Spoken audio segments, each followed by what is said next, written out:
Hey there, guys. Good morning. And, well, I hope so. This is not a good morning if it's already glitching out on me.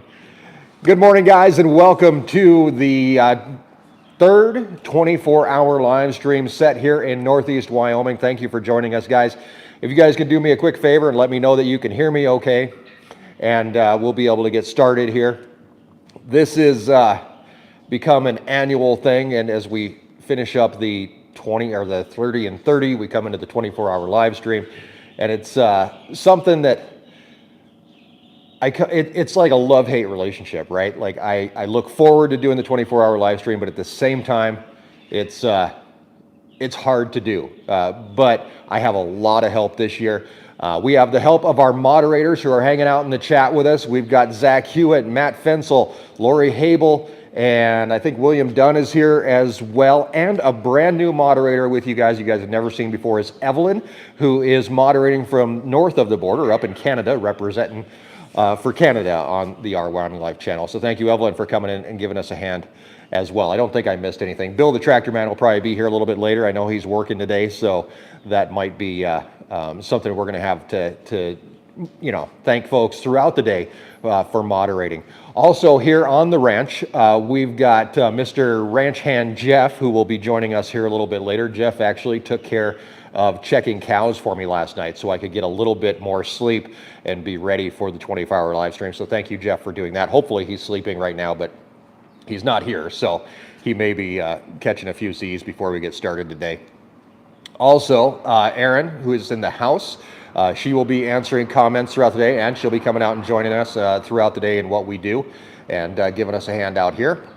And of course, Carrie, who has been working for Our Wyoming Life for about a year and helping Erin out and helping me out. She will be out here as well, and she might even be driving now because she was here in the chat and now she's gone. So we've got 600 and some odd people here this early in the morning, which is super awesome.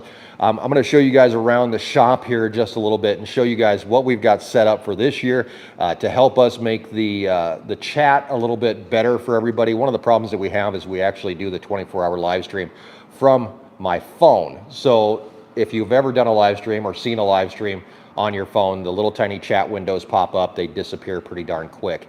So when we're out and moving and stuff like that, I do try to keep up with the chat, answer questions as we go throughout our day, but it can be a little bit tricky. So this year, and I'll show you guys this, so I'm gonna move you guys around. This year, we actually put a monitor down in the shop. So when we are in the shop, we have a big screen over here that's going to be able to display the chat. It'll make life a whole lot easier. Also, if you've had a chance to jump onto our website, we do have bring the steer. Is the steer cam offline? I guess maybe we might have to take a look at the steer cam and see what's going on with it. Where else was I going to go with this? Oh yeah, so online, if you go to our website, ourwyominglife.com, we've got a ton of sales going on. Pretty much everything on the website is on sale, from beef to pork to merchandise, honey, wild rags, anything on the website is on sale right now, so be sure to head on over there and check it out. Also on the front page of the website, there is a link on the banner to check out the schedule for the live stream. So the schedule has been a little bit fluid, mostly because now it's not just me doing the live stream and trying to keep up with what I'm doing. Now we've got Carrie and we've got Jeff and we've got Erin that we're working around as well. So we've got some fun stuff planned today, including mail call. I've got a whole table full of stuff here that was sent to us over the last couple of weeks. And some of it's for me, some of it's for Erin, some of it's for the cows, some of it's for Kenzie. There's just a ton of stuff in there. We're going to do that. We've got some stuff to install into the AeroQuip corral. We actually have a new sorting chute that's going to go in the front of the AeroQuip corral on this side of the road, so we're going to be installing that today. We're going to do something we've probably never done during the live stream before, and that is we're going to bring you guys along for packing of some orders and some jerky orders, and I think that's going to be a lot of fun because I have a feeling people are going to order jerky while we're packing jerky, and just kind of, it's going to make it a never-ending process. Eventually we'll have to pull the plug on it, but I think that's going to be a lot of fun. We're going to cake the cows, of course, and we're going to take care of cows. We actually had one new calf that was born this morning. We're going to go out and take care of that calf here in just a little bit. We have snack time planned. We have a ton of snacks. This year, I think last year we did a bunch of snacks from Mexico. This year, the prevailing theme seems to be turkey, Turkish snacks, which are interesting to say the least. We're going to be trying a bunch of those at snack time. Erin is cooking dinner tonight live on camera. That will be a very different take on a chuck roast. She's actually making a teriyaki chuck roast and then shish kebab. So that's going to be a lot of fun to hang out with her during that. We have, of course, drinks with Erin, which is always something fun that we do every single 24-hour live stream. We're going to do some gator upgrades. We're actually going to move chickens back here in this little round thing that you can see back behind that barbecue there. There is a bunch of chickens. We're going to be moving them over to the chicken house, incorporating them with the rest of our flock, or the young flock anyway. We're going to try to catch a skunk tonight, which we've been trying for a while and haven't had any luck, but we're going to try that with some of your help. And then, of course, we've got nighttime cow checks. We've got a really cool device. It's a night vision binoculars we're going to be trying out tonight. I'm actually going to do a test of them on the channel here coming up in a future video, but I thought I'd give you guys a little sneak peek of it, and we're going to give one of the units away also by morning. And then throughout the night, we always have nighttime projects that we do.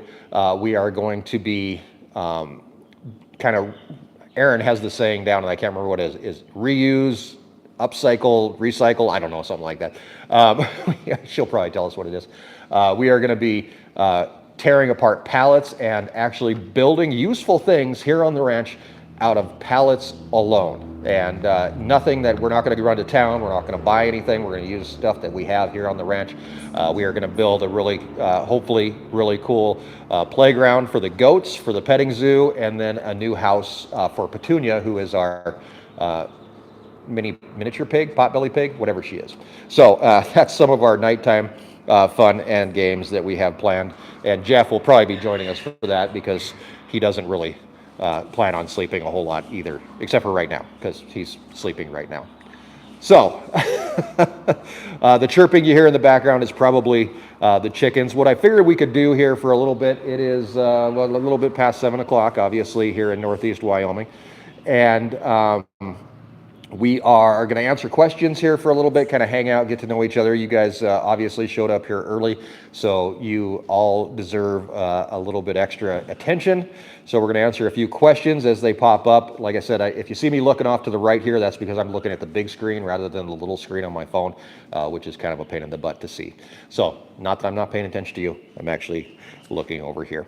Moderators are here to keep everything flowing as we need to. If you do notice something that's inappropriate or it needs to be squashed, make sure if they don't catch it, try to let them know somehow. You can always do the @Matt, and his name should pop up, and then you're able to send him a direct message and he can pop in there, or any of the moderators just use their name and it should show up for them a little bit bigger. They'll be able to see it. But they're pretty good at policing what's going on around here. But with these kind of live streams, we do get into YouTube's algorithm a little bit better. And it's something that we do end up getting a few wackadoodles occasionally pop in. So, Gina, question, Gina Hawker, does Faith's calf have a name yet? It does not. Maybe we can do that today. I don't know. We'll figure that out as we go. Danny is dying to know what our laundry looks like. It's done a lot this time of year. There's, every day you go out, I've ruined probably, I don't know, I have to ask Erin, probably 3 or 4 pairs of jeans this year just because, actually, I was out greasing the tractor not too long ago, and the grease gun, I don't know if you're used to grease guns, I have an electric grease gun, so I wasn't paying attention, and I was working on, I don't know why I wasn't looking, but I had it on a Zerk fitting, and that Zerk fitting was plugged, so I'm just pumping away, not paying attention, and the grease was coming out the back end of the gun and all down the front of my pants, completely ruined a pair of pants. But another thing that we do have available today, I got to grab a mouse here and something so I can scroll back. Sorry about that. So I can scroll back in chats just a little bit. Super chats are enabled, so if you do super chat us, that pops up a little bit differently. As you can see from David Bailey, prop for starting so early in the morning. Enjoyed the 30 and 30 this year. Thanks, David, for the $5 super chat there.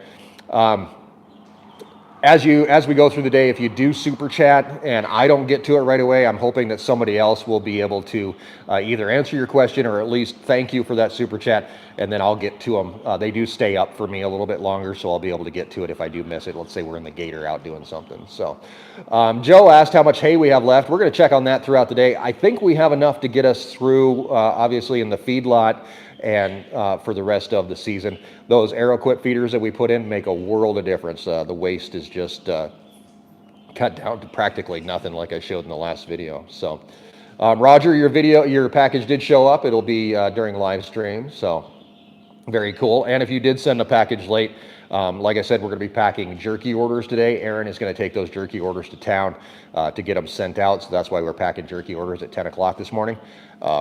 She will check the mailbox one more time for anything else that needs to be added into mail call as well. So, oh, this is fun. From Land of the Mermaids. Good morning from the Land of the Mermaids. Weeki Wachi, Florida. Weeki Wachi. You ever think people would make, these names are funny. There we go. Somebody posted Erin must have posted the schedule for today. Very cool. Thank you, Erin. Appreciate that. Let's see. And I know there's a lot of questions and stuff. I'm kind of just picking up where we're at now, so I can kind of keep going. From Mario. Hey, Mario, how are you? Mario's been with us since, I think he was with us before we even started a YouTube channel. He was probably stalking us before that. The third 24-hour live stream, I'll try to watch as much as possible during work today. Yeah, don't ignore your work. Get your work done too. So, although we do have people that take the day off in order to be here with us for our live stream, we also have folks that celebrate with us. We've got a few birthdays, I know that, and so it's a lot of fun. So from Reen, are you feeding your cows with alfalfa hay now that they are in their last trimester? Unfortunately, no. We weren't able to find any decently priced alfalfa, which usually we would in the last trimester. We would be supplementing with some alfalfa. Unfortunately, prices are ridiculous. So what we're doing is we're actually using extra cake during the last trimester to boost that protein. So while we don't have the alfalfa, we are actually trying to take care of that as much as possible. So the schedule for the day can be seen on our website, or Erin just posted it up a little bit. So if you scroll up just a little bit. How many replacement heifers are going to keep this year? It depends on how many are pregnant, obviously. We're going to be breeding 14 of our own replacement heifers and possibly buying more. We're not exactly sure how that's going to work out yet. Let's see. From Sherry, how do you feel your experience in broadcasting helps with your videos and narrative? I don't know, it makes you somewhat more comfortable talking to people, but working in radio, I really didn't, I wasn't face-to-face with people very often. I was when we were out doing events and stuff like that, but 95% of your stuff is stuff, you're in a studio behind a microphone, so a little different, but overall, we've been doing the YouTube thing now for 7 years, so looking at a camera is no problem either. Just think of the camera as a microphone. And you don't honestly think about the people that are out there. There's over 1,000 people watching the live stream right now. And if I picture 1,000 people sitting out here in the shop behind me, then it's a whole different deal. So you just try to keep it real, right? Ellis, no dairy calves, no dairy cows. We don't do any dairy here, mostly because there's no dairies here, so it doesn't do us any good to have a dairy cow.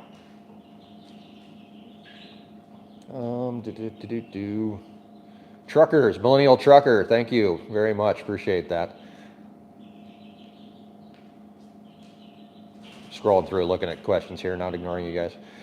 Liz asked if we fix all of our male calves. We do castrate all the males. When they're born bulls, they end up steers by branding usually.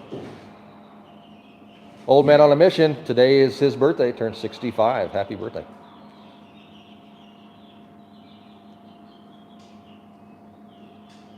There's a $20 super chat that I just scrolled right by from Ran Can Cook Canoy. Thank you very much. Appreciate it. How's Brutus doing? Brutus is doing great. In fact, one of our chores this morning is actually going to be feeding the bottle calves and moving them over to the petting zoo where they're going to hang out throughout the day. So, and we'll be checking in with them every once in a while. Link doesn't work. Just head to our website, ourwyominglife.com, and it's right there on the front page. You can get a link to it.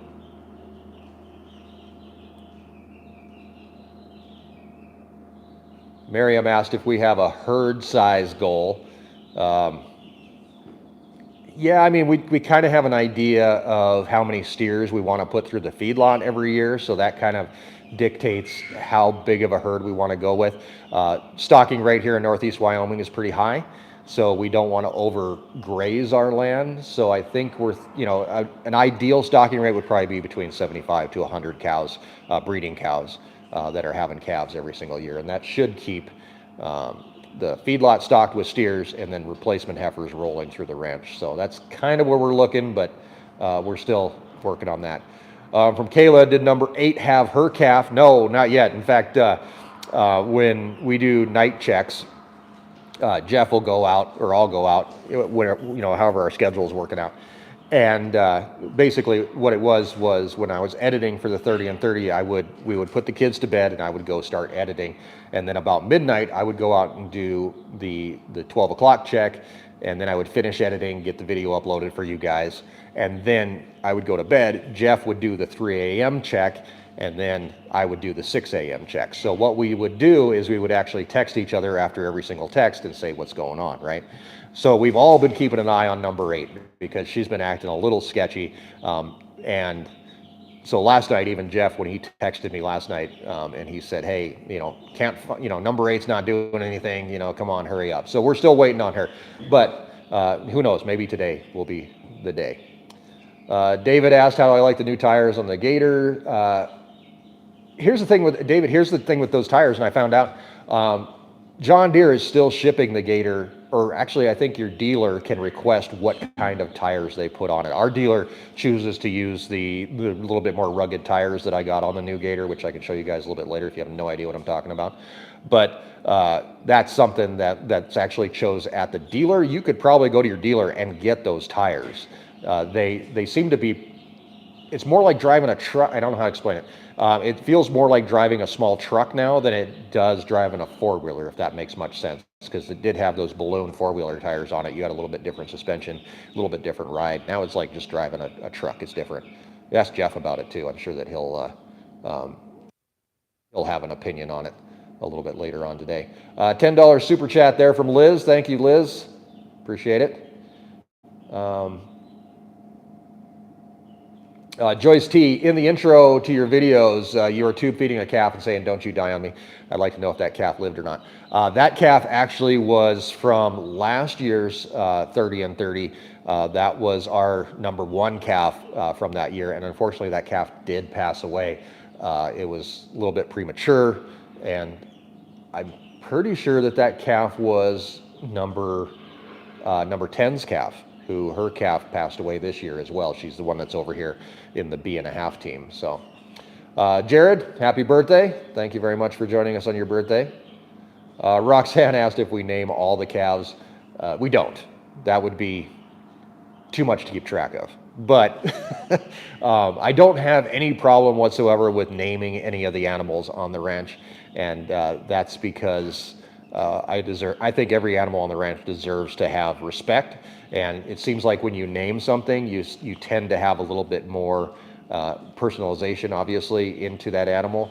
If you just had a dog living in your house and you called it Dog, I don't know if you really worry about it as much as you do if you call it Rover, right? So when we have cows that you name. You do give them that personality, but you also assign them a level of respect. And that's something that's very important to us here on the ranch, or to me anyway. Kenneth asked if I've ever considered buying a bull from Sunny Farms, where you bought that feed mixer from. Actually, I didn't buy the mixer from Brian or Cole. I actually bought it at auction, and it was close to their area, so Brian went and picked it up for me and held on to it until I could come pick it up. I have talked to Brian about buying a bull from him. They sell pretty far out in advance, so I don't know if we're going to do that or not, but we have talked about it.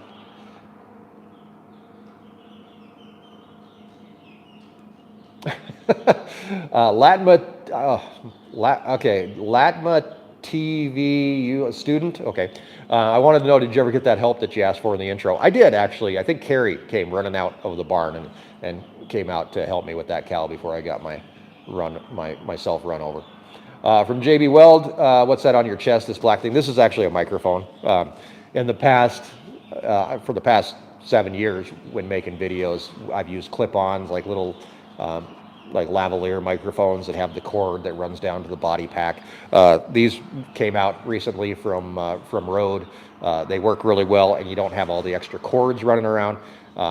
Sometimes especially when we're moving so much around on the ranch, those cords can cause noise. So using these actually works just a little bit better. So the problem is keeping them charged, which today that's actually one of our biggest obstacles throughout the 24-hour live stream is keeping everything charged. My phone's plugged in. I don't have this plugged in. I probably should have it plugged in so that it's not going to die on us somewhere along the line. But I do have to keep track of power levels on pretty much everything. So that's a lot of fun. From Sean Simons, good morning, Mike and Erin. I've been with you all since 2019. Just want to continue to say thanks for what you guys are doing. Being a farmer rancher is tough these days. Being anything is tough these days. It doesn't seem to matter what industry you're in. I mean, there's a few industries that are probably doing really well, but I don't think there's any place that's super easy anymore. And from Kelly, my boyfriend wants to know if you'll be getting a bull to have lower birth weight on the calves. We're going to talk about that throughout the day. Actually, our heifer calves, the ones that we've had to pull this year, we actually did some searching, some statistics and stuff like that. And you're usually with heifers, you end up helping between 30 to 40% of the time. With the number of heifers that we've had, we're actually right in that time frame. So while our bull did have a few big calves, he also had a lot of small calves that we didn't have any problem with whatsoever. Cows had calves and out they went. So it's kind of something that obviously we need to pay attention to when you do buy bulls. We do try to buy bulls with the lowest birth weight possible. His birth weight was, I think, if I remember right, like 80 pounds or something like that. So it's a little bit bigger, but it is something that we definitely have to keep an eye on as we move forward. So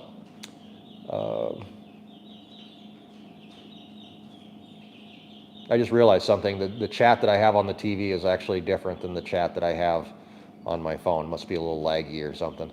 Interesting. That's really weird. Huh.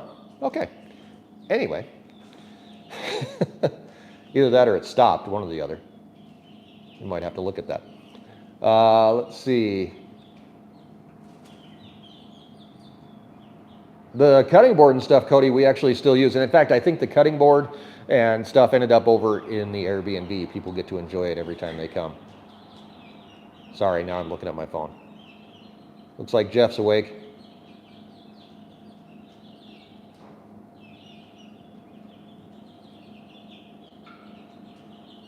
Well, now this is difficult. Let me see here. All right. I'll be right back. I'm going to push one button really quick.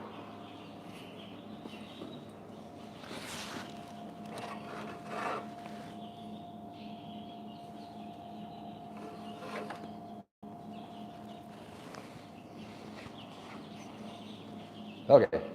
Now the chat is taking off on my little TV screen. So it's way behind though. Oh, now it totally caught up. I got like 9,000 chats just came through. Holy smokes. The love of live, doing anything live. Apparently something just connected. Holy smokes. All right. Oh, wow. Now I got a lot of stuff to talk about. Actually, we do have some work to go do. So we should probably get to work here before too long. But I do have some super chats. Good morning from the Netherlands, Mike, Erin, Jeff, and Carrie. Good luck on the 30 and 30s. We will. We'll probably need it. Hopefully everything's working out. It's going to work out okay. A couple other things really quick before we get started, and we head out. There are some spots on the ranch where we will actually lose service if the screen does go black. I know it. It's going to tell me right away that we've lost connection. I'll do everything I can do to get us back up and running. It actually isn't, it's just a matter of getting somewhere else. So just to let you guys know that that may happen here and there. It may pop in and out. Not very often. I kind of know where we're going to lose, and I'll be able to warn you guys if we go into a certain area. But yeah, I'll let you know what's happening. I think I just swallowed a bug. All right.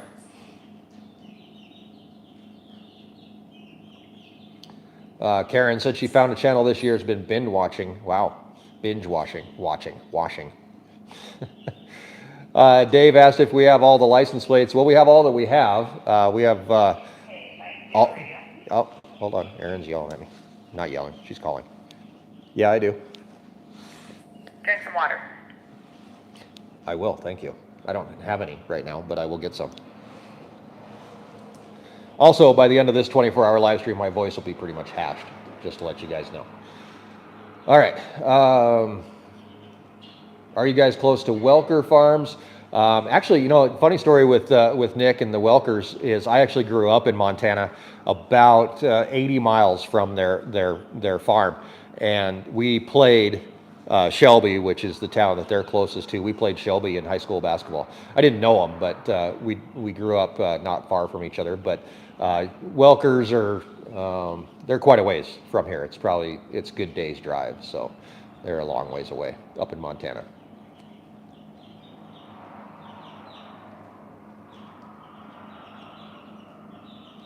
I'm just looking at some comments here, questions.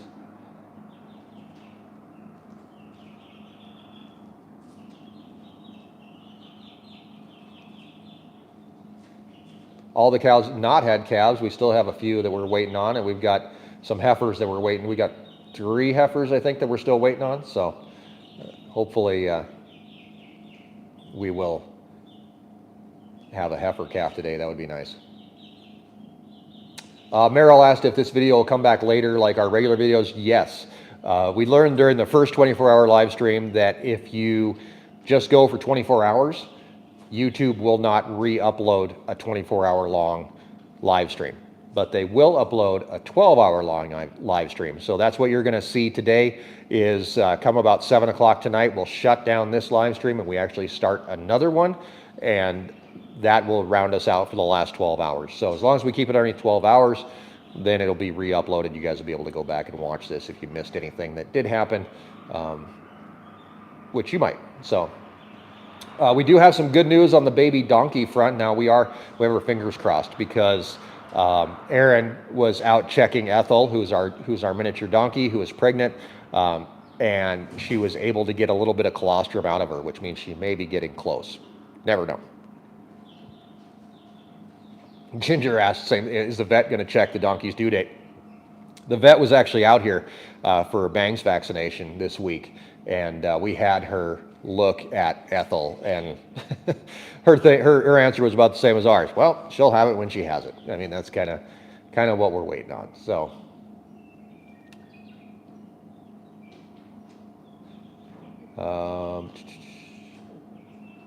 where did the new baby goat come from? Salt. Somebody here in town had her for sale, and Erin found it. So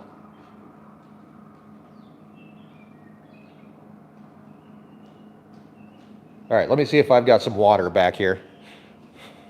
I think I do. I do. Wow, that's one crushed water bottle. All right. It would be awesome if Ethel surprised us today. That would be very cool.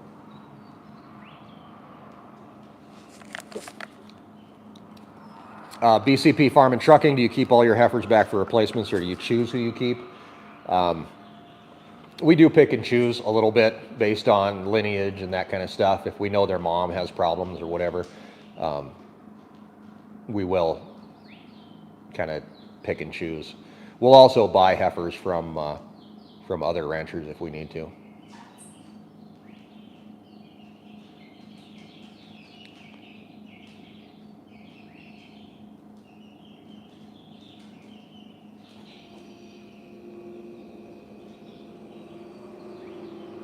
All right.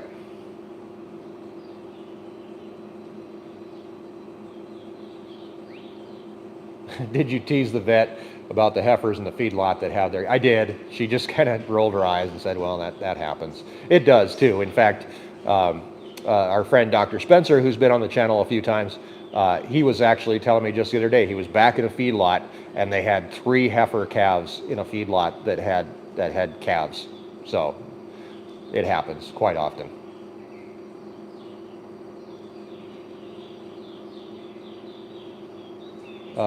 What is going to happen to the deceased cow that you buried years ago? She's actually compost and probably go out on a hayfield. So goats are strictly pets. Yep, Lisa. All right. I think I'm caught up here. Oh, wait a minute. Did I miss a super chat? Oh, from Josh. Love what you're doing. Family loves the merch, meat, and videos. Keep up the hard work. We love learning. Thank you, Josh. Appreciate that. And then from Eric, $20 super chat as well. Thank you, Eric. Appreciate it very much. All right. Sherry, we do have some gator upgrades planned for tonight. You can check the schedule on our website, ourwyominglife.com. And there is a meat sale going on as well. Beef and pork is on sale. Larry just asked the question, how much meat must I buy for shipping? We have 1 shipping size box, so you have to be between 8 to 12 pounds of whatever. It doesn't matter. So just as long as you hit that 8-pound mark, then we're able to ship it out, and that's because of dry ice and all that kind of good stuff.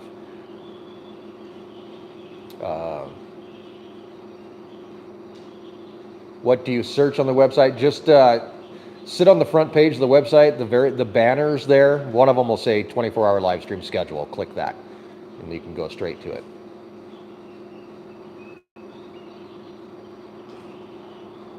We are going to be taking a look at the gardens today with Erin.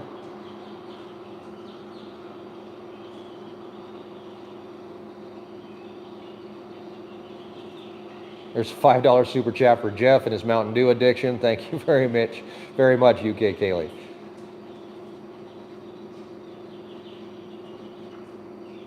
What are your plans going forward to mitigate the calf mortality rate, which seems high this round? Actually, it's not. We've only lost 2 calves. So we're not doing horribly bad. And the one that we lost was born early, lungs weren't developed, and actually she lost her calf the year before, so that was just, we were giving her another chance. She's obviously, the mom's got to go, and the other one, we're not sure exactly why that one passed away, but we did everything we could for it, so not horrible for mortality rate. So okay, now here's what I got to do. I have to grab a little battery bank,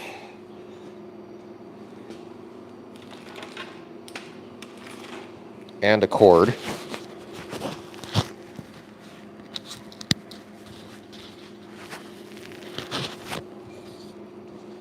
So that my microphone does not die. Take this with us. All right. We are going to head out to check the cows in the new gator.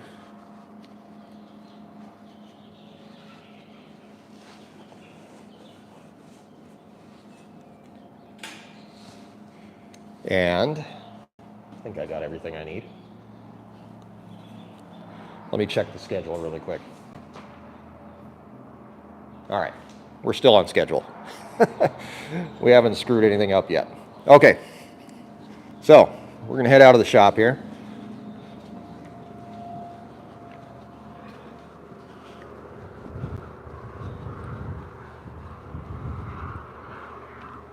No, we don't have any wild horses. Not in this part of the state. Okay, so Jeff's got a tag loaded up here for me. This is bleed number 26 that we're going out to take a look at. Welcome to the new gator.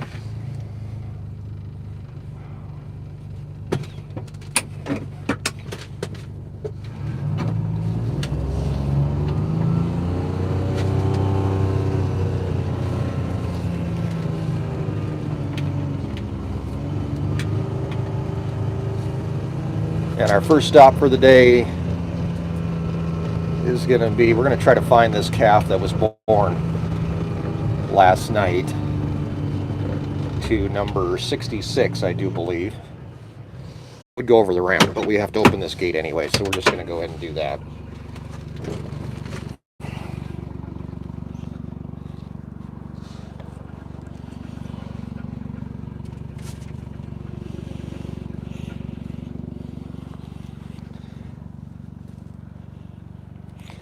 There's the pasture. You guys can actually view this this pasture on the pasture cam, which is on our website, one of our webcams.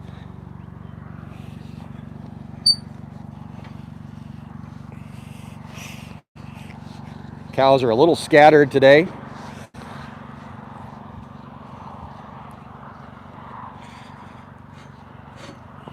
There's a bunch right up on that hill. There's a bunch of calves up there last night. So a little bit of a breeze today. Not too bad. Supposed to get a little breezier this afternoon, but tonight is going to be pretty nice. Nice night for stargazing, probably. All right.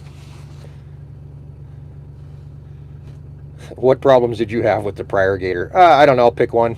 We had pretty much all the problems. You know what? It helps if you put the dang thing in gear. There we go. All right. As you guys know, live streams are completely unedited, and if something happens, you know, if anybody happens to hear a bad word or anything, just plug your ears. Not that that'll happen, but you never know.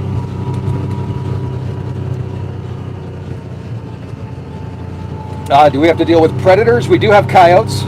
We do deal with them occasionally. It's been a pretty good year so far. I don't think I've seen a coyote anywhere near the cows yet this year, but I can tell you, a couple of years ago, I was actually out feeding cows, and a coyote walked right into the middle of the herd and was watching me feed the cows as I brought all the calves in. I think it was pretty much thinking there was going to be a buffet or something.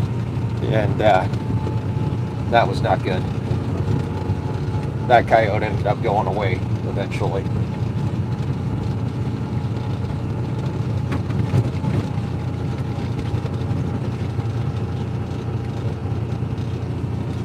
All right, so there's Mom right there. See that red cow right there? She's standing up.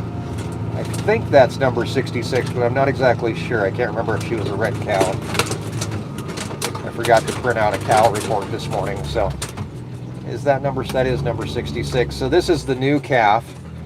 I'm pretty sure she's a pretty cool cow. So here's what we're going to do. We're going to try to tag her calf. It's not tagged yet, but I don't want her calf to get up and run away. So, and there's a bunch of cows around here.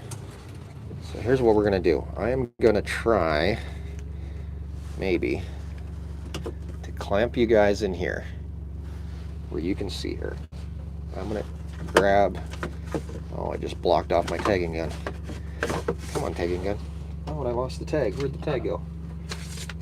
It was literally just here. Where did it go? Number 26. There it is. Okay, so you guys can see the calf. I'm going to sneak out here, and hopefully Mom doesn't roll me over. We'll see. I think she's friendly. We'll find out. Hey there, Mama. Hey, you want some cake?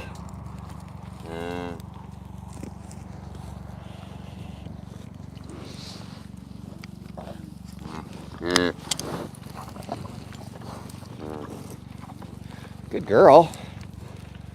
Good girl. Yeah, you made a good baby. Now everybody and their dog's coming over. You're fine.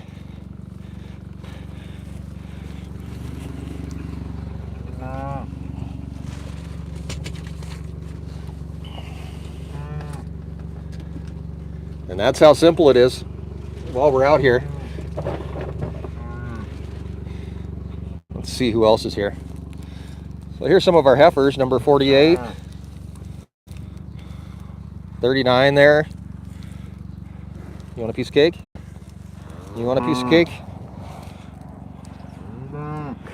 There you go. It's a beautiful morning out here, guys. And there's our new little calf right back there. That's the newest born on the ranch, number 26, a bull. Yeah, you're fine. You're fine. You did good. You did fine. Good job, Mom. Oh, and there's Bambi. Hi, Bambi. How are you? Hey. Maybe we'll grab Bambi a piece of cake here.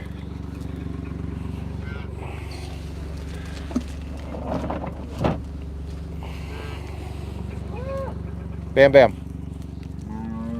Bambi. Here. Hey. There you go.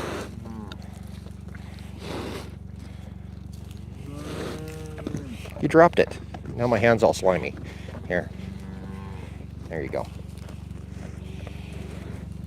Oh, hi, number 2. You want a piece of cake too? We're gonna get mobbed for cake. Hey, that's my window. It was clean, guys. It was factory clean. Now it's cow clean. All right, that's enough. I gotta go check cows.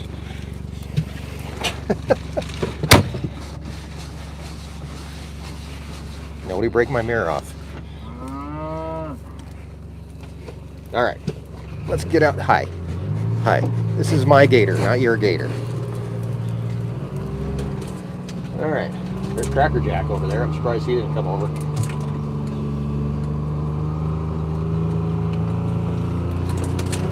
All right, so we are on our morning cow check.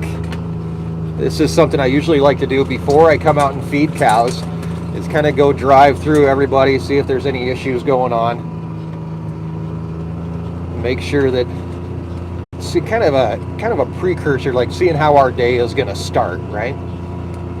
See how things are going to go. Also, we get a chance to look for any cows that are kind of out and off by themselves. That's a pretty good indication that we've got something going on. So,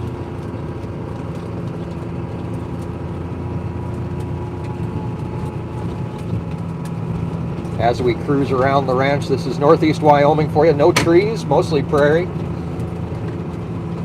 Cattle country, as we like to call it.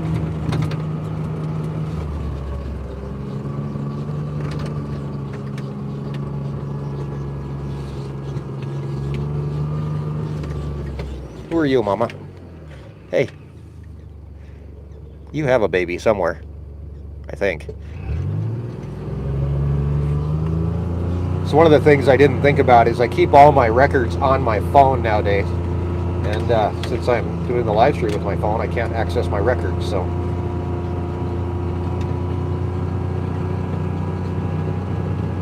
But I do keep a lot of them in my head, so. She hasn't. Okay, thanks, Jeff.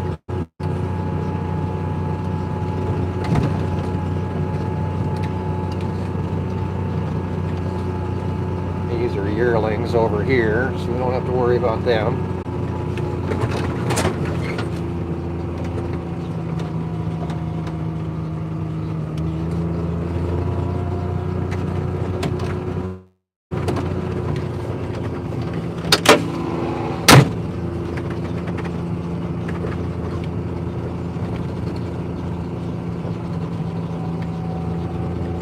Still very early in the season, obviously not much grass growing yet, but as we get back here, I'll show you one of the hay fields that's just over the fence. The cows don't have access to it yet. We'll take a look and see how the hay is starting to grow.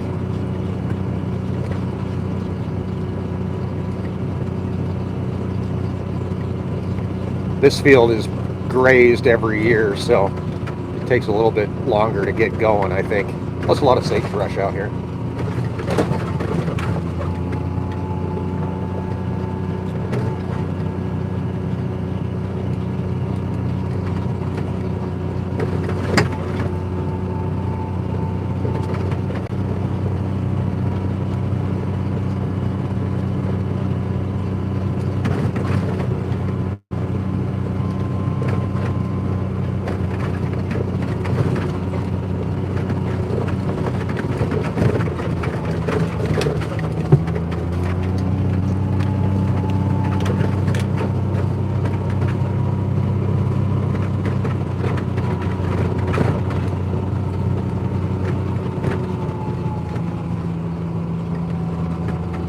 So while the 30 and 30 is over, I do want to remind everybody that we are still going to make videos. We're not dropping off the face of the earth. We'll be bringing you guys at least 2 videos per week is kind of our plan as we head into summer, and keeping you guys up to date on what's happening on the ranch, and of course bringing people closer to agriculture, showing people where their food comes from. That's our main goal. We appreciate your guys' help in doing so. This is one of our windbreaks back here. Always worth checking to see if there's a cow back here, having a calf or doing something. That's the old windsock. So I actually moved it out here, but there is no calf. Not today.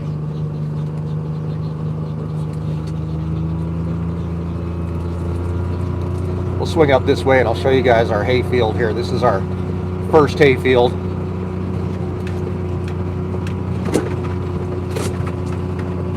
It was cut last year, obviously.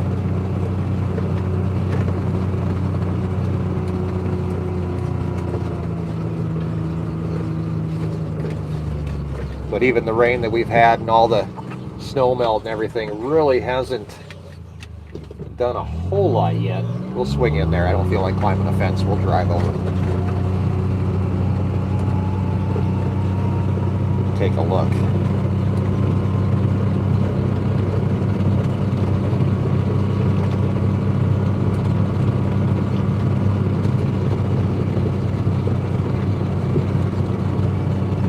So there was a good question about castrating the bulls becoming steers. The reason we castrate is that they'll actually grow faster without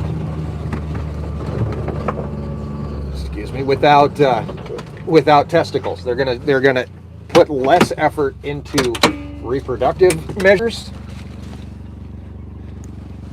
Whoops. I forget I have cords, see? And they're actually going to grow faster. Also, they're going to be a little bit more docile. They're not going to be as upset and volatile as bulls can be. So this is a hay field. This one we cut last year. As you can see, there's not a whole lot of growth yet.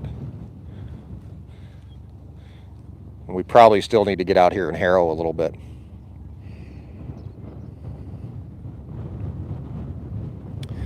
George asked if we have a prairie dog problem. I would say any prairie dogs are probably a problem, but they're hard to get rid of. Number one, you could have people out shooting prairie dogs all day long, and I'm pretty sure that lead just is like an aphrodisiac to them or something. So, yeah, prairie dogs are always a problem. All right, we still have more cows to check. I just wanted to show you guys this hay field. How there doesn't seem to be much, and then all of a sudden we'll get some rain, we'll get some better temperatures, more sunshine, and it'll start to shoot up. It's actually been a pretty cool spring so far, so definitely something will change here before too long.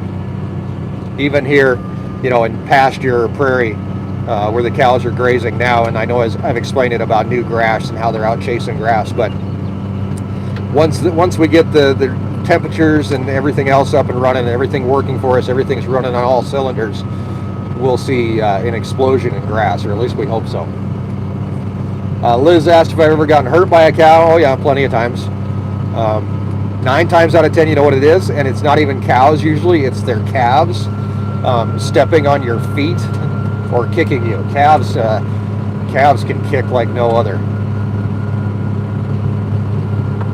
Usually, almost every time I've been kicked by a cow, it hasn't been super hard. It's almost like they're just kind of sending a message, whereas calves don't have that self-control.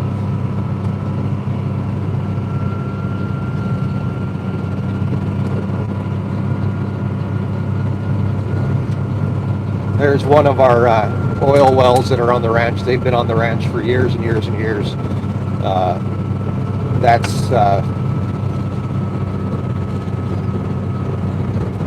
one's not actually running because it doesn't have a head. Apparently that one's taken apart.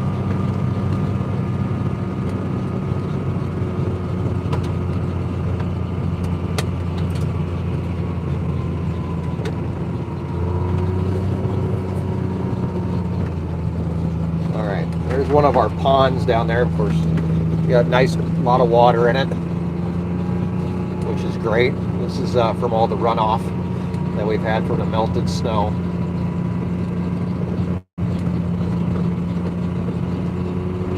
So one of the spots that will actually lose you guys when we check is just on the other side of that pond. So I'll probably not venture back that way. I'll leave that up to Jeff. He'll come out and check that area back there occasionally when we don't have the camera with him, so that we don't lose connection with you guys. But it could change year to year. We don't know. New cell phone towers are put up and all that kind of good stuff. So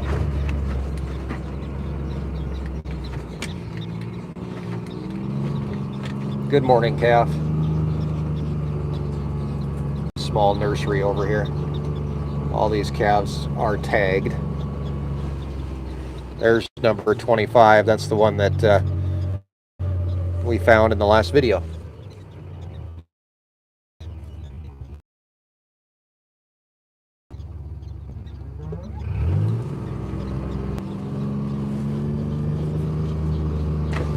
All right. Over this hill, we'll be heading back home. If you're watching on the webcam, you might see us come over the hill. There was a few cows and calves over here we want to run up and check on. So tagging the calves obviously is pretty important, making sure that they all have tags.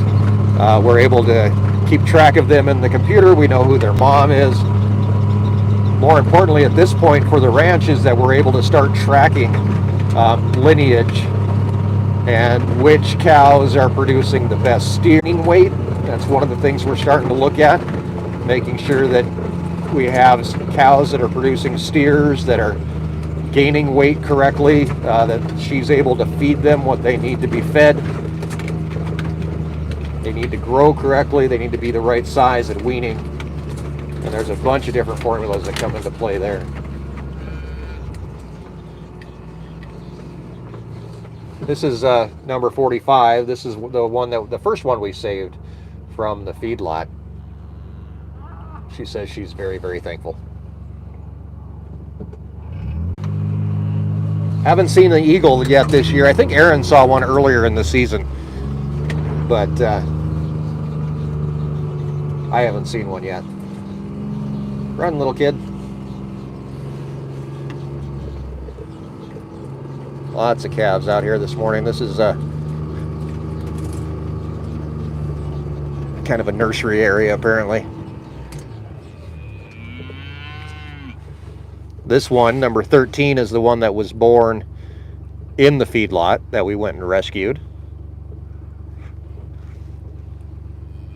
Hi, Mom. That's my hand. That's my personal hand. Yeah, you kind of stink. Why are you smelly this morning? All these cows need a bath. Need some rain.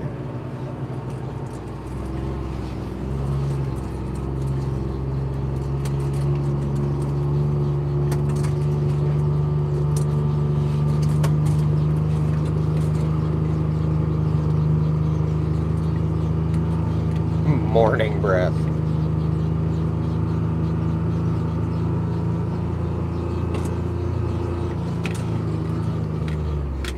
There's cow camouflage hiding in the sagebrush.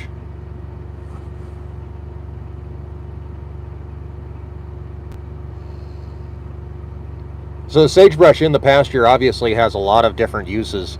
Cows like to hide in it, or calves do anyway. It's great if you do have a predator problem. It's a good place for the calves to hide. Also, it catches snow in the wintertime. I don't know if anybody's noticed, but we have wind here, and the wind will blow the snow halfway to China if it's allowed, and the sagebrush will stop that from happening. As we swing over here, this is a cow that I do want to check on every time we come out. Now this is number 6. This is our carrot teat cow, and we always want to come out and take a look at her and see how she's doing. Her calf is obviously doing great right there with her, and we get a look at her teats and make sure she's not too swollen. And it looks like actually the calf has been nursing on this side, which is exactly what we want to see, which is great. Good job, Mom. Do you want a piece of cake? I thought you were mad at me. Here. Hi. I didn't know you were friendly. Here. Hey, do you want a piece of cake? Oh, look at you. We've bonded. Yeah, we've bonded. Look at that, Jeff. She's now friendly. All right. We're just wrapping up our first cow check of the day. That's a big calf. There's number 2. Big old steer.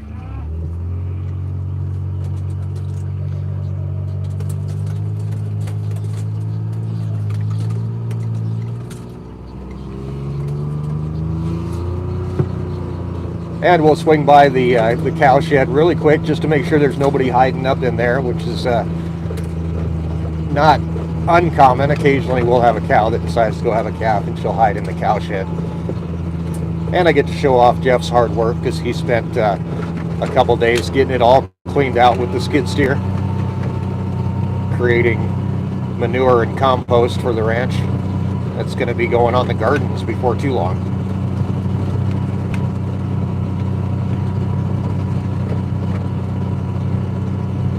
Kind of a self-sustaining ecosystem around here, creating our own fertilizer.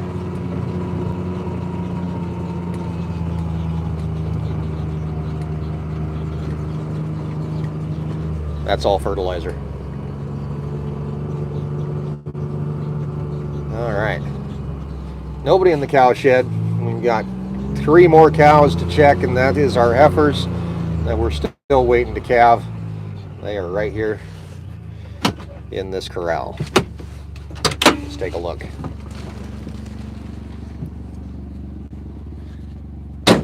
Hey Josh, thanks for the super chat there, man. Hope you're doing well. Hey girl. I have to do everything one-handed here. There we go. Hi kids. Anybody gonna have a baby today? Let's take a look. You're a little spooky there, 42. So she's got like no bag. So I wouldn't think she's gonna do anything today, but you never know. You look cranky. Or are you just scared? Huh? You're a little jumpy thing, aren't you? Let's take a look. You don't have much of a bag either. Well, you're kind of starting to get one though. So heifers can bag up very quickly. They can have a calf without even really having much of a bag, so there's always that problem. And then of course we have number 40 here that we're waiting on. How are you doing? You got nothing going on either. 0 bag whatsoever. So see the difference here? So if you can see past her tail, no bag whatsoever. Completely empty. This one, our jumpy cow, this one kind of makes me think that she might be thinking about doing something because she's nervous. Her bag, she's got a little bit of swell to it. And she might eat, you know what? We never know. We're going to keep an eye on these guys today. Might have something happening. One of the crazy things about the ranch is that every day is a day that can go completely sideways very, very fast. So, and if anybody knows how to screw up a day, it's a first-year heifer. All right, moving along.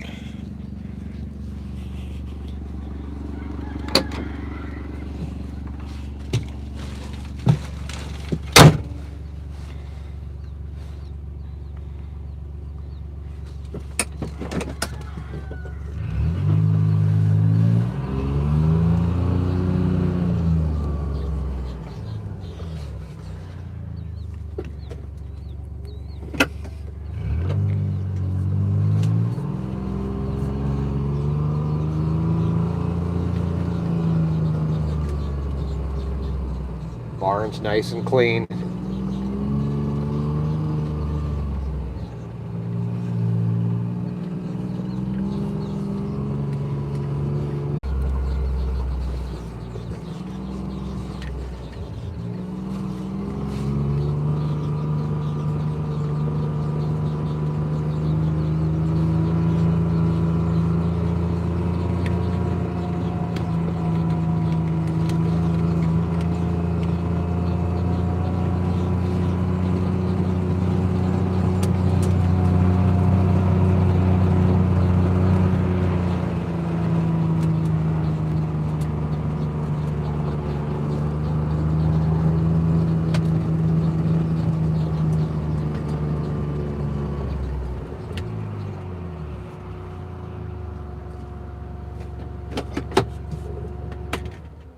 All right.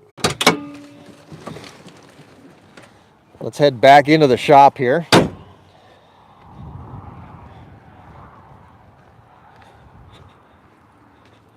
We'll try to answer a few more questions. The next thing on the agenda is to head out and feed the cows. They are out eating grass.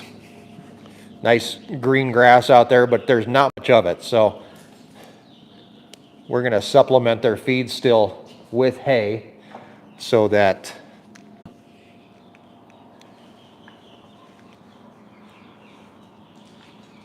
all right. One second, let me get plugged in here so that we're all good to go. Okay, water. So when we're out in the gator, or we're checking cows, or we're doing something in the tractor, it's really hard to answer comments and see them coming by on the screen. So what I'm going to do is pop back into the shop occasionally and have a chance to answer some questions and keep you guys up on what's going on. We just passed 2,000 viewers. Thank you very much for coming to guys. I really do appreciate it. 24 hours of ranching here in Northeast Wyoming is going to be a whole lot of fun. We've got projects. We've got all kinds of crazy stuff planned. You can go to our website, ourwyominglife.com. There's a schedule there. Also, beef and pork is on sale directly from the ranch to your door. So if you'd like to take home a piece of the ranch, it's a great way to do so. Support local agriculture and get some meat that comes directly from the ranch that you're connected to. So it's a lot of fun to know where your food comes from, trust me.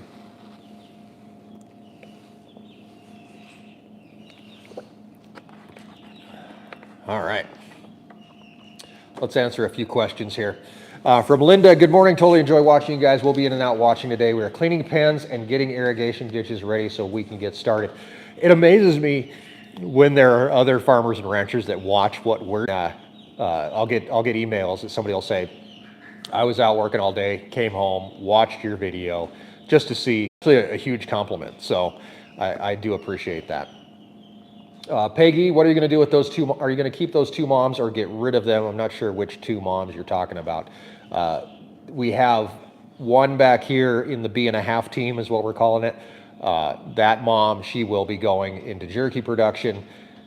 The carrot teat mom, this is probably her last calf as well. She'll probably be leaving. Once they have carrot teats, it just gets worse. So it's one of those things that we're going to get through this year and hopefully be able to still get through the entire year. So let's see. Do you mix hay with alfalfa or is it straight green hay? We do have fields with alfalfa in them when we hay. With so many calves around, do you have predators in the area? That's from Danny.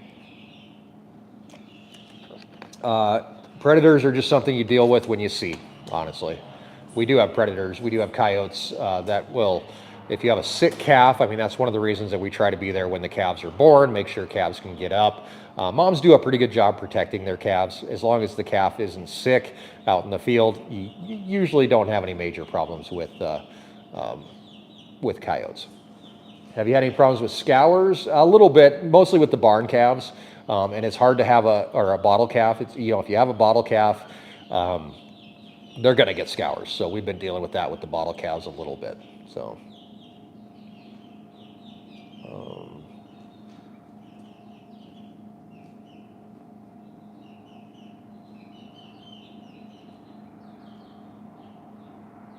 You ever get attached to calves? Occasionally.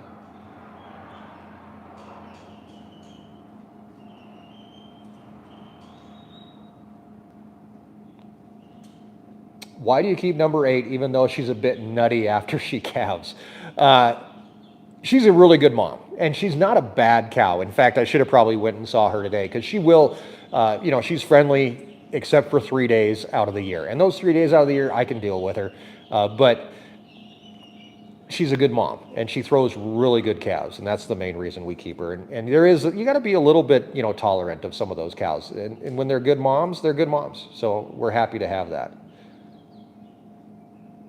From William, how's the potbelly pig doing? Is she starting to get friendly? Yeah, we'll go visit her here in a little bit. She's kind of friendly, but not really.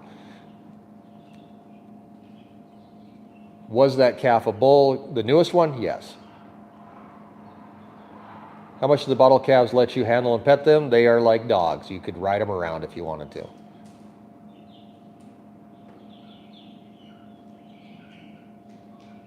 What is your scale system on the chute? Ours is a true test scale. It works really well. It's got 2 load bars. Works great. Did you get your stuff out of the old gator? Sure did.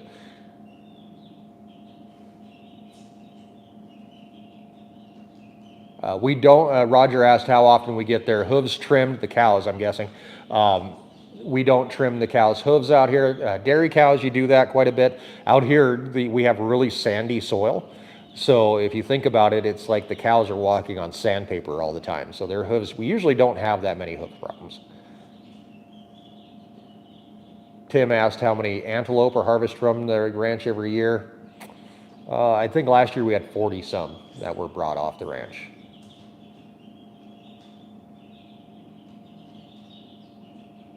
Bulls versus heifers, I think we are pretty close to 50-50. We'll take a look a little bit later once I get a chance to pull it up on the computer.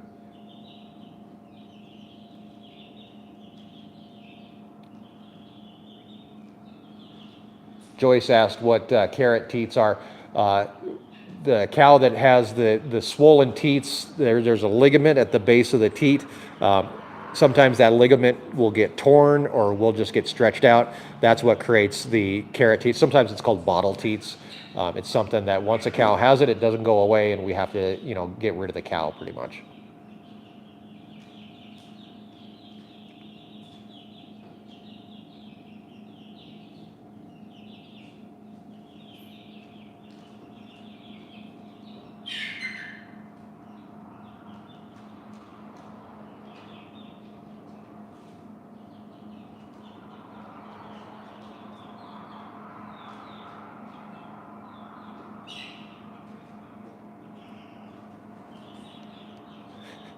Bev asked Cracker Jack's story. There's actually a video out there that's all about Cracker Jack, but Cracker Jack is a lead steer. He was born to a cow that we used to call White Cow, and we decided to keep him, and he's been here ever since. I think he's pretty old. He's over 10 years old.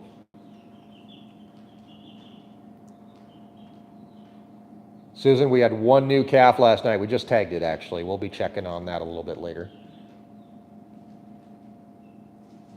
Ron asked what program I use for editing videos. I use Adobe Premiere is what I use.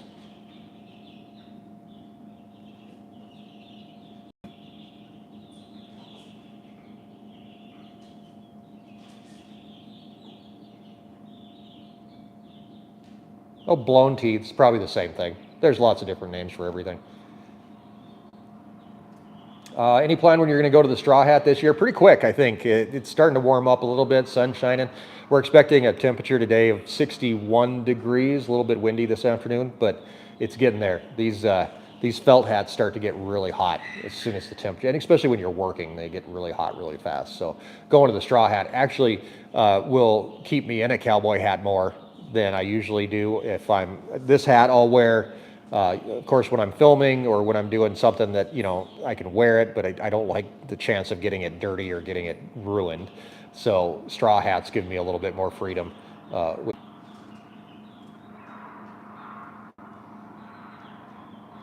We will be working on the new Gator tonight. We're going to be putting some accessories on. I don't know a lot, but we've got some lights and stuff we're going to add to it. The cow in the compost is still there. She's still composting. We actually have like 3 different cows in compost right now. So Bambi is not calved yet.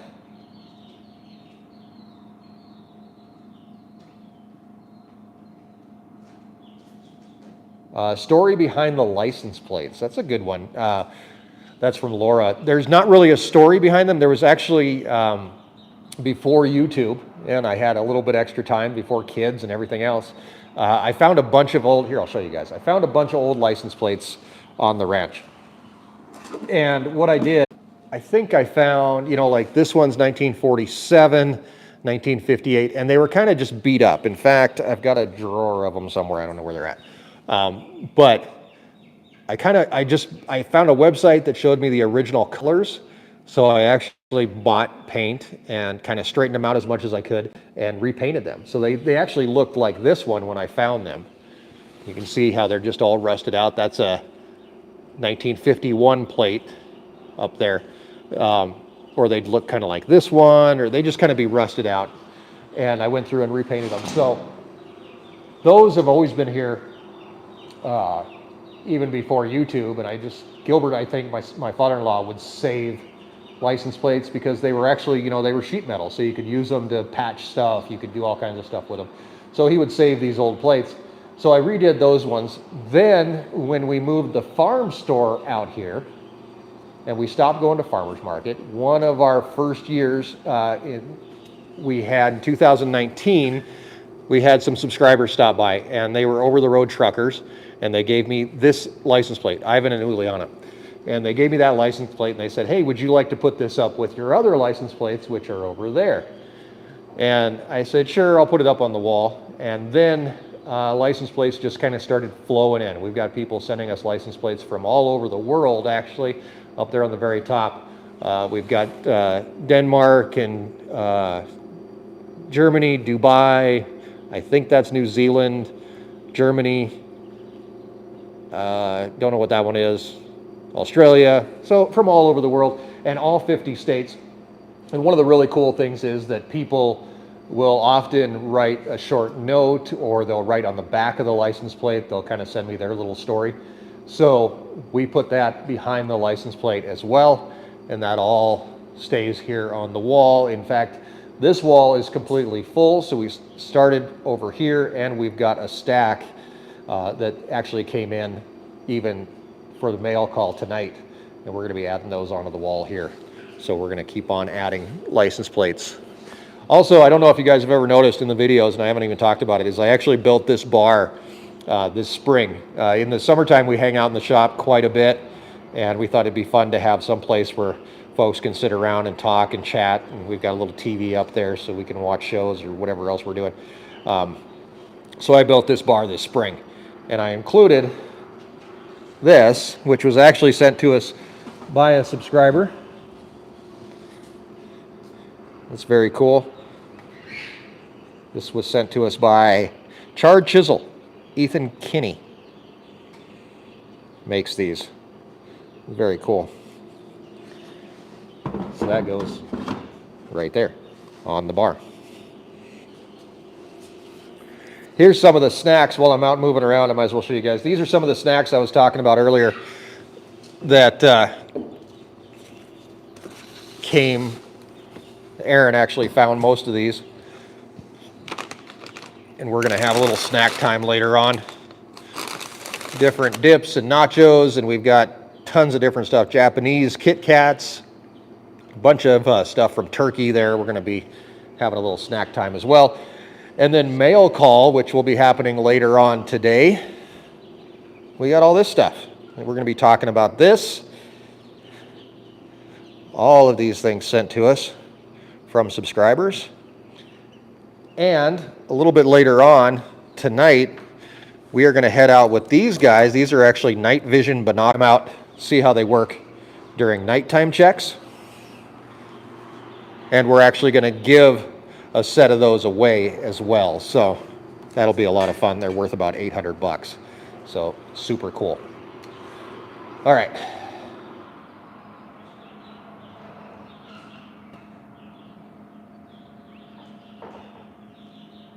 Erin, has Erin ever thought about getting any other animals? Alpaca, emu? We have emus. We'll stop by and see those guys as we get out and do a lot of more of the animal stuff happening this morning. The schedule is online. You can check it out on our website, ourwyominglife.com. Next up, we've got to head out and feed the cows. We've got morning chores with Jeff coming up. We're going to be packing jerky orders this morning. So if you would like to make a jerky order, we're going to be packing those up and getting those shipped out. Tons of comments. Holy smokes. No zebra. I've heard zebras are kind of buttheads, so.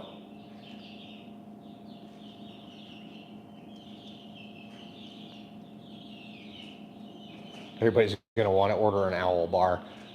I don't know, I think shipping would be a little ridiculous on those.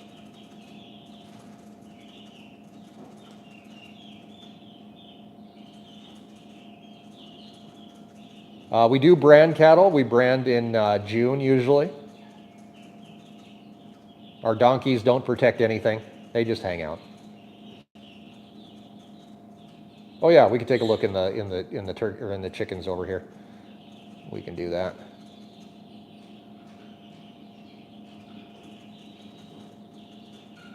We do have an Amazon list, but it's not a wish list. We have a list on Amazon of things that we use around the ranch, so not sure if anybody has a link for that, but we can throw it up. Not really a wish list because, you know, we don't need that, but it's what we use around the ranch. So if some people ask, like, you know, what kind of tools do you use or whatever else, and then we're able to show.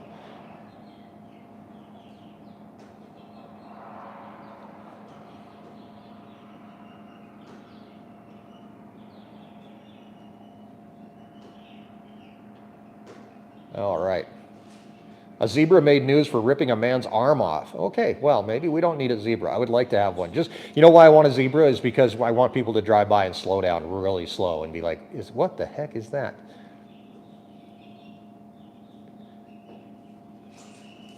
We do have wild rags. They're available on our website. Larry, have fun at Rural King.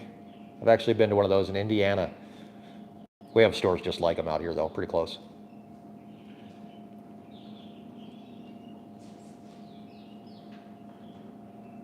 How many campers can you have at one time in your campground? I think 5 is the max right now. All right, let me show you guys the brooder really quick. House. We have more eggs coming.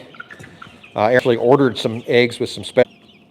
We have shipping in before too long, so we haven't hatched any more of our own, but these ones actually came from our own flock and hatched them in our own incubator.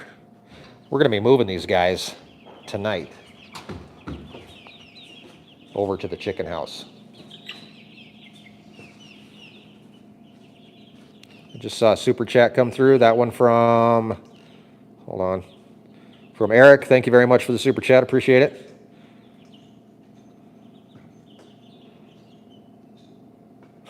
We do have turkeys. I never thought of them gossiping before, but they are gossiping. We do have a weather station on the ranch. It's actually through Davis Weather Links. You can search for Weather Link and you can find it. I think it's on Weather Underground too, if I remember right. Okay. Those are the chickens. All right, so next stop, we have to get the cows fed.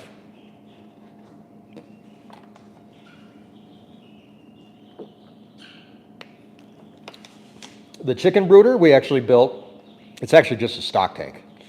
We have a smaller one, and I'll show you guys when we walk outside here. We've got a smaller one that we start them in. That one is actually kind of our finishing brooder. Head out this way. There's our feeder. We're going to be mixing, I think, or I hope. See if I can zoom in. They're taking off for the day. We have a small campground over on the other side of the road. Looks like they're leaving. Okay, now how do I zoom back out? There we go. All right. This is our starting brooder. One of the wheels fell off, so I got to fix that. This is actually where we start our chicks after they're hatched. They go in here. There's a lamp. This is actually just built on top of a pallet with some sides and a top. Very simple, easy to do. Okay, we are going to go feed some cows. We're going to go grab a bale. We're going to feed about a half a bale of these cows today.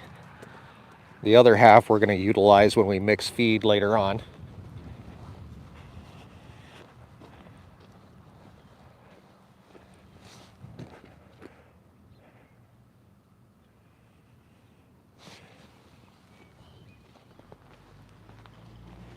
Oh, there goes another RV leaving for the day, hitting the road.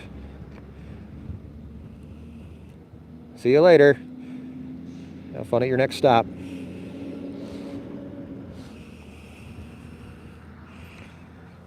All right, tractor time. At 9 o'clock, be sure to be here. Jeff is going to start his morning chores. I'll be helping him out with them, of course. We will be feeding all the animals,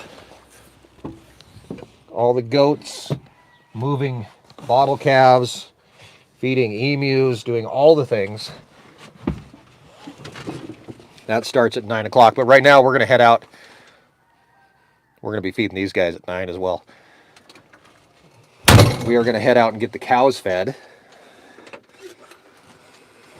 I need like 3 arms.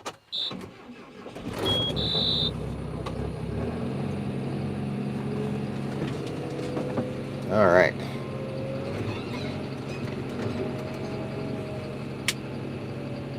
There go some cats. First thing we got to do is go hook up to the Hustler bale feeder. We're going to head over and grab that thing.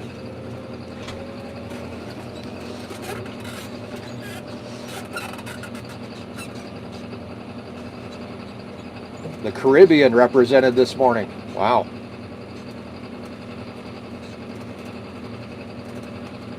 Wash tractor day. Yeah, it might not be a bad idea, actually. We'll see if we got time to do it.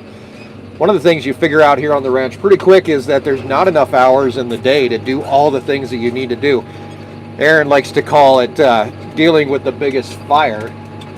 And that's kind of how things have to work around here. You find the biggest problem and start dealing with it. If you have time and you have no problem, yeah, you can probably wash the tractor.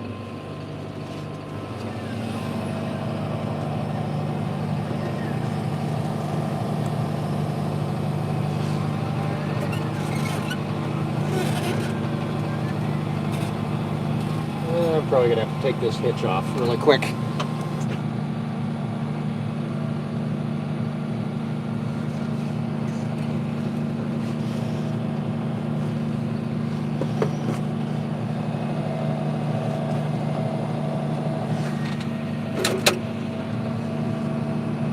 Let's see here. Sorry, I'm bouncing you around like crazy. I'm going to be a little crooked for a second. I got to take this hitch off the 3-point hitch.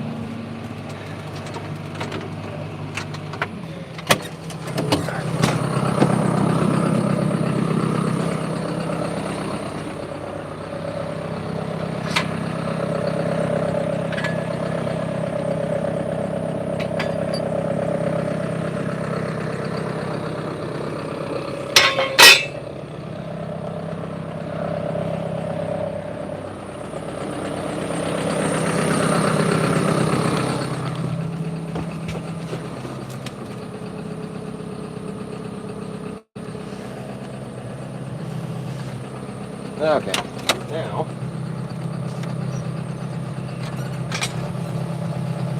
usually this time of year we actually unhook from the feeder every day because of multiple things we're doing with the tractors, whether it's cleaning barns, moving manure, whatever it is we have to do.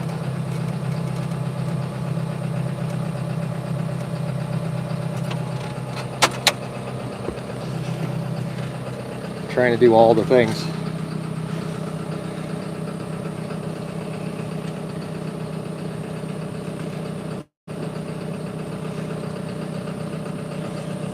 All right.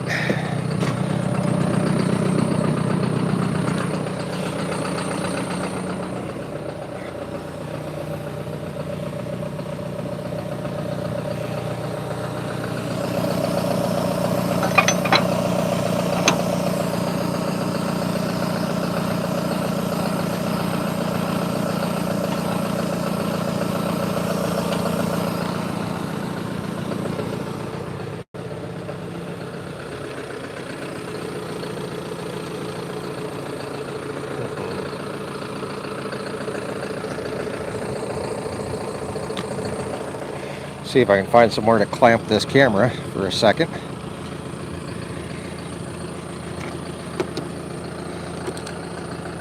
Sorry, crooked again.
Okay, now we're ready to go.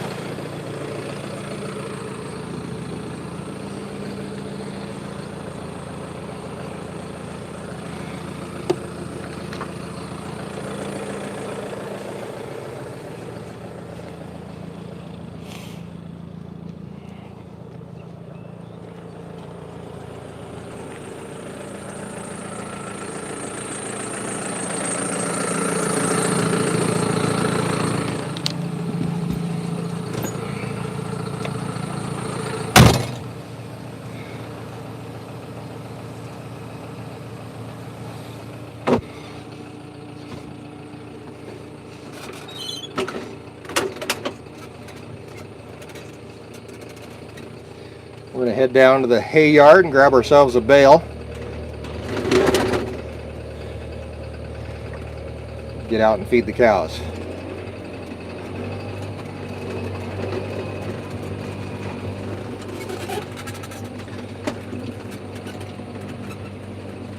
How long did it take for you to become a rancher over your previous life? I don't know. We always say that if we would have started a YouTube channel the day we came to the ranch, it would have been a comedy of errors all the way through. And there are times that, we're still learning every single day as we go. But I think that being a rancher or being a farmer or whatever, some of it is more of a state of mind than anything. Caring about the animals, sometimes more than yourself, is a telltale sign of a rancher.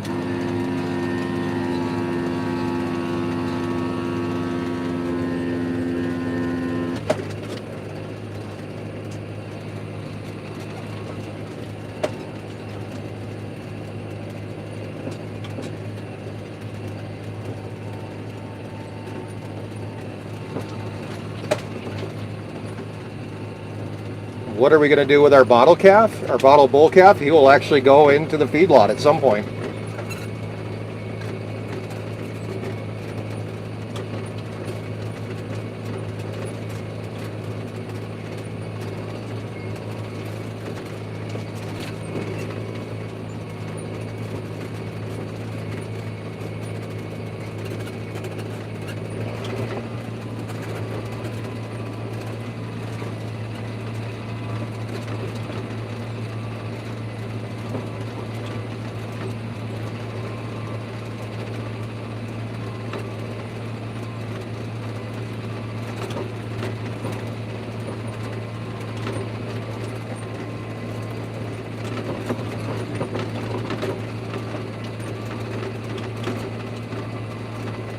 Rexburg, Idaho. Happy birthday. Thanks for joining us.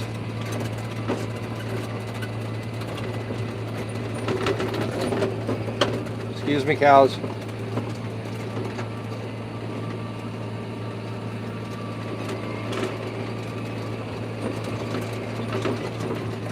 Bobby asked if we've ever successfully shipped to Alabama. We have shipped beef and pork to every single U.S. state at this point.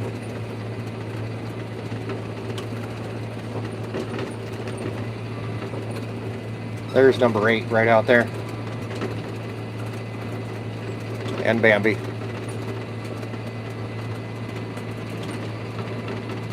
And there's some compost cows.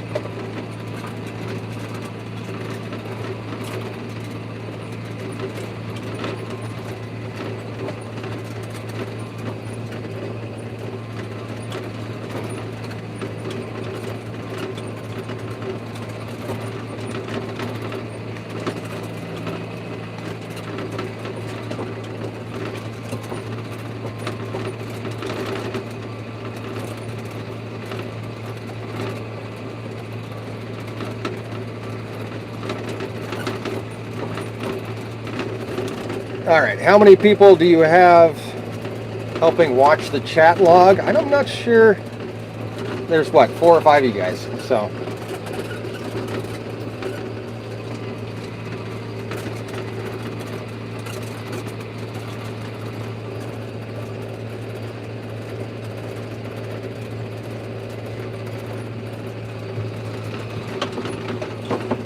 All right, we're heading over here to the hay yard. We're going to grab a bale. We're going to feed about a half a bale to the cows today. They are out chasing green grass, but they still need calories, which they're not getting a whole lot of. So out there in the green grass, very short.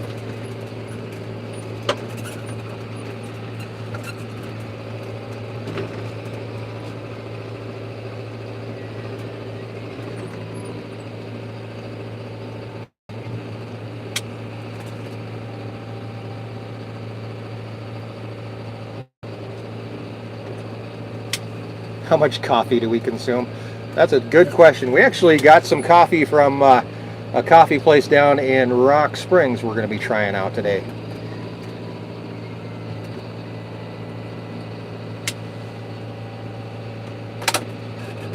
How many cows are left to give birth? I think there's about 15 or so. Not too many, actually. When it comes to calving, one of the nice things that happens kind of naturally is a good percentage of your cows will actually have their calves in the first cycle, first 21 days. At least if things are working correctly, that should happen that way.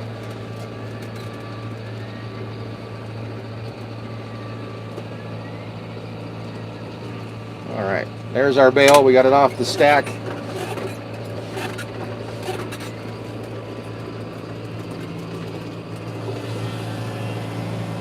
Now we just got to grab it.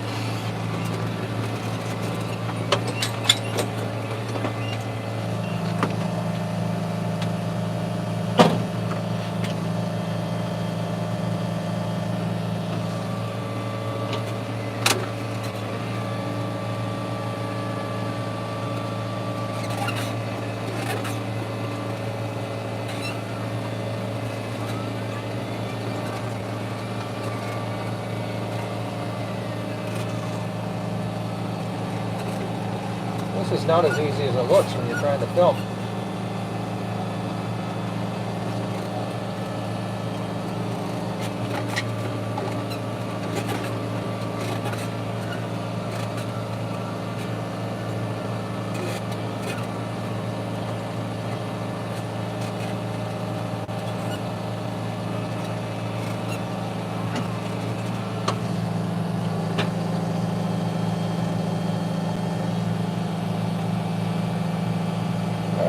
Rotate this bale up and around a little bit, about like right there.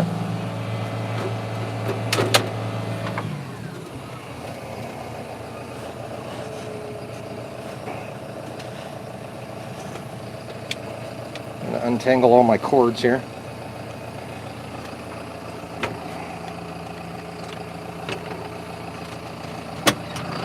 All right. Now we can jump out. We're going to cut our net wrap off of our bale. If I can find somewhere to clamp this darn thing.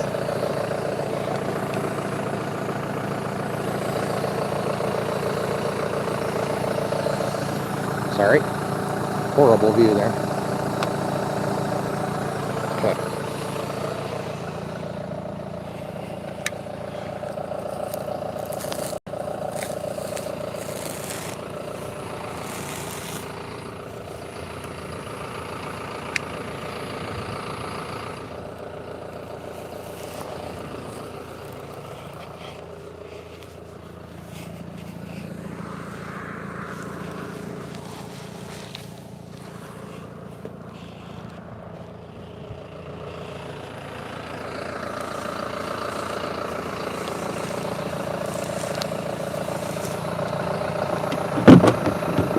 Oh crap.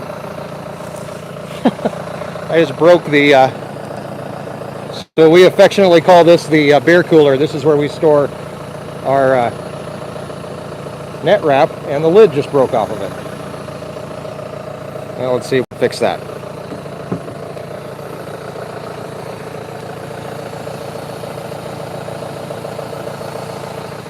If it's not one thing, it's something else.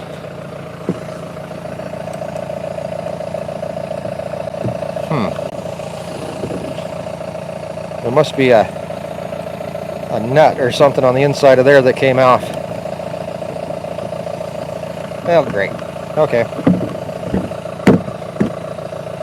That's not going to stay.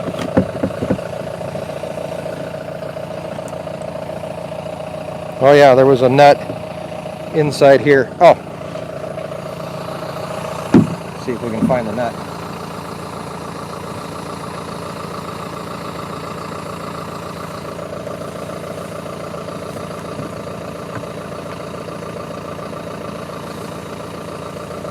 Gotta be in here somewhere.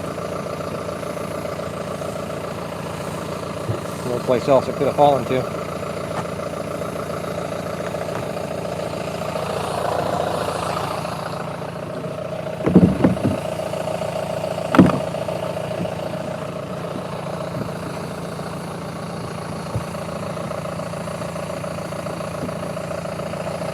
Come on.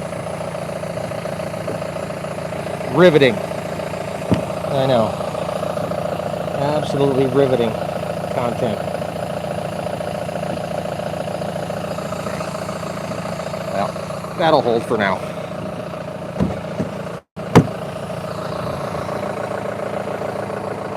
Until I find another all the way.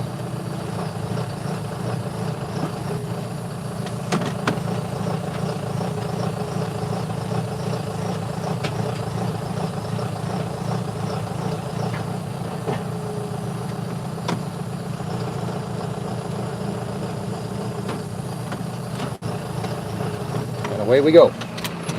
Let's go feed some cows.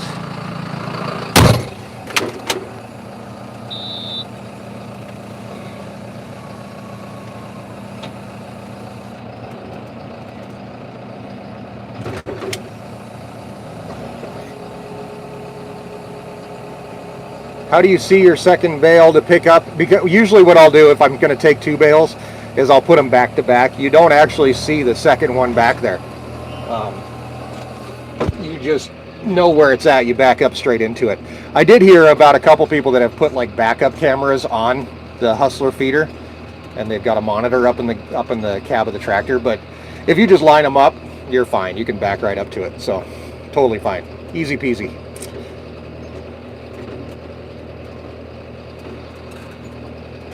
All right. When is Ethel going to have her baby? Your guess is as good as mine. But I can tell you that Erin went out a couple days ago and was checking her teats and got some colostrum out of her. So that's actually a pretty good sign.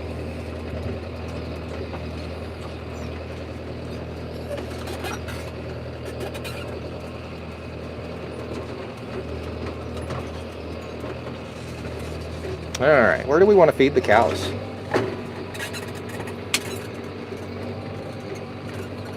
Carrot Teat Mom had a...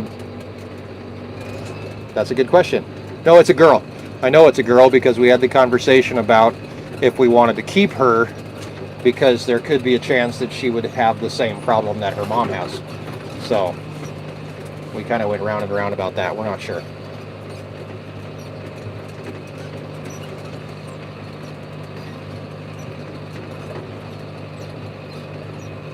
So not much hay growing in the pasture yet. In fact, we've only seen a few days that have actually gotten up into the 60s. We need warmer temperatures for grass to grow, obviously.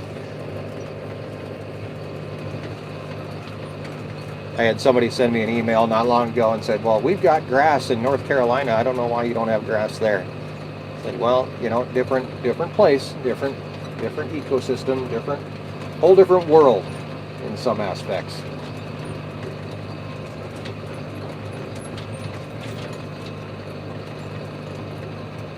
We actually had the vet look at Ethel. I know I'm switching gears here a lot. We had the vet look at Ethel to see if she was pregnant, and the vet said, well, your guess is as good as mine.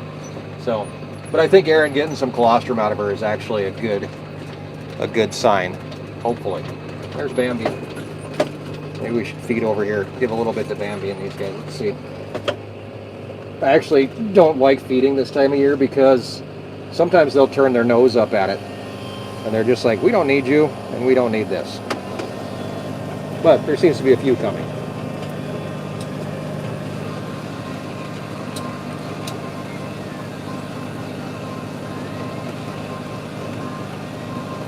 The other bad thing about this time of year is the cows are so spread out. You have to put some hay here and some hay over there, so we can make sure that everybody comes in and tries to at least get something. So we'll take some more up here, give a little bit to these guys, these calves. This is apparently where all the calves hang out. So there is enough magnesium in our hay that we put up. The problem is there's not much magnesium in the grass they're eating now. So that's why we supplement with magnesium cake and magnesium lick barrels for these guys.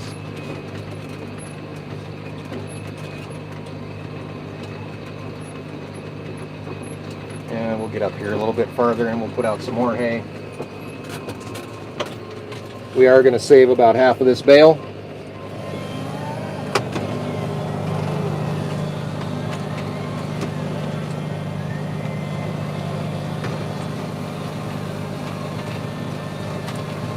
Oh, that one really came off fast. I don't want to lose it all.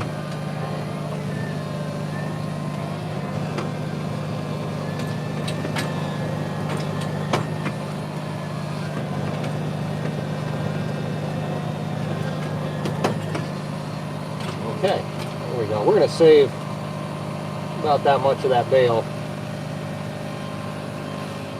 so that when we mix hay, or mix feed, sorry,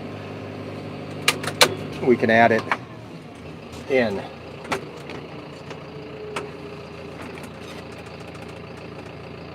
So while the cows are out chasing hay, or chasing grass, I guess I like to say, it is kind of cool. When we do put out hay, it looks like most of them are coming this way. Walking up from the pond down there. There's a bunch of cows down there coming up. We can come out and take a look at some calves. Hi, moms. Hi, calves. There's number 12, number 4, number 8. Hi, guys. Morning. Number 16 is the little vocal one over there. 19.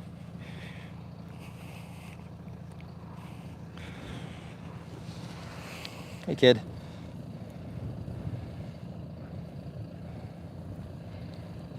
Hi, number 19. You're pretty friendly, curious.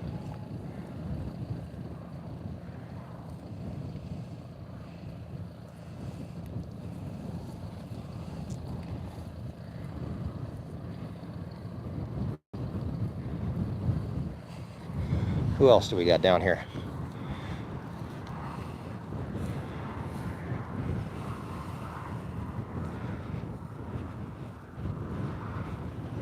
You're following me. Hi. This little one's following us.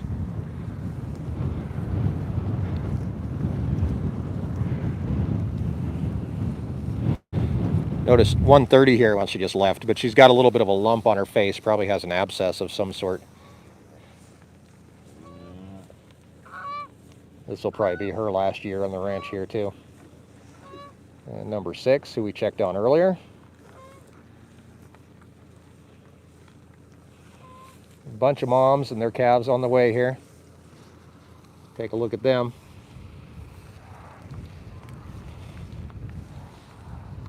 And then here comes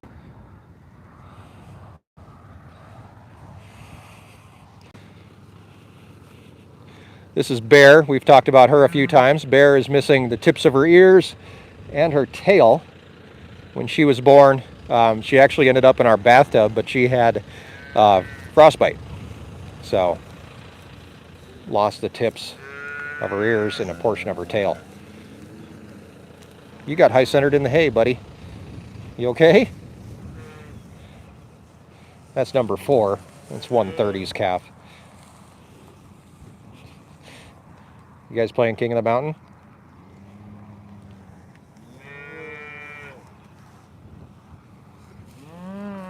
Toilet seat cow, Kathy. That was, yeah.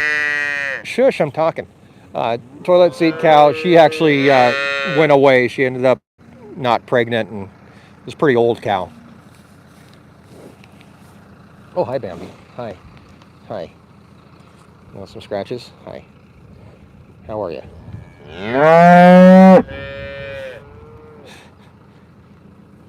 Bunch of cows coming up. We could probably feed an entire bale to these guys.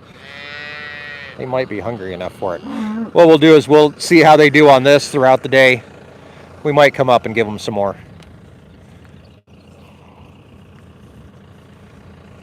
A little bit later.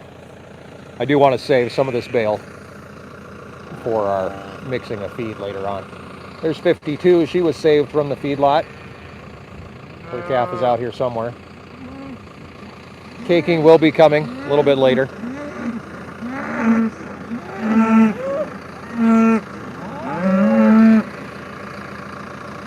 Looks like most of the cows are on their way up this way. There is one cow down there that's not moving. I don't know if you can see her. She's that little black dot right there. She's got a calf with her. Might be worth taking a look at. The calf is laying down. Might swing down there with the tractor just to see who she is and what's going on with her. Maybe a new calf, we don't know.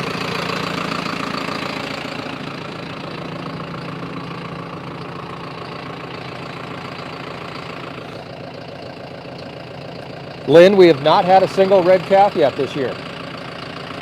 Black is the dominant gene, but usually we have a couple red ones.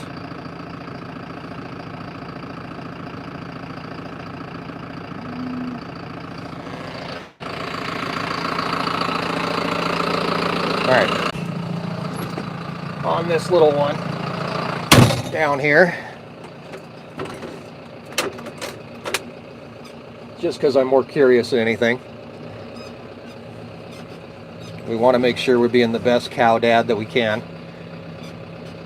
And if there's a cow that's not moving with her calf, it's worth taking a look at, seeing what's going on.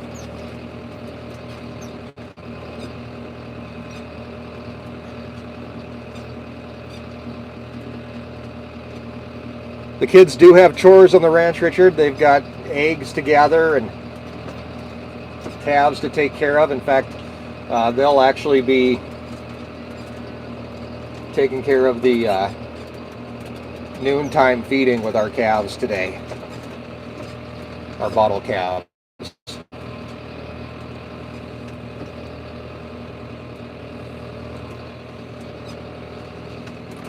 Alright, that mom's still not moving with that calf, so if she does have a new calf, there's not a whole lot we can really do about it, because I don't have any tags or anything else with me.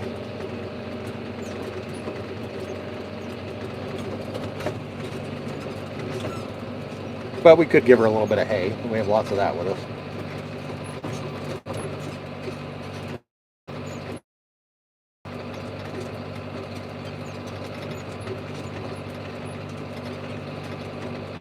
Days, we'll see them kind of munch on the grass here and there. copying moms. In fact, even our bottle calves, we already have, this would be done in a time lapse or even just a quick cut. Boom, all of a sudden we're there. Okay, the calf's getting up. Good. I bet you this is probably number 25, but I'm not exactly sure. For some reason, this mom does not want to bring her calf to play with everybody else.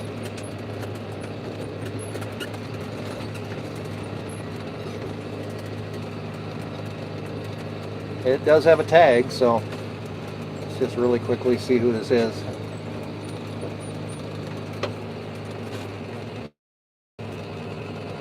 That's number 70. And the calf number, I can't see unless the calf walks around, number 24. So she's not ready to bring her calf up with everybody else. Not quite yet. Or the calf was just sleeping and she didn't want to leave it. One or the other. Either way, everybody else is up there grabbing a bite to eat. I still need a new windshield wiper. Somebody remind me next time I'm in town. Luckily, we haven't had to deal with that much rain yet.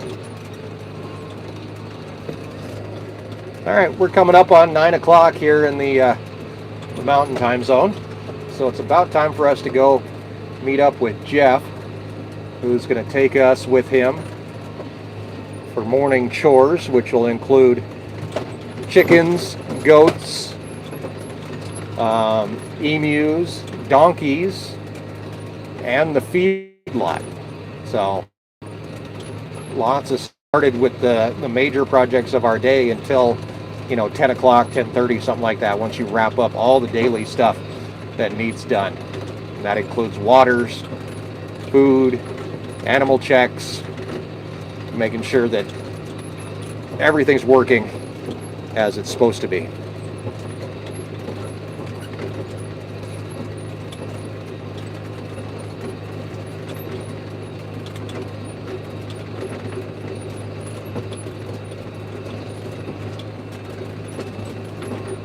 Yeah, we can go see the bulls today. We'll do that.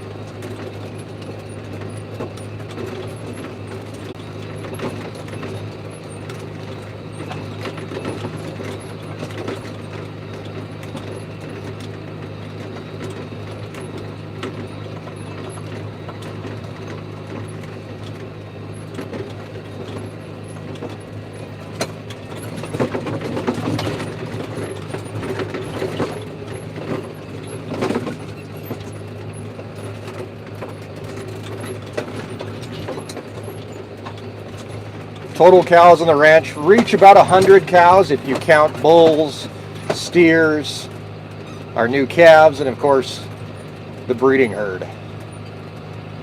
We're right about 100.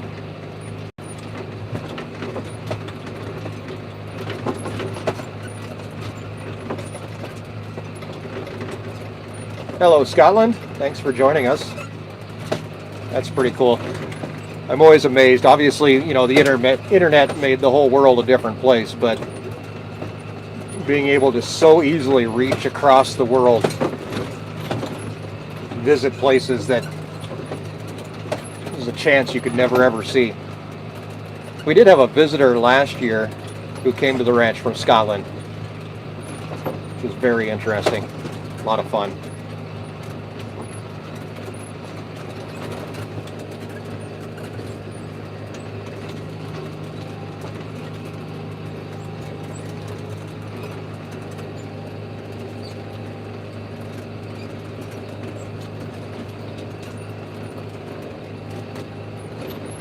Israel, very cool. I did not know, and I learned this not too long ago, how that Israel is actually a big cattle area as well. We were contacted by a couple companies that are doing some really cool tech stuff with cows and tracking and ear tags and stuff like that. Very cool.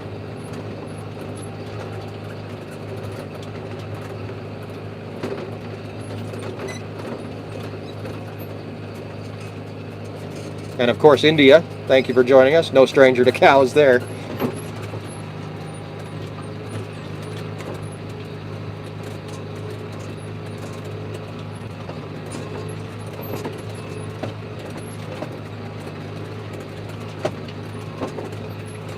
South Africa, United Emirates. Wow. Amazing. Slovenia. Jeez. Very cool, guys. You guys are amazing. And Oklahoma. We've got Oklahoma in there. Which is sometimes like a whole different country.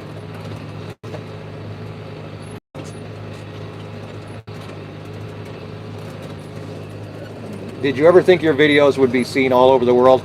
Honestly, when we first made videos, I thought we'd be lucky if they were seen all over Campbell County. The very first videos that we made were basically made to promote our farm store business. That's what we wanted to do. We wanted to bring people to farmers market and buy beef and pork. That's what we wanted to do. However, things changed pretty quickly once we had people all over the place that were watching videos and wanted to know about the ranch and what was happening. All right, we're back up here at the shop. Always lower your tractor bucket. One of the first things Gilbert taught me. Always put your tractor bucket down. It's not a bad idea to tilt it forward a little bit if you're in an area where it rains a lot. Tilt it forward a little bit so that you don't get a whole buildup of water inside your bucket. Luckily, we don't have to worry about that today. Okay, so we've got a little bit of our bale left here. That will go into our mixer. We mix feed a little bit later on this afternoon.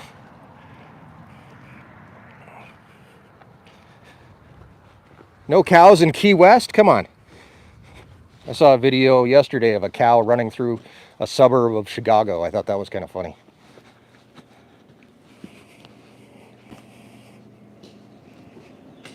All right, back into the shop.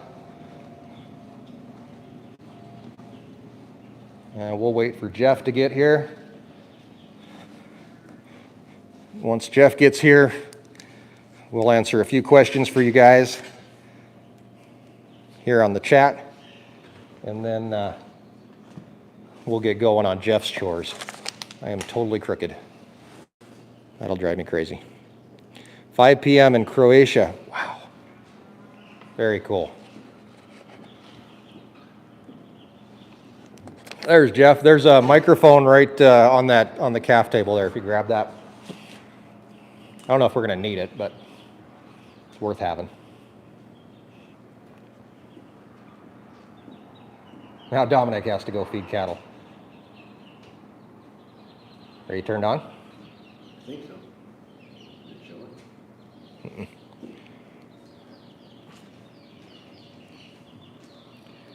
With blue light. There we go. All right, so Jeff is now joining us. Come on over here, Jeff. Ranch hand Jeff from Pacifica, California. So we've got the screen over here. That helps because I'm blind. We actually made it, we didn't make it old person font, but we did make it bigger. It is. What time is it on the ranch? We're going to answer a few questions, then we'll head out. I don't know if you've been watching at all, but. Oh, of course. Okay, so we're going to answer a few questions, and then we're going to head out and take a look working. around and see what's going on. So, somebody asked what time it was. It's 9:02 here on the ranch, so the chat is so hard to keep up with. It is. Yeah, it's crazy. Wheelchair accessible school buses for sale. Are you selling buses? I'm confused. It's funny how like chat there's side conversations going on and you have no idea what's happening. But it's fun because then, other people are engaging with each other and then, they're not really paying attention to what I'm saying. So that I can just ramble on about whatever. You're so good at it. I am, yeah, I'm very good at rambling on. Max Sawmill Vlogs. I own a 100+ acre property, raise pigs, laying hens, meat birds, and a horse. For years, I've always felt silly calling my place a ranch. Should I feel silly? What do you think, Jeff? Not at all. Yeah. If there's animals, it's a ranch. Yeah. If you care about them, you're a rancher. That's There you all I go. have to say. So call yourself a ranch. Do it. Jeff Lake has beautiful hair. Well, thanks, Kathy.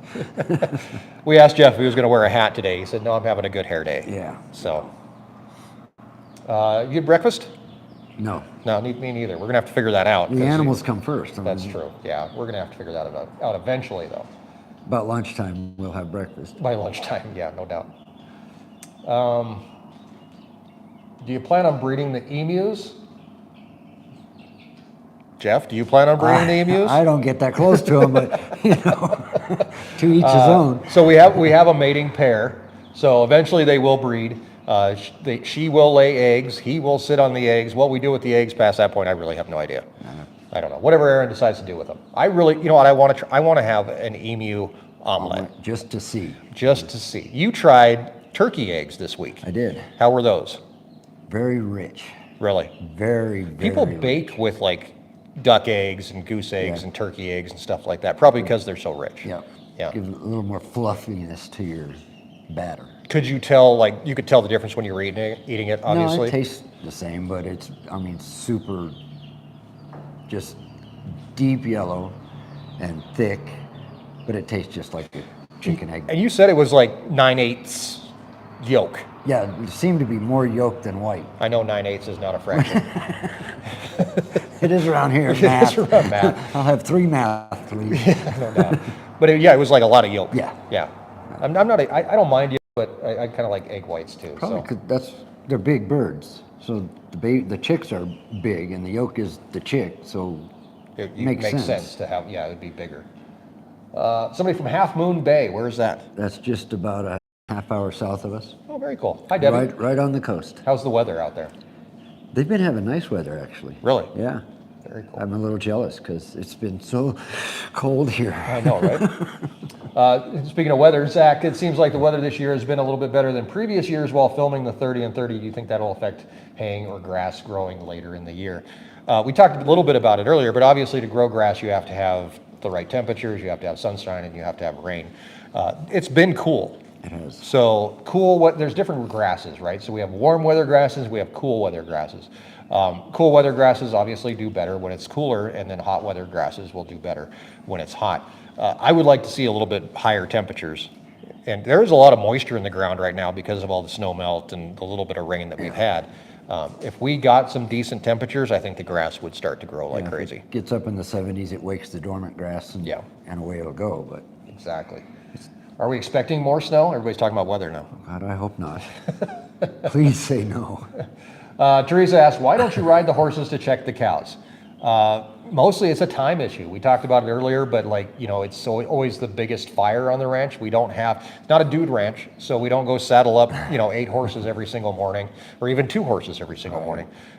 It's more, it would take longer to saddle up a horse and then brush her down, get everything done, go out and check cows, come back, take the saddle off, everything else that we have to do. It's so much easier to be able to jump in the gator, go check cows in 15 minutes and be back. And then you're on to something else or another fire to put out, literally sometimes. See, I can't do this chat. Wow, It's it crazy. just jumps there. Jeff, do you have a farming background? Why don't you tell some of these folks your background? Oh, goodness. Yeah, start at the beginning. I'm a city I was slicker. born. Back in 1843. My parents' families did some farming and ranching in Oklahoma, and that's the only background I have. I'd help in the summers, and that was it. But since I was in grade school, I wanted to be a farmer. Really? I wanted to have animals. Was there any certain type of farming that you gravitated towards? Well, my uncle in California had sheep, so I Okay. grew up, my cousins showed sheep and raised them, and I helped deliver one when I was preteen. So Oh, really? that kind of got me into, oh man, this is kind of cool. And so yeah, I wanted to be a sheep farmer, but I don't say that too loud up here because this is cattle country and I'm liable to get skinned alive. But There's a few sheep farmers out yeah, there, but they have cows A too. couple of ranches with a lot of sheep. Right. But they're on the edge of the county where you have a sheep ranch here, and then you cross into Campbell County, and there's a big sign on the side of the road. This is cattle country. Yeah. And okay, I'm sorry. Is that a warning, or is that like, Exactly. is that just informational? Yeah. There's not a picture of a gun on the sign, so I think I'm okay. Yeah, So- yeah, exactly. Hefner Farms, and if you haven't checked out their channel, go check out their YouTube channel. Asked if we made a schedule for today. We have. It is posted online. You can go to our website. It'll pop up on the banner. Occasionally, folks are throwing in the link for it also. Are you still under drought conditions? Yes. Yeah, we are. Of course we are. See, every time I touch this thing, it just goes crazy. $20 super chat there from JB Weld. Thank you, sir. Appreciate it. Okay, there we go. Have you met your neighbors? A few, not a lot. The YouTube thing throws an interesting wrench into almost everything we do, right? So, in fact, Erin met some folks in town not too long ago, and they were asking, what we do out here, and she said, "Oh, we have a YouTube channel as well," and they said, "Oh, you're those people." And it was like, "Oh, I guess we are those people." You are. Yeah. So we do. I mean, a lot of our neighbors we do know, we get along with just fine. I think that sometimes they're not going to stop by because we might be filming. I think that happens occasionally. Dominic asked, why don't we spread it? We do. We just can't spread it all the time, the manure. Yeah. Yeah. We lay it on pretty thick sometimes on film, but Yeah. And from Rob K, do you switch tags out of the calves on lit? Yeah. So once we'll usually leave the tags in the steers. We don't bother switching those out, but everybody does get an RFID tag. That allows a little bit better tracking with our premises ID. And then the heifers that we keep in the herd will eventually be rotated into a green tag and a permanent number. Breeding herd is actually double tagged because they do lose tags occasionally. They'll get caught on fence posts, they'll get caught on like wire, sometimes a net wrap or something like that. They'll end up ripping out an ear tag, so it's good to have them double tagged. And then the RFID tag is a permanent identification as well, so we can scan them and find out who they are if they lose both tags. So the reason we don't tag with permanent tags when they're born is because they're expensive. Permanent tag, the really nice tags that we try to keep in the cows that don't fade, like the tags that I don't have any with me, but the tags that we tag the calves with, eventually those fade. You can't read the numbers on them anymore. You can look at some of the cows even in the C team. Yeah. Like you can't really read the numbers anymore, or you can, but you got to get pretty close. they're printed on. Yeah. And the expensive ones are embossed, so it's Right. It's inlaid. Yeah, so the expensive tags, they take a black piece of rubber, and then it's got a coating on both sides, and then a CNC machine cuts out the numbers. It's actually pretty cool. All right. Electric fences. We don't have a whole lot of electric fence, usually around gardens more than likely. So Jeff's not old, he's just a few years younger than I am. Well, he's only a few years older than I am, so.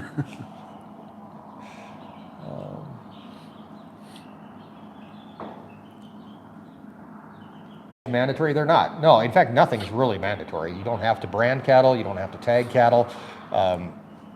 It's just more of it's tracking purposes for us more than anything. How is Matt doing? I don't know. Is Matt here? He was here earlier. He's in there somewhere. He's in I there think. somewhere. Ask Matt how he's doing. He might have gone to breakfast or something. That would be nice. We should probably get these cows some food too. So, Jeff, have you had any hog issues in your state, county, in California? Because I know I've been tracking hog populations. You ever heard of? Not too many hogs run around Pacifica. I Not don't in think. Pacifica. The Central Valley, they may have a few, but not like you hear about in Texas, where they have thousands and thousands of Right. feral hogs. But no, we don't have a problem in the city. I would hope not. Oh, there's a good one. Is there any job that I will not do on the ranch? Ooh. No, I do as I'm asked. Yeah, I don't think you've ever said I'm not doing that. Well, last year, Erin said, "Hey, the garden needs weeding." I says, "Well, I got stuff to do. I don't eat vegetables, so I don't grow vegetables." There you go. Strider asked if we have bears around here. We do very, very rarely. Very, very rarely. All right. Ouija says there are hogs near Merced. That's the Central Valley, so yeah, okay. there are hogs in the Central Valley. Yes, I am, Annette. Married? I am married. Thank you very much. I don't know if she's watching today. She's at a barbecue. Oh. So Very cool. You sent meat from the ranch to the that's barbecue, why didn't you? she's at the barbecue. Very yeah. cool. Very cool. Todd asked what the ratio is between cow and steer, or steers and your cows and steers and bulls. I'm guessing you're asking about calves. I think we're pretty close to 50-50. I think we're one off from that, so pretty close. Today made it for the calves to made it 12 to 1, 12 to 11 bulls. There you go. What is your fat percentage of the ground beef in the store? Looking for 90-10. It's really lean. It's really lean. I couldn't tell you. I don't think we've ever had it actually tested, but I bet you it's 90-10 or 95-5. It's very, very lean. You can cook with it and there's nothing comes off of it. So, all right. You want to go feed some stuff? Let's do some work. All right. Where are we going to start? Get all my junk together. I don't know. Where do you want to start? Let's emus, Ethel, goats, chickens, and then we'll load up feed for the across the road. Okay. Sounds great. So this is Jeff's pretty much daily routine. I'm going to head in here. This is the sale barn. I don't know which one that is. Do you know which cat this is? Yeah, that's Kitty. Ah, yes, Kitty Kitty. She tried to tell me all their names, and I said they're named Kitty. That, don't expect I threatened me. to have Carrie do a cat, like, introducing thing. Barn cats are Carrie's forte. Hi, cat. I don't know who you are either. Is that May? Maybe. Maybe. I don't know. All right. So this is one of the spots where we tend to lose service. So I'm going to poke my head in here, but I'm not going to go all the way down in the barn right now. So there's some emus. Jeff's going to let them out, or what are you going to do first here? Yeah, I'll let them run, and then I'll take Ethel. Okay, I'll stand guard. I'm going to stand here at the door so they don't take off on us.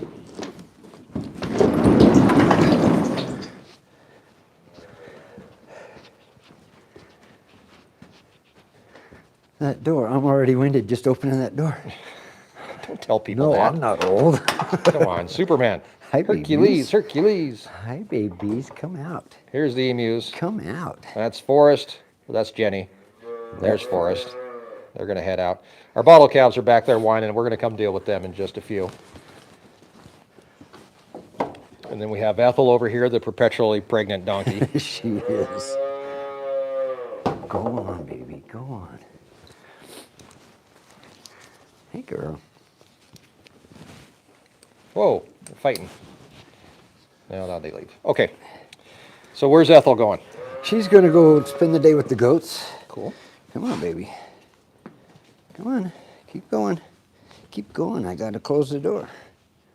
Oh, you silly girl. Come on. Come on. This is the old Model T, by the way. This is a 1924 Model T Ford one-ton pickup. Still runs, although we don't drive it because one of the tires is actually ruined. If I ever end up with about $300 extra, I can buy a new tire. Tires are ridiculously expensive for it. Well, if you still had wooden wheels, you could make one out of pallets. There you That sounds like a lot of work. Yeah. And Ethel just shifted into fifth gear. This is it. She doesn't move too fast. Ethel is actually 11 years old or so. This year should be 11, yeah. Yeah. Come on, baby.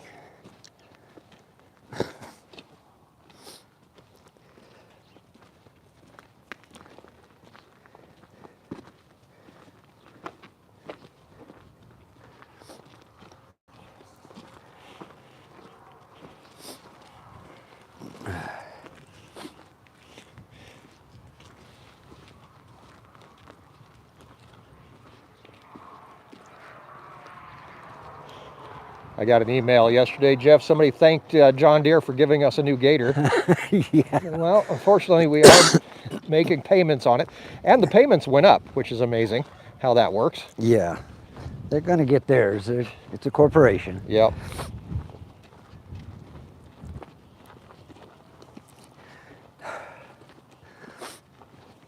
All right, Ethel. We're going to get there eventually. This is the chicken house over here.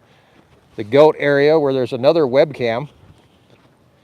You can watch Ethel and the goats and Petunia And Jeff, sometimes, Sometimes. because he'll come. This is where Jeff comes for therapy, hangs out with the goats. Somebody asked in the chat earlier what my favorite animal on the ranch was, and I told him Waffle.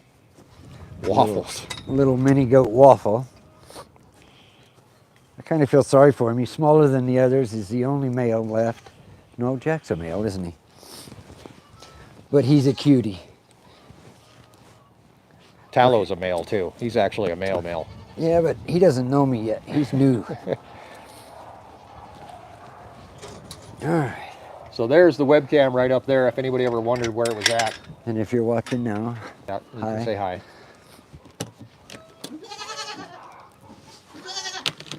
And here come the goats. come on. And Petunia, Fancy. thinking about coming out. There's Tallow.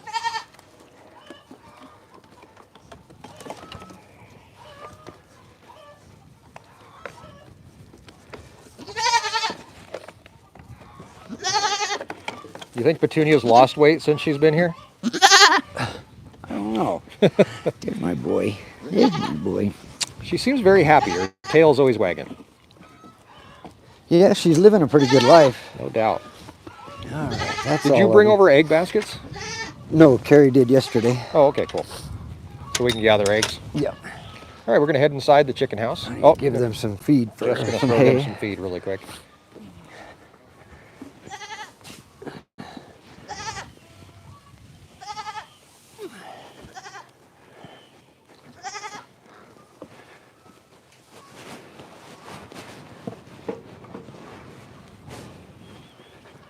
All right.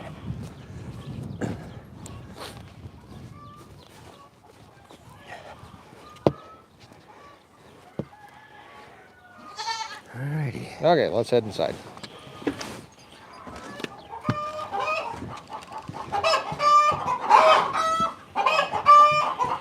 You come.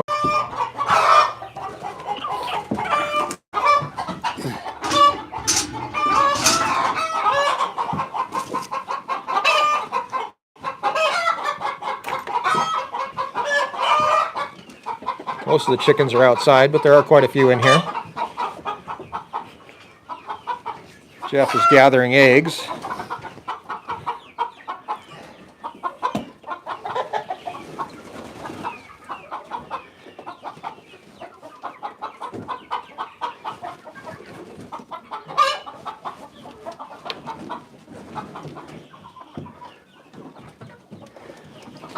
Come on, girl. I know. I know. She growling at you? Yeah, she's unhappy.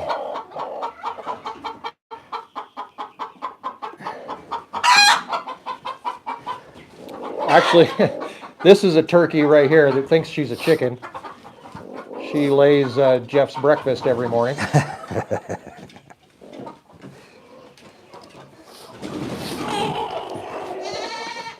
I think Carrie might have hit the nail on the head the other day. Because she hasn't been laying. She just comes in here and sits. Carrie thinks she's hiding from the toms. Oh, maybe. Should we tell them where she's at? I might.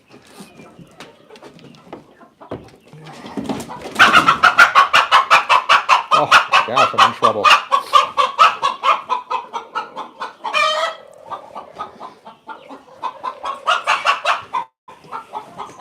Is there anything under there? Huh? Anything under there today? There's chicken eggs. She's laying on the chicken eggs. Come on. Oh, man. You want to see the turkey from the other side? We can swing around. It's like interactive TV here. Your wish is my command. If she doesn't turn around. Oh, she probably will. No, she's still sitting here. Sneak by Jeff here. Hi, turkey. She sure is pretty.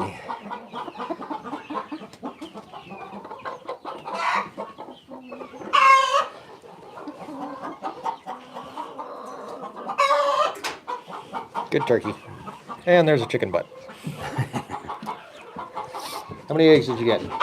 That many. That many. Good job. I'm looking. Sweet. Yeah, I couldn't do that. I don't have enough hands. Jeff's gonna latch that for me. Maybe. All right, Jeff's got eggs. Might as well swing by and look at the heifers while we're over here. And you need to let the replacement hens out. Oh yeah. All right, so there's our tom turkeys.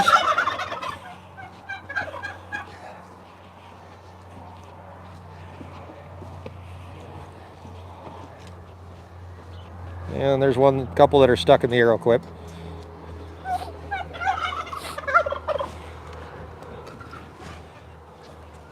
How do you guys get in there and then can't figure out how to get out?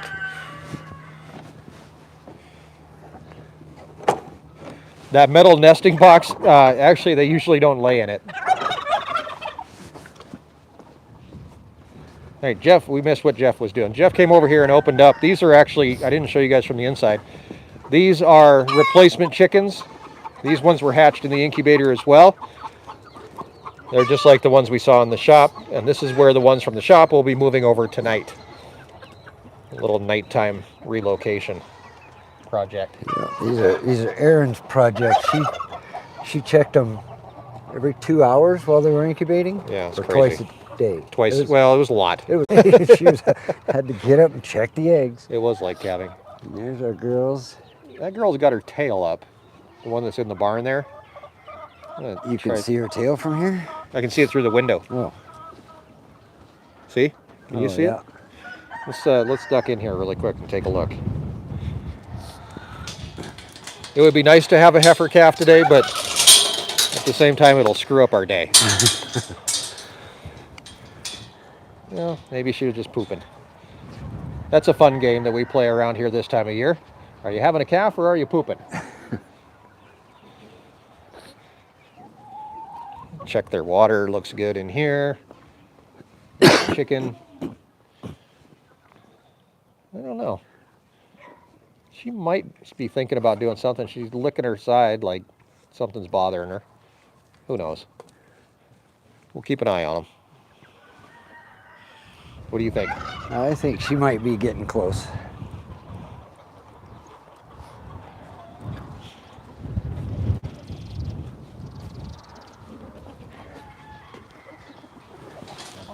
All right.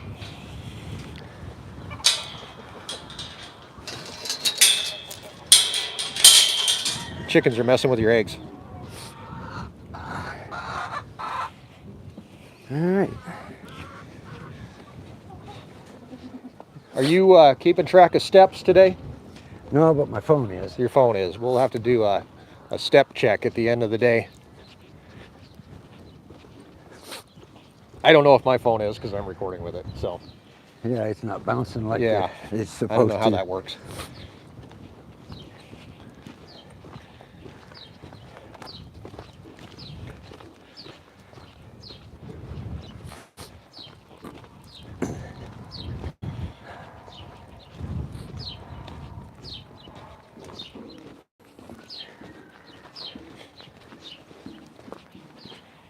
I think these guys are ready for food, aren't they? Oh, they're always ready for food. So this is our B.5 team. And here we've got Mom that didn't have Milk Mom. This is the fence jumper. And that one's unlucky enough to just wait. What do you think?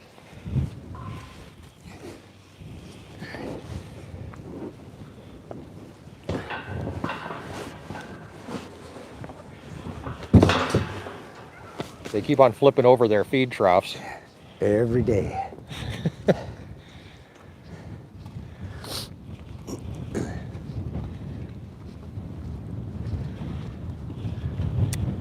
All right, what's next? Bottle calves? Yeah, we'll feed the bottle calves, and Okay. I'm saving the real work for last. I'll help you out all I can. Loading those muck tubs with feed. I can always put this camera down and clamp it somewhere and help you out. So we might have to do that anyway with the calves. So we're gonna go make bottles for the calves. And then while Jeff is doing that, I'm gonna answer a few questions here, since we're back in the shop. And we're going to hear Jeff running a blender in the background, but that's okay.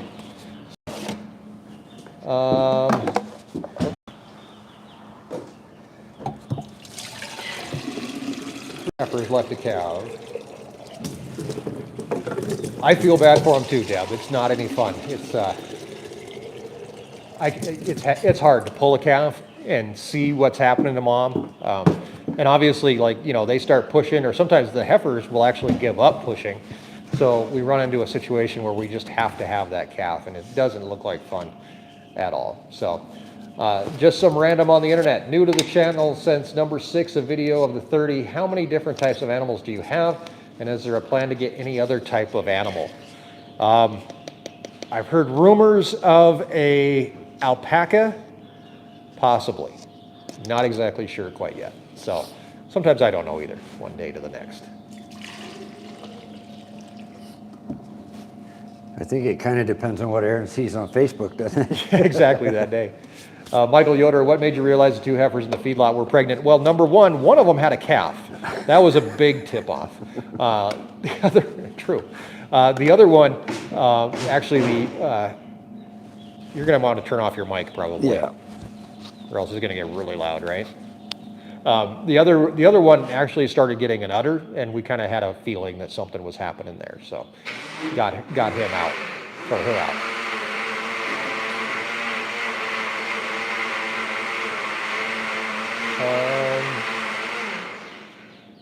Jeff, everybody loves your hair.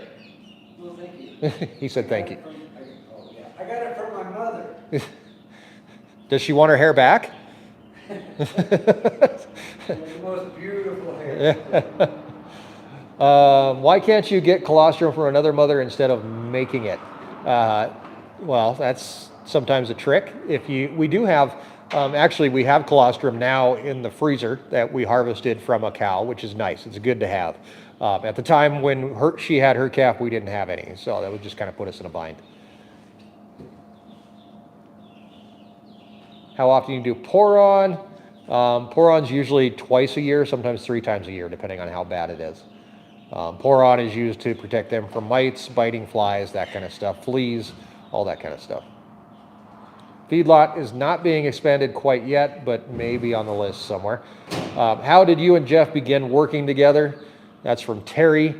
Jeff came and volunteered on the ranch 3 summers ago just to help out. Actually, 4 summers ago? You came for like a week. Yeah. And then the next summer, he asked if he could help out the entire summer. So worked out great, and Jeff has been coming back every summer since then. Patience P26, do you always get that many eggs each day? Sometimes more. But yeah, that's about average. Depends on the time of year, too. How much does a bottle calf cost? If you go and buy a bottle calf, about $500 probably right now if you went and bought one somewhere. Raising one, double that easily. How do cows know when to go to salt licks? Are they scented somehow? Cows are very curious animals. They'll if there's something out there, they're going to find it. They're going to figure out what's out there. I don't know if they can smell them, but maybe. Cows have a pretty good sense of smell. Does Erin still want mini cattle? Don't say mini cattle. Yes, she still wants mini cattle. We're waiting for one to fall off a truck. Thank goodness. I should have wore a hat. Your hair is so white and shiny. Did you turn your microphone back on? Yeah. Okay. I think so. Yep. Yep. Okay. Normally don't see Jeff without his hat, because he has these luxurious locks. He's showing off today. No hat. I'll put a hat on later. Bella came from a ranch north of town. They had a bottle calf that they didn't want to deal with, so we took it. Are ticks a big problem? Not so much. We don't see a whole lot. Mastitis, we checked on her. She's actually doing pretty good. Trying to catch up. How come number 4 was picked to go to finish it? Well, he's a steer. He was there to begin with. He's just going early because he's a butthead. That's pretty much it. More bacon's coming soon. Actually, this week, I think, or next week. Next week. No, Wednesday, I think. Wednesday? Well, that's next week. Oh, yeah. Yeah. I lose track of days. Days really don't matter here. Yeah. It's just a day. If the kids didn't go to school, I probably wouldn't know which day it was, honestly. I have to look it up on the lunch in the summertime. I binge watched the entire 30 videos in 5 days. Wow, very cool. That's dedication. Now somebody will say, why couldn't you do that in 5 days? Film them all in 5 days. We do have fainting goats. Hopefully we'll get a shot of Jack fainting at some point. All right, all right, Jeff has made 2 bottles, 1 for each. We are going to relocate them. Are we bringing them through here, or where are we taking them? Yeah, we might as well go through the shop. Okay, we're gonna bring them through the shop. What did Jeff do for a living prior to coming to the ranch? A little of this, a little of that. I did have a 20-year career with Continental Airlines and ground crew. So There you go. but after that, I just bounced around. Found his calling, though. I did. Hi, baby. Hi, baby girl. So what are we gonna do with emus while we I get don't these guys know. out of here? Do you want to kick them out the back Yeah. door, maybe? Come on, baby. Go on. She's not wanting to go. Oh, she wants to cuddle with you. Look at that. Hello. Anybody ever cuddled with an emu? She'll make your wife jealous now. Come on. Atta girl. She's going out. She'll figure it out. She's got delicate skin. Look at her. Oh, come here, girl. Go outside. Go on, Jen. Go on. No, that's not for you. Jenny, go That's outside. not for you. I guess we could put her in a pen if she doesn't want to go outside. Oh, there you go.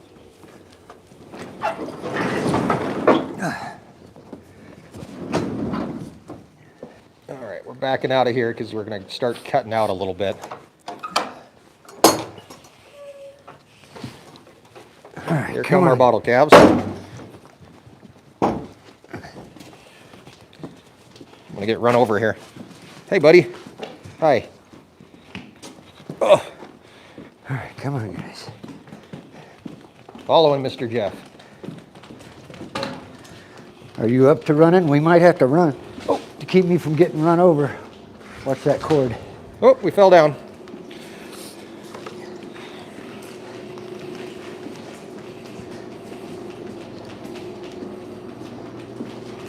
Is there a record for the cow that has had the most calves? That would actually be number 2. She's the oldest cow on the ranch. She's had a calf every single year that she's been able to. So she's had like 12 cows or 12 calves or something like that. Will Bella and Brutus stay as pets? Bella will stay in the breeding herd. Brutus will actually go in the feedlot.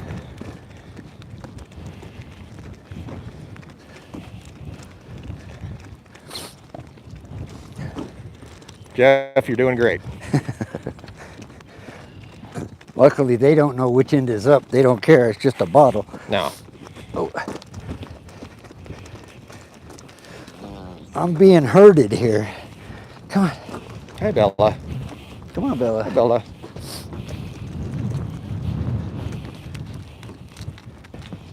So these guys are going into what is the petting zoo. Nope, Bella, hey, Here you go, come on. buddy. Come on, get in here. Come on, baby Move your girl. butt. There you go. Last year's bottle calves are actually across the road. We're going to go see them in just a few. That'll make a good picture right there, Jeff. Look at the camera and smile. Somebody will take a screenshot.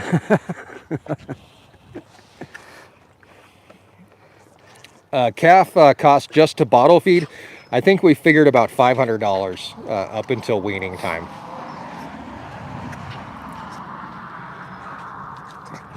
We usually will buy a bull for breeding purposes. That way we get a registered bull.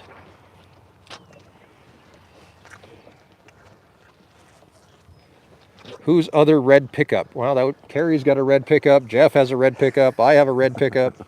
We all have the same color pickup. Yep.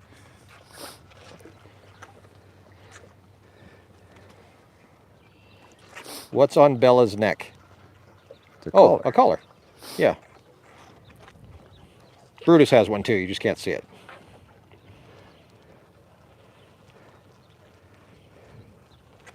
You're doing great, Jeff. Kevin has a question. I know sometimes you mention people putting in their 2 cents. Do you get a lot of people telling you you're doing things wrong and such? Oh my gosh. Jeff, you're feeding those bottles wrong. I am. We need a 66-degree angle, Jeff. We get a lot of that actually. There you go. How's that?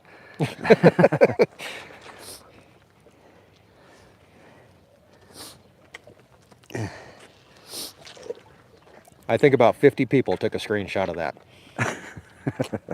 Somebody emailed me one. Nuh-uh. Yeah, People want it in next year's calendar, Jeff. Oh, shucks. I knew Jeff was an ex-con. That must be Melissa. No, somebody else. I could tell by the coat he wears when it's cold. Continental Airline Ramper's coat. That's right. That's it. That means we've got 3 of us. We got a subscriber from Placerville's an ex-con, and then we got another one. Right. Somebody Ex-con is ex-Continental yeah. Airlines employee. Let's just clarify Yeah, that. somebody got on to Melissa one time because she called me an ex-con. He hasn't been in prison. There we go. Very cool. We're all done. Feed over here for them Oh, yeah. that they can kind of get their nose in a little bit. They're going to try out. Oh, God. Are you okay, Jeff? Maybe we should just escape while we Yeah, can. I think so. All right. Let's get out of here. Come here, Brutus. You can do it, Jeff. Look at you. Aw. Okay, we'll be back, guys. All right. That was fun. That was fun. For those who are wondering, Jeff lives right there in that camper that just went really blurry because I stuck my finger in the no focus. Is a wonderful thing.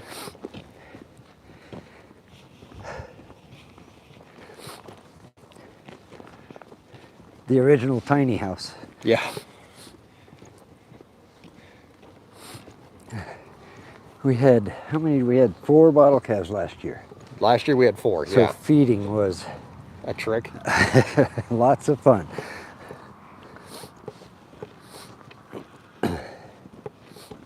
How close were you to tipping the tractor when you were cleaning out the feed lot? Jeff, you want to answer that question? That wasn't me. Don't blame me No, for that. but you were watching. You saw the outside view. I just grabbed a hold of the seat with my butt cheeks Well, and held on. I was in the Bobcat, Right. and there's pinch marks on that seat too. All I saw, I looked over at Jeff and his eyes got really big. I was very afraid for you. Yeah, as was I. Luckily, I was smart enough to put the bucket down right away, and now once I got the bucket down on the ground, that kind of. Yeah. All right, let's answer a few more of these hundreds of comments that are popping up here, and then we have to go across the road. Yeah, we got to get feed into tubs to take across to the finishing school. Right, and we're out of feed after we fill up tubs today. Right. So later on today, we'll actually be mixing feed and refilling our grain bin, which we have to do about once every 6 days now at this Yeah. point. Yeah. So Well, feeding 300. Let's see, 217 and 115 is 300 a day. 300 and something a day. Yeah. So any worries about biosecurity? Big farms usually don't allow visitors to keep their cows healthy. Boy, that would. While there are some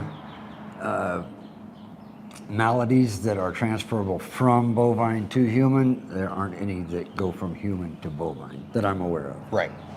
So And we don't let you bring your pet cows with you. yeah. Of course, your if pet you, cows can't come visit our pet cows. no, if you come in an RV and have a pet calf, I don't know, we might let you come in. Right. From Kevin, if you had not come to the ranch, what do you think you'd be doing for a living? Do you think you'd still be in radio? I honestly don't know. Like radio, not that it's a dying business, but it's tough. Yeah. Like, there's so much satellite radio. But so we came here in '08. In '09, I was offered a position with ABC Radio. Oh. And I think I probably would have stayed with ABC Radio, is still doing relatively well. So I probably would still be there, and it was a lot more money than I'm making here. But we turned it down. We said, no, we're gonna stay here and try this out. Although it was very tempting. So one of those things. So I probably would still be in radio or TV, one or the other. Will a calf eat as long as you feed them? Like, you mean a bottle? Like today? No, they'll get full eventually. Well, I think they would wean themselves off, wouldn't they? Eventually. I mean, you see them, they'll start eating. As long as you're giving them other food to eat, like they'll start getting into creep or COB or whatever else. They'll start eating it. So, does Brutus drink your Mountain Dew? No. The goats like to try to take it out of my pocket, but the calves don't. The goats do? Oh yeah, they'll nibble on the cap back there. Oh, really? I saw a thing online. I thought about maybe putting it on our build list for tonight, but it was a bandolier that was made out of lids for Mountain Dew bottles, and then you'd screw Mountain Dew bottles on it, so it looked like it was just like a row of Mountain Dew bottles. It's probably pretty heavy. Yeah. But it was kind of cool. I was like, oh. So if anybody wants to make one of those for Jeff. Does move up just a little bit.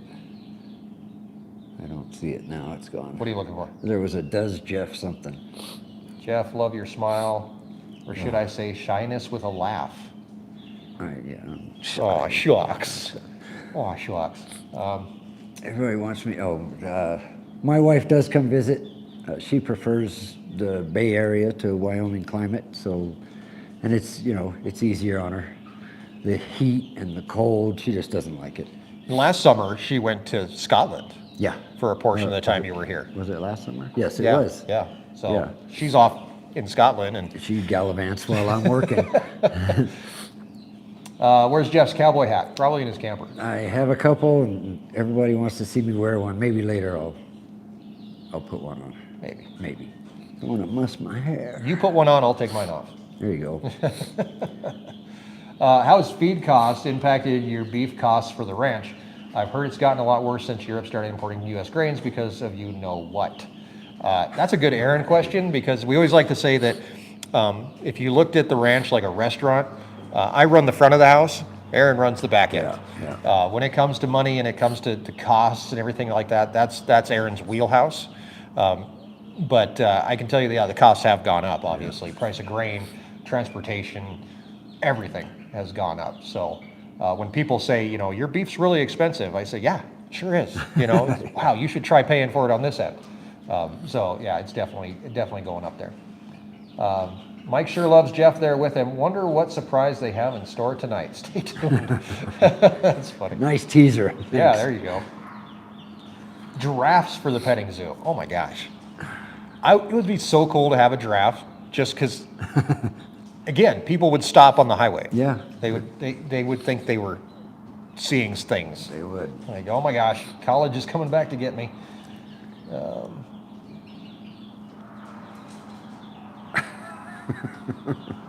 Did somebody tell you not to flirt?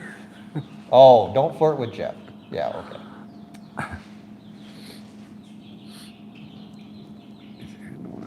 Erin is the one on the Our Wyoming Life account. That she is. She'll answer questions as we come around. I don't know what she's doing though. So she could be making breakfast. I've heard rumors of breakfast. Oh. Yeah. Actually, you know what? We got to get done because we got to pack orders We're at 10. a little behind. Yeah, we are a little behind. So do you want to start dumping grain? Yep. And then we'll meet over in the sale barn. Okay. Okay. And then we have to feed the B&a-half team too. Yes. Okay. Cool. See, this is what happens every day on the ranch.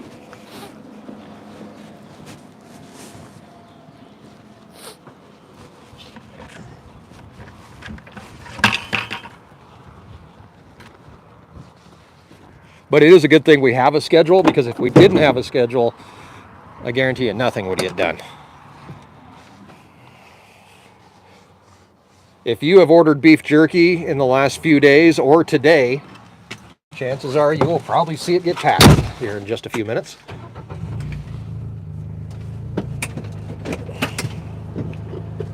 I really like the new Gator. You wouldn't think they'd make a whole lot of changes within 2 years, but this one does seem a little bit more solid.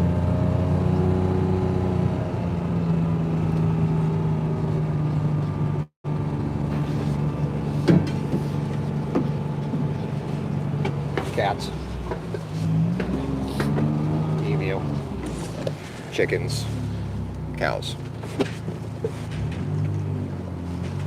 We do have youth size t-shirts on the website as well, and we have 30 and 30 t-shirts, and we have 24-hour live stream t-shirts, and we have Bambi's t-shirt as well for birthday t-shirt.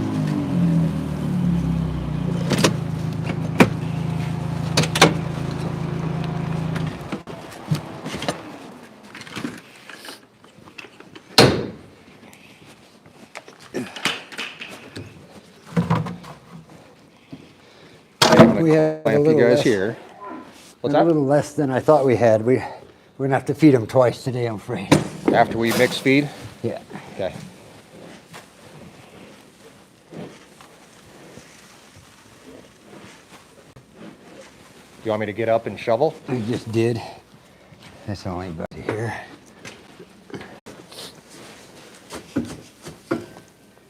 These last little bits always want to hang on.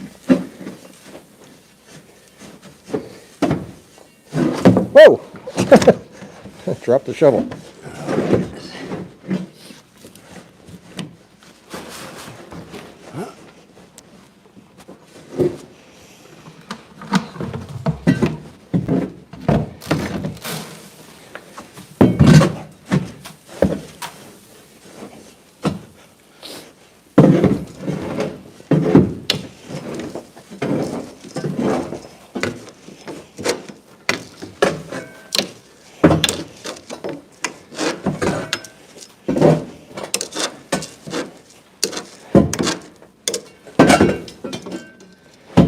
I would say the bin is empty. I'd say you're right.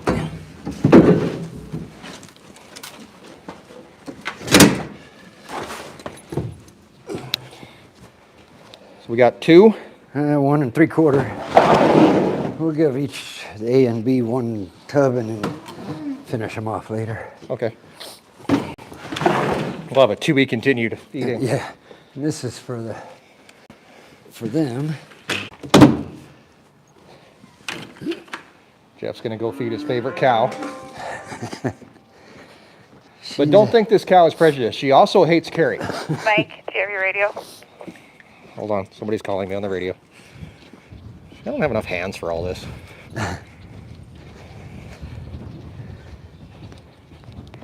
Hello. I have a radio. Hello. Do you guys want to put salt and pepper out?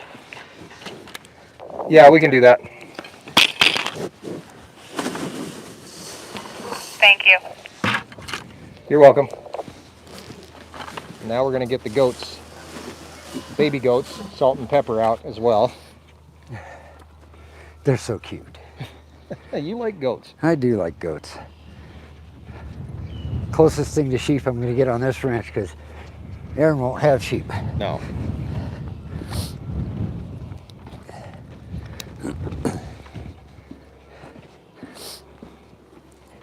I guess if I really wanted them, I'd go start my own ranch, wouldn't I? Well, we've offered to give you an animal. Well, that would just make more work for me. More work.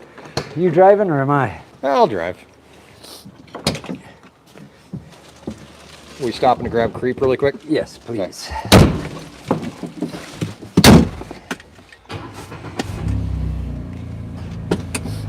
Nice new gator you've got here. I know, it's kind of somewhat clean.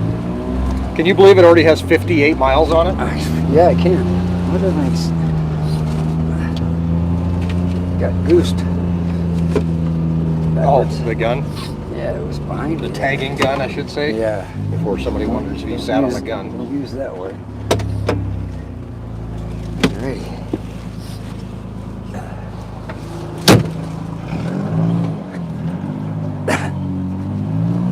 All right, Jeff is grabbing creep, which we give to our C team.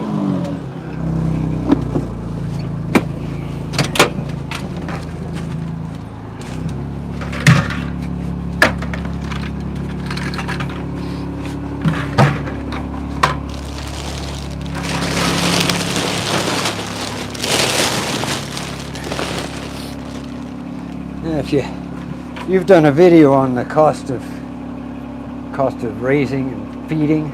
Right. That's why we have the bulk feed, because you went over how it's way cheaper to get bulk. Yeah, so this, like a bag of feed like this is corn, oats, and barley. This is a 1-ton bag. If we went to the feed store or we went to Tractor Supply or something like that and bought this much feed, it'd be about probably pretty close to $1,000. We can buy it directly from the grain mill for about $400. So a lot cheaper that way. Same thing with Creep. Creep is a feed supplement full of vitamins, minerals, and protein that we actually give to our backgrounders, which are steers that are not yet in the feedlot, but we want them to have a little bit extra nutrition so that they can grow a little faster, a little bit bigger. So we will give this to them.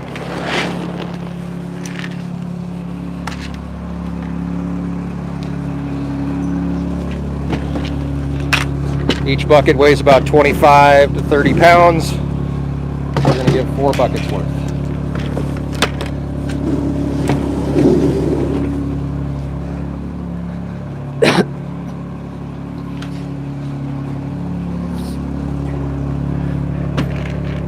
Careful. Okay.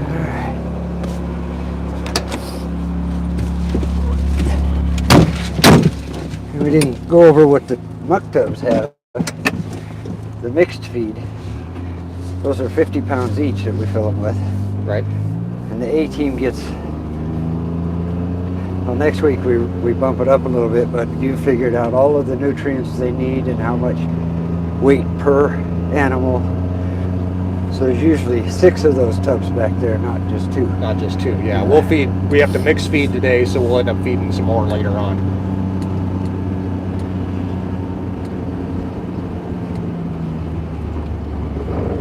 We're heading across the road. One thing a lot of people don't realize is this is actually a state highway that cuts through the ranch, which I gotta tell you is just awesome. Yeah. Especially in Wyoming, a state highway has a 70-mile-an-hour speed limit. I know, right? California would be 45. Here we are over here at the feedlot. Jeff is gonna put 1 bucket for each. I'm gonna walk around a little bit, Jeff, so okay. You just do your thing, okay? You got it.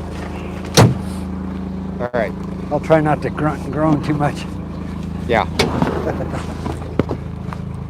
There's our round bale feeders. You can see how much cleaner they are than the other bale feeders that we had in here. And these are the A-team steers. Jeff is going to go down and feed the B-team.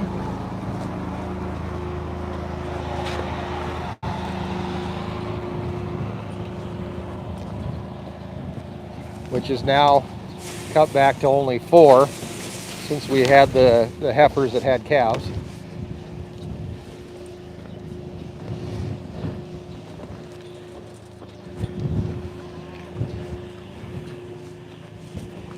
I'm actually pretty amazed by those Guardian feeders. I know, right? They are very clean. I hadn't really looked until today. That is There's like amazing. Very little.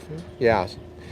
And the nice thing is the stuff that's in the middle that does fall out, they're not laying on it. It's not getting trampled and Right. destroyed. Yeah. So when we just pick this up, scoop it up, you can still feed it. Just put it right back in the top.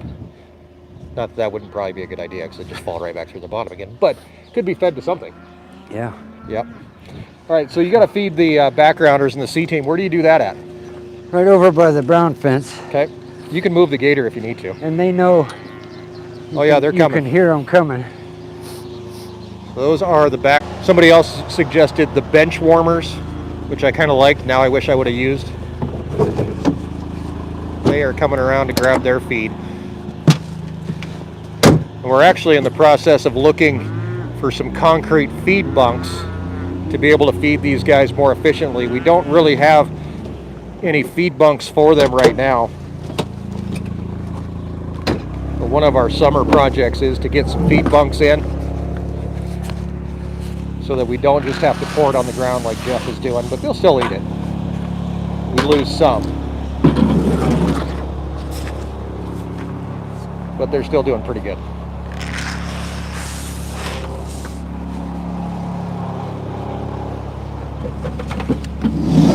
Total of 20 some backgrounders still over here.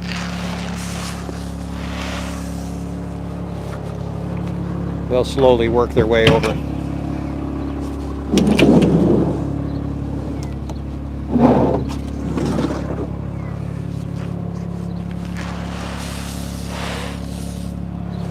Hi guys. So 29 was a bottle calf, right? Yep, yep. So that's, I think that's Frida. Marty's probably in here somewhere. I don't remember her number. She didn't have a tag number. Remember being ripped it out? That's why I didn't remember it. Yeah. Number 9 was another bottle calf right here. Yeah, his mom. Andy. Yeah, his mom died right outside the gate there in the home pasture. That's right. And we found him out there waiting around. So these are the backgrounders. They're still slowly arriving for the buffet. All right, let's run over and get the baby goats out of the garage. Okay.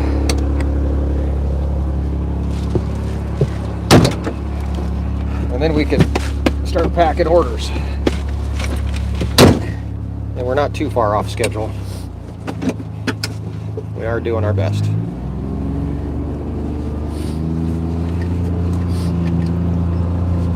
Yeah, it must be near 10 o'clock. It is near 10:02. It's nearer to 10:03. Wouldn't it be nice if there was a clock in the gator? It would be wonderful. Huh. Huh. I wonder. Stay tuned. Stay tuned.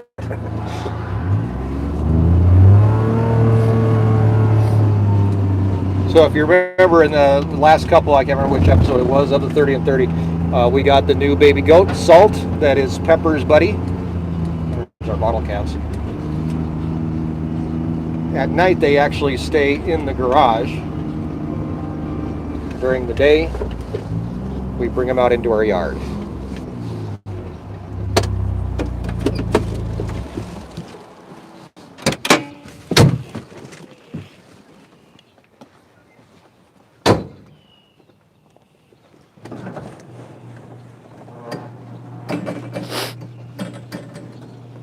This, by the way, is also where we pack your meat orders when we don't have goats in here. Hi, Kenzie. Hi. How are you? Great. You gonna help us out with some goats? Sure. Okay. So there's little ones. Babies. This is Mackenzie. Mango pepper. Salt. A little salt. Are you taking it through the house? I have shoes on. You can take it through the house. You don't have shoes on. I'll meet you out there. Got it. Jeff has pepper. The only seasoning I actually use. I talked briefly in the video about the last video of the 30 and 30 that the kids come out the window to see the goats. I know it's a little, it's a little silly, but when we built this fence, we didn't put a gate in. Oh no, Kenzie's going to come out that way. Hey, yeah, never mind. I was going to have her come out the window, but it's okay. So the little steps there allow the kids to go up and through the window. So. No. Oh no. You need help? One of us has to get in there. Somebody's going to have to get in, yeah. You want to go in the window. Go out the window. Can you hold the goat? I can hold the goat. Okay, go out the window.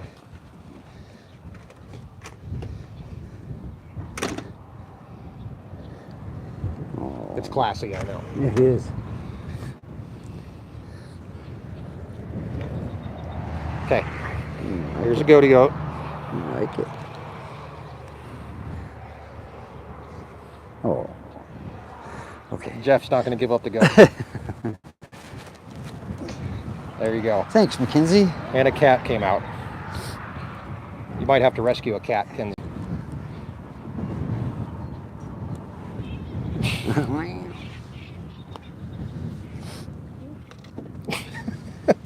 Throw them in there. All right, bye, Kenzie. Bye. All right. Now we're upstairs to pack orders.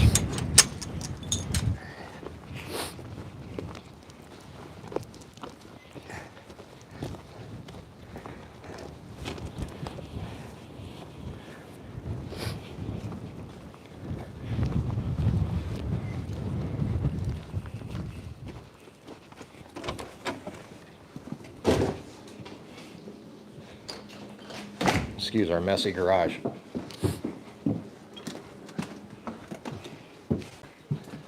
Stairwell came from subscribers like this one. Came from Matt Fensel's mom, actually made that. These wood cuttings, paintings from Patty. There's another painting from Patty. This came from a subscriber, but I don't remember their name. There was another one somewhere, I don't know where it went. But anyway, lots and lots of beef jerky up here for you guys. And as we head in here, this is our live stream studio, where we actually live stream from. We do that a couple times a month on our sister channel. It's called Beyond the Ranch. So we do that here. And we have a jackalope. Never gets his moment in the glory, son. There he is. And another big TV. Okay, so when you order something, it prints out. This is Carrie's desk. It prints out over here on this printer, just like that. And it goes over here. And then we have jerky orders, t-shirt orders, that kind of thing. And then this one is just for meat orders, because we only ship meat orders Monday and Tuesdays, because they have to be frozen. We want to make sure they get to you. Morning, Carrie. Good morning. How are you? Good. How are you guys? I am great. I'm starving. Are you hungry, Jeff? Yeah, I'm starting to pretty get there. hungry. Yeah. oh my gosh. Yeah, there's a few. So, Thank you. let me... Can you hold this, Carrie? You pointed at Jeff or something. I don't know. No, don't point at me. I heard you're having a good hair day though. Ain't I just? You probably have more hair product in your hair than I do in mine. Oh, I think that was a dig. Yeah. Otherwise, I get wings. Actually, I do have a wing, don't I? Stop it. Stop it. I don't know if that's going to work there or not. But. Okay, so how this usually works is that we sign orders and then pack orders. So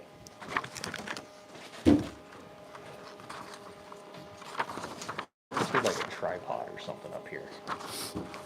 Somewhere to clamp the camera. Is there one out there? So you do your thing and I'll figure it out. Okay, hey, one of those white chairs out there will work great. Okay. Makeshift tripod. So, like, here's an order for for Matt. I guess that's going to be the first one you pack. Oh, you're already packed. Who's that I'm for? sorry, I got ahead of you. What? Oh, I picked one I can't pronounce. I want to say Antia Medima. Very good. Good job, Jeff. I don't know. So, Don't hate me. I'm going to set you guys up over here so you can watch the process. Just a sign that. Packing orders. Kind of.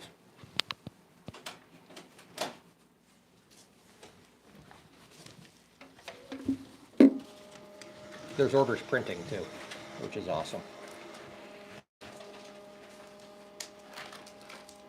Who's a fan of the channel, weirdly enough.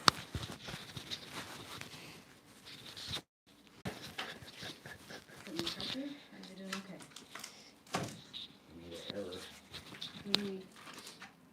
Two of those.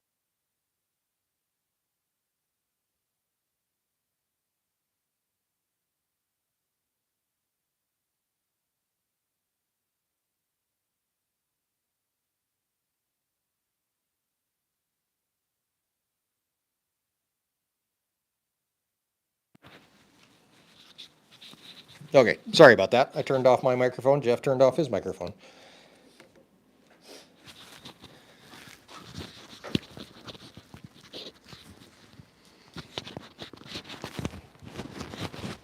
Okay, I need to sign stuff, right? Yeah. Put your John Hancock on.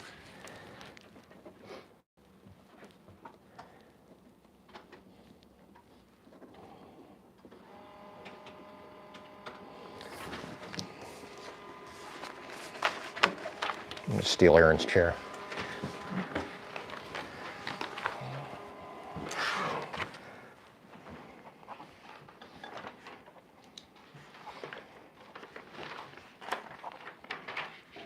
Kevin and Philip, thank you very much.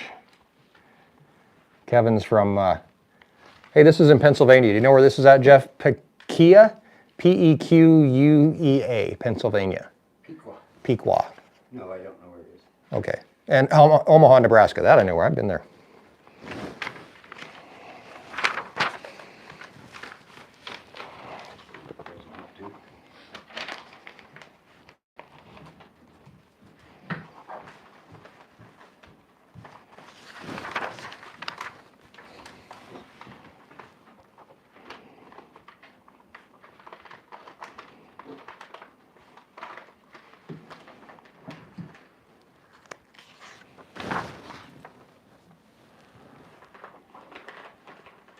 I printed out a casting.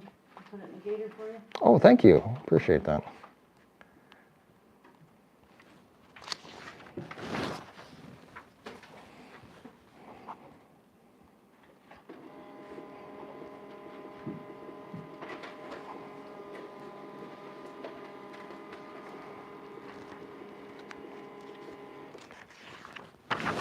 So, And Heron. Ann Heron? Very cool. Thank you, Ann. So a cow, when we have a jerky cow, which are usually the older cows that don't end up pregnant, a cow that weighs about 1,500 pounds will give you about 150 pounds of jerky, which doesn't seem like a lot, and it's not, but it's dried, so I think we're kind of lucky to get that much. Are we out of 4.5 honey? I didn't see. Do you know? The cream toast? Oh no, it says sweet. That's the honey? That's the honey. They couldn't, for legal reasons, we can't call it honey anymore. Oh. I don't know what I have here. But if it, we should have a box of 4.5 honey if we have. Oh, is there out there? Okay. I didn't see it. It's not underneath. I'll look.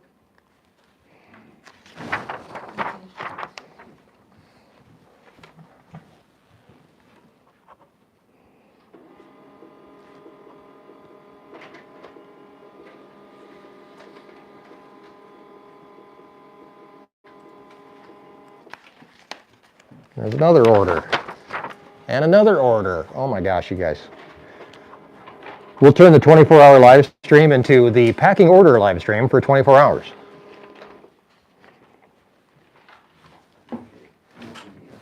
it say foreign? Does it say sweet on the order, or does it say? Who we got?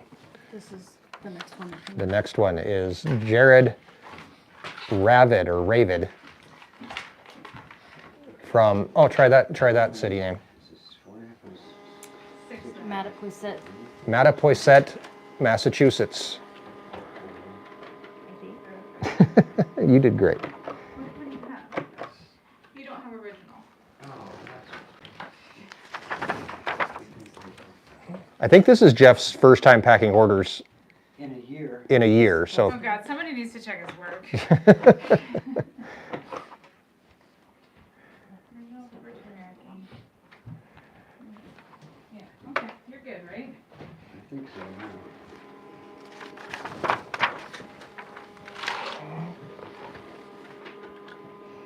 Yeah, I'm just here to check everyone's work. We're glad you're here.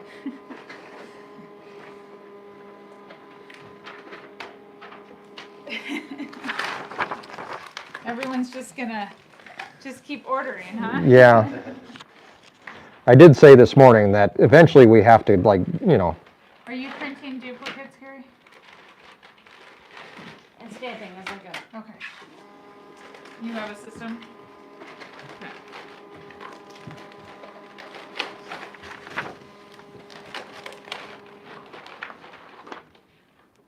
This doesn't meet.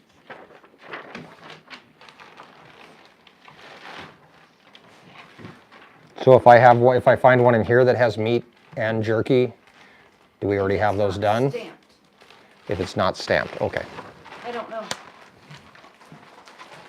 The ones that I have done, I stamp. Okay. So if I see one that's not stamped, then I know that we need to make a copy of that one. Correct. Okay. We've really done this before. Have we? Oh, you're double checking my work? Yeah, I'm double checking your work. Wade, thank you very much. It's like interactive TV.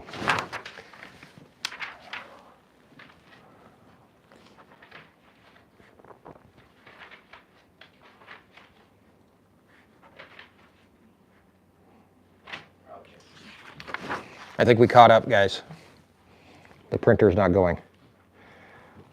Okay, this. That's all apparel. 2 new orders coming.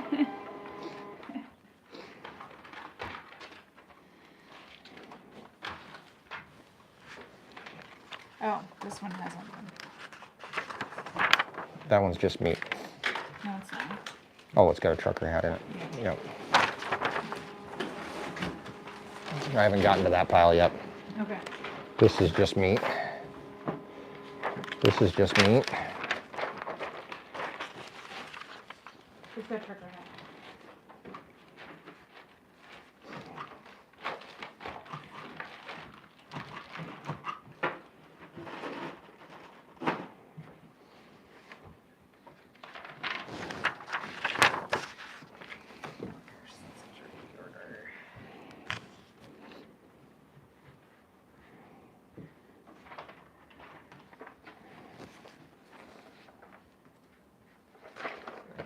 Jerky. Every order gets signed by hand by somebody.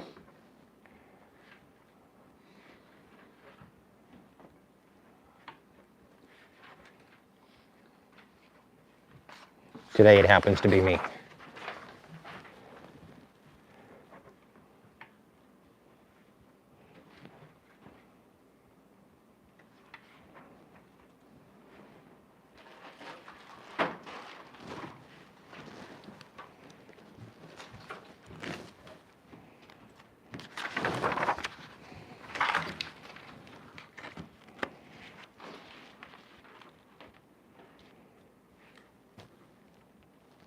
Another order. Miriam, I just signed yours. I saw you were in the chat.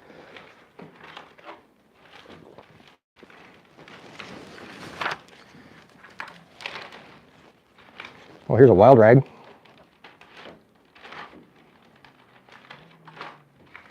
Audrey, thank you.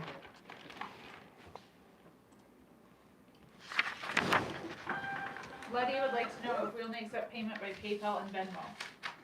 No, you can do just regular credit card. Yeah. This one needs a copy. This one needs a copy. Oh, that goes with that. This is just meat. You're doing cloth, merch orders over there? I don't know what I'm doing. This is a wild rag. Yeah, that's over here. Jeff hasn't packed those before. Okay, it's just like a, yeah. These are the extra large wild rice. These are the standards. You don't know the patterns, but here's the purple filigree. We'll help you. Things have changed Okay, while I was away. Here, let me finish that wild rice. Hey, here's an order for Jared Rudd. Do we have stickers still, or are we out of stickers? We're out of stickers.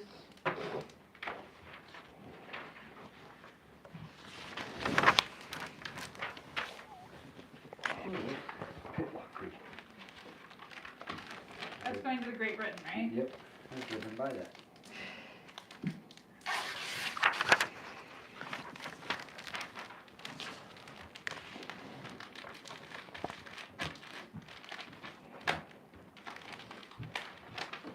Never a dull day on the ranch.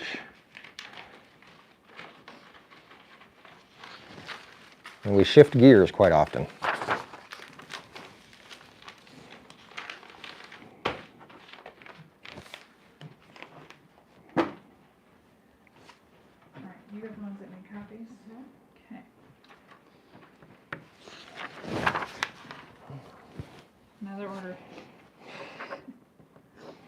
Thank you. Oh no, we're out of paper. Jeff, were you supposed to be keeping track of paper in the printer? Is it gonna print? Find out. How do I tell it that it has paper in it? My Very loudly and clearly. Okay, let me try, another order Okay. just came in. We ran out of paper in the printer. I don't know. Usually I have to unplug the printer and plug it back in, let but me restart these and see if this works.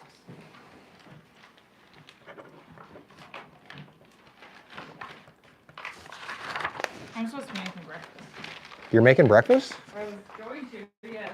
That would be awesome. Another order just came in. Unplug it and plug it back in, is that what you said? Yeah, count to 30. Remember when I said in the live stream there might be some cussing? I haven't even started yet. It's probably going to come from Carrie.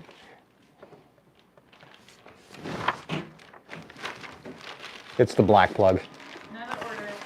Hey, things are happening. Hey, can they hear me if I talk next to the phone, or can they only hear you? They can only hear me. Do you want to talk to people? No, it's okay. You can have a microphone. No, I can't. We only have two. Yeah, Jeff doesn't need one. Well, I gotta go make breakfast.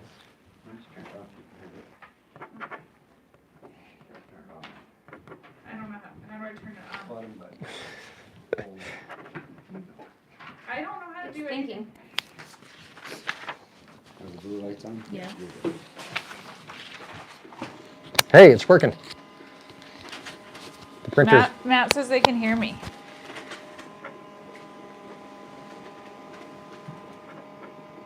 Cussing is a form of intelligence. What is? Barrel barley. Cussing. Daryl? Thank you very much, Daryl. There's two there. Okay, but I think we have a lot that didn't print. Thinking. It's still going. Make sure there's paper in it.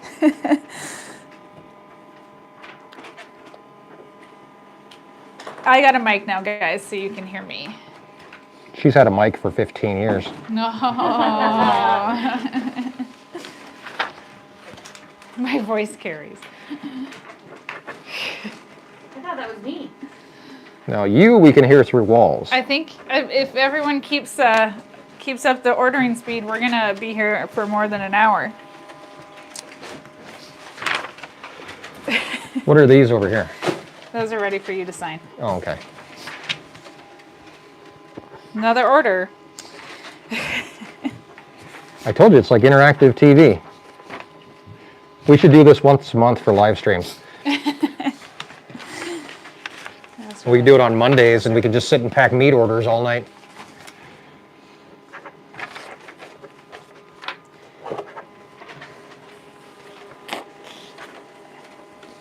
I'm forging your name on all these. That's fine. I forge your name when I sign them. Remember, you have a mic on. I know. I was trying to not blow my nose super loud. And another order just came in. And another order. Thank you, guys. Grilling package is out of stock, and I don't have any more to update that with.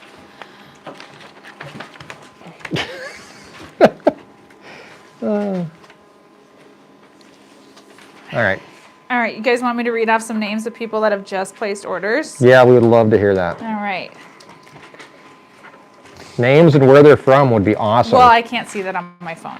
Oh. Judith Raposa, Leslie Hayes, Lisa Bowers, Evelyn Mueller, Judy Smith, Sally Glade, Bill and Lori Riley, Michael Yoder, L. West, Josh Cantlin, Angela Imgarten, I'm sorry if I'm saying your name wrong, Janine McNarima, Dustin Demers, Marvin E. Hawk, Lisa Dolan, Daryl Farley, Lisa Pree, Lori Jensen, Wade Thomas, John Mitchell, Charles Carroll, Dan O'Toole, Jared Ravine, Ann Heron. We saw that one come through a little bit ago. Chris Ash just ordered. Thank you, guys. Marvin, I just signed I'm signing it right now, Marvin. Ronnie Lambert just ordered.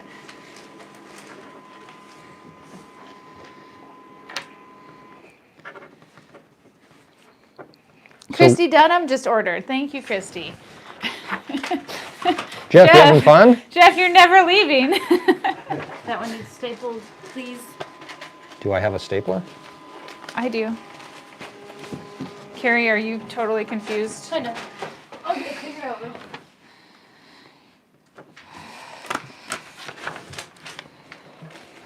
What can I do to help?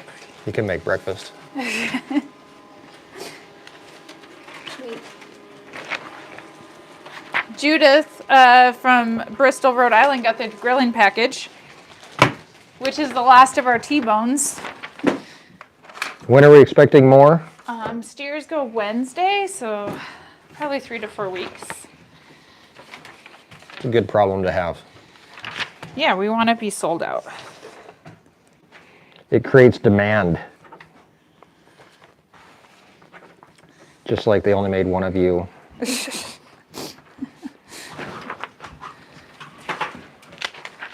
Matt, I don't understand your question. Matt has a question? Yeah. What's Matt's question? What email address do you use for PayPal? It's But it's I don't understand why you need. What's your? somebody may want to do a donation directly to PayPal. Oh, can't you just search Our Wyoming Life on PayPal? I don't know. It's OURWYLife@gmail.com. Okay. Confused. We got a new order from Mike Hopper. He got some beef sticks, the barbecue, the sweet, and a teriyaki beef jerky. I'm about ready to eat some beef jerky for I know. breakfast. It'd be nice if somebody would make some breakfast, huh? I'm gonna eat Billy and Laura. I'm gonna eat your beef jerky. Oh, people are asking about paying for meat order on PayPal. It's an option in the check in your cart. You have different payment options. They don't need my PayPal email address. Does that make sense? When you check out, Yeah, you. Have it'll give you different the payment option to pay options. with your credit card or pay with PayPal. Michael Yoder, I'm signing yours right now. Thank you, Michael. Sold out is a good thing, Roger. We like to be Signed sold Mike and Erin.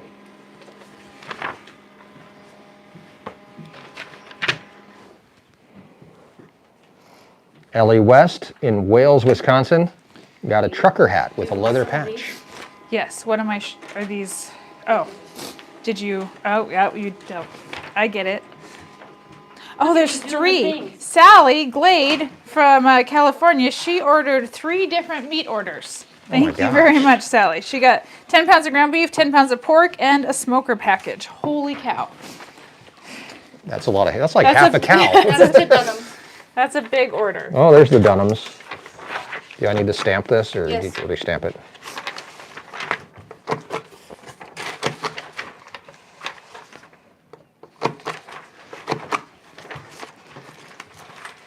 There's the stamp.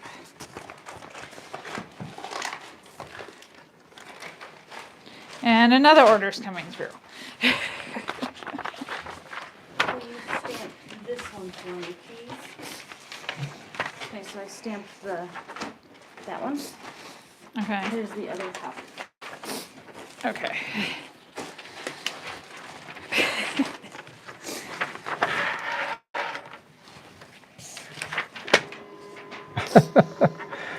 What time do you have to leave to get to the post office? 1 o'clock. Really? Oh my gosh. Okay. Well, we might be here a while. Somebody's gonna have to go check cows at some point. Ship separately. Ship separately. Ship separately. Okay. These guys need a staple. Right now, this is the biggest fire. Apparently. No. Well, you can. That's a meat order. We're not signing those yet. That's jerky, right? Yeah. Yep. And 2 more orders. Where's my copy? Oh, was this a new order that just came in? Okay. I'll be right back. I'll leave this here. What, you gonna go to the bathroom or something? Maybe. Tell the whole world, why don't you? Don't forget to shut your mic off. He left it here.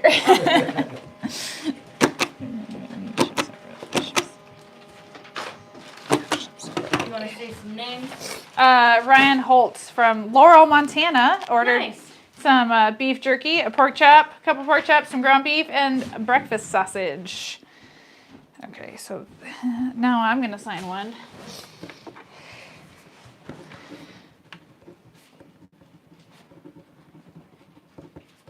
No, I'm forging Mike's name. It's there. New order. Another order. We're never leaving. Which is awesome.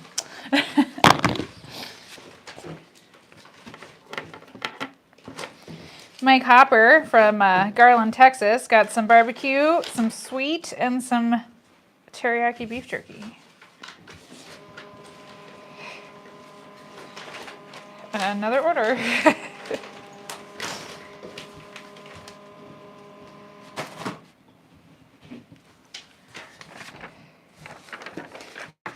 Christopher from Missouri got a 6-pack. And I am shipping one to Jared Rudderman right now. Here, you want Mike? You can narrate. Don't trip. And another order. I am shipping one to Jared Rudderman right now.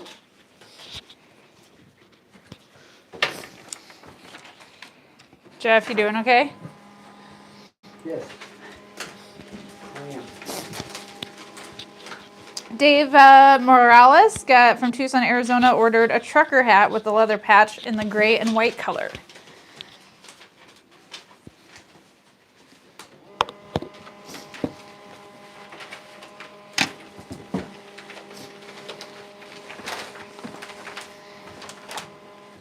Oh, a Wyoming night.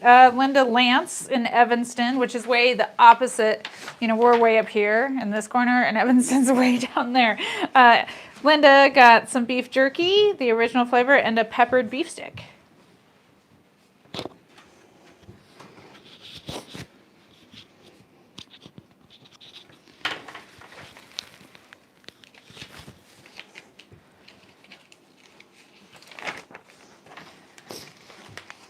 Angela from Dayton, Ohio, got 3 original beef jerkies.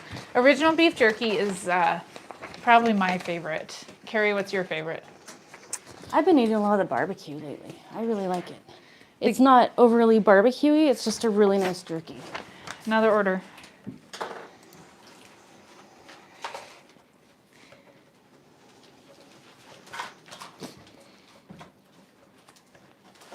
I really like the Gigawatt Hot too. It's not super spicy. It does, some packages seem to have a little bit of spice. Some is pretty mild, but it has just a really good flavor. David Hendrickson from Riverton, Utah ordered a original 4.5-ounce beef jerky and a 6-pack.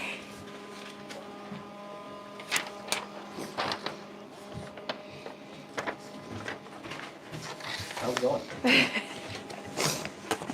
We are going to be here forever, which is great. Eventually we are full Well, we do appreciate it. Very much so. You told people we were going to pack their orders. Which box do we use for packs nowadays? The 8x8x6 or 8x8x8. Yeah, it won't fit in a 6x6x6. Did we not have any of the 8x? 8x8x6? Yeah. Okay. How you doing, Rob? Good. How are you?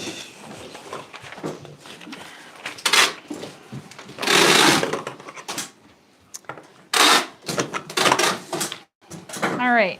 Jason Krakow got your order. Nancy Cohn Phipps, Dennis Lewis, Dave? Alvin Martin. Hold on, I'm reading. Okay. Tammy Apgar and Sharon Roberts have all just placed orders. Here. They want to hear you, not me. Promise. Try to get people to keep it. Okay, so Deva Morales got a hat. Okay. And I was wondering if they wanted it signed by Erin. No, they want it signed by Mike. Well. And you're gonna have to ask. Now I got to sit and watch, yeah. Actually, no, you have your phone, right? Okay, so I'm going to put this on the back burner. This is Dave Morales's. If you want it signed, But maybe they want to wear it. maybe they want it signed. Let Matt know if you want it signed, and Matt will send Erin a text. I appreciate all you guys so much. I'm a little overwhelmed. I'm going to put that there. And hungry.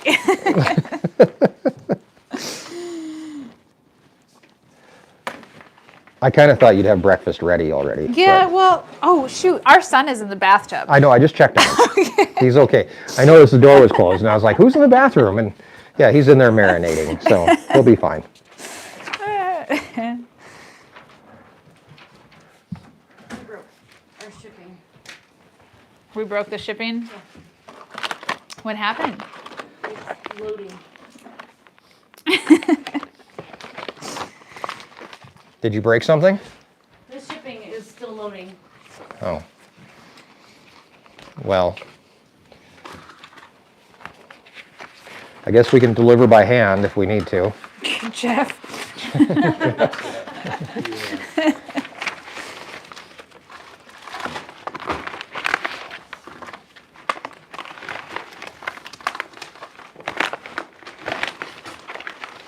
This is riveting content. That's another order. He would like the hat signed by everyone. Wow. Nice. Okay. We have those. Where's the that we took to? Carrie's got the telepathy. All right, here's your hat. Right there. Starts off with Jeff, or whoever's got the pens. She's got the pen. Okay. Carrie's going to start us off.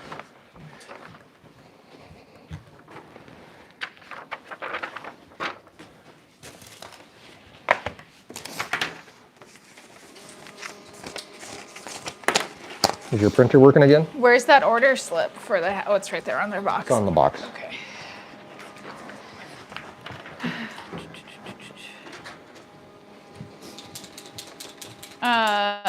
Nancy, our Harvest Host guest for tonight will be here between noon and 1. Do we have Maple 2 for jalapeno. tonight? I believe so. Oh, neat. What are you looking for? Maple jalapeno. I haven't seen any. It's on the other wall.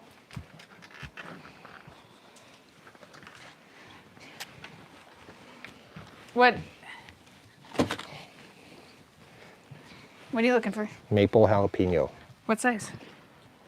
2 ounce. Right there. See, it says maple. Oh, it doesn't say jalapeno. It just says maple.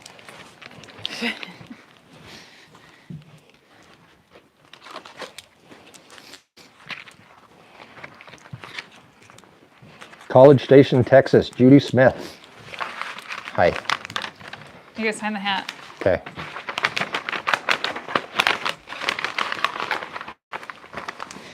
We have a harvest toast arriving between noon and 1, and the other one's around 5 tonight.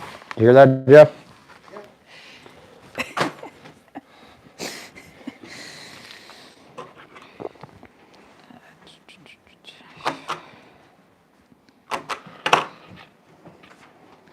Emily from North Glen, Colorado got some jerky, some cream tunny, and some t-shirts. Sign that bad boy. And we just got another order. You can sign it Pamela with your name. Shoemaker, she's from California, and she got some beef jerky and some beef sticks. I don't know where the lid's at. Use those ones over there. Oh, right here. Oh, we don't have enough bins, do we? Yeah, there's 2 over there. Okay. Thank you. Thank you. Hat signed, going in the box. Leonard Whitehead from Missouri ordered a 6-pack. If anybody wants anybody to sign their jerky, you're out of luck. Something's going on with the printer. It's blinking. It's hungry. It has paper. To unplug it and plug it back in again. Oh, Nope. nope. There it goes. No, it's thinking. That's why it's blinking. The buffer fills up. Apparently. I don't know. I don't know either. I'm not a technician. Do I need bubble wrap for a hat? I don't know what you need. We should have budgeted more time. What the heck is going on here?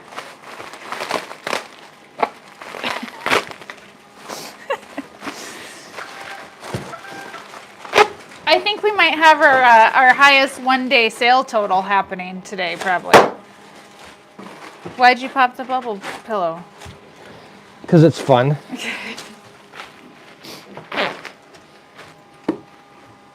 Because deep down I'm 4. David from Colorado got some beef sticks, a shirt, more beef sticks, more beef sticks.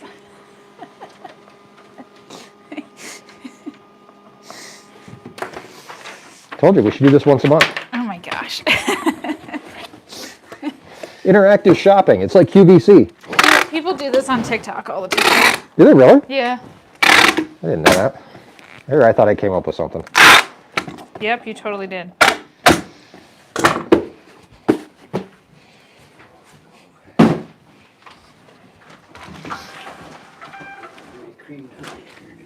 Yep, there's 2, but we're gonna run out. I mean, there's more like in the farm store. Oh my gosh.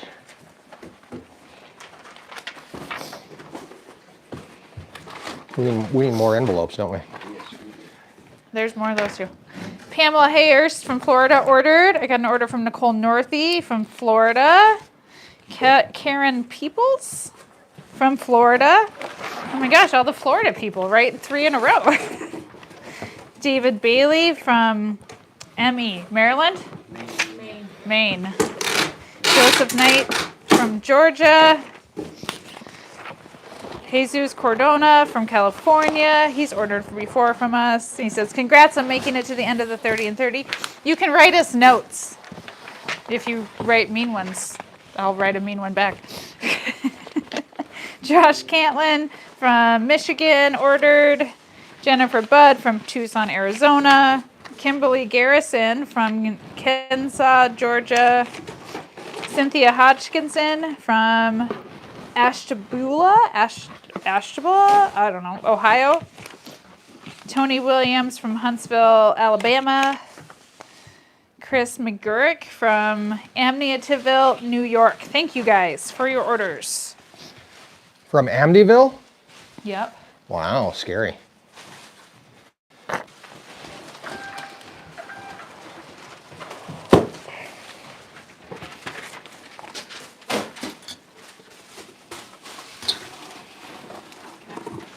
Oh, sorry. Oh, I'm gonna give you a paper cut. It's one of the dangers of the job. Somebody earlier was asking, how often do we get hurt by cows and machinery? No, paper cuts.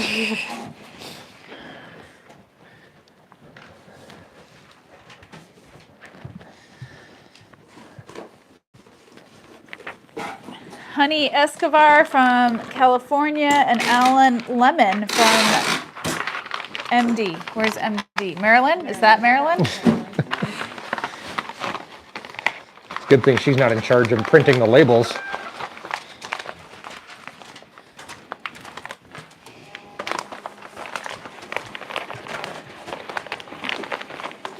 I think our printer's a bit behind. Oh, probably.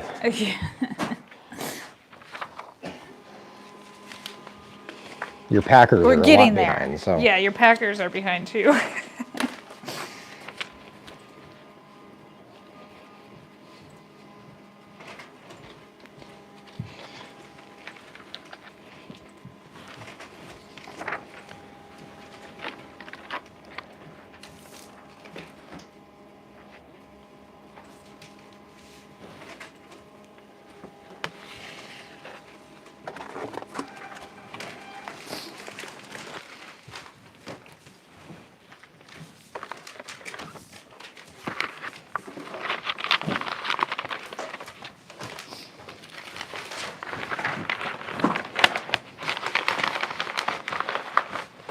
So I guess we know what we're gonna be doing tomorrow. Yeah, and then Monday we get to pack all the meat orders. Yay. Over there. Sorry. These ones already have labels on them. Oh, they do? Yeah. Oh, my bad. I think I was throwing in your It's in alright. your I've label been box. watching. Messing up the system. My bad. You're fine. I've been watching what you're doing. Jennifer Budd from Tucson, Arizona ordered a brisket, some ground beef, breakfast sausage, and a chorizo bratwurst. I'm going to her house. That sounds delicious. All right, Jeff, I'm following you for the next order, so pick a good one. No pressure, Jeff. He's gonna be like, 1 need a 2-ounce copy. beef jerky.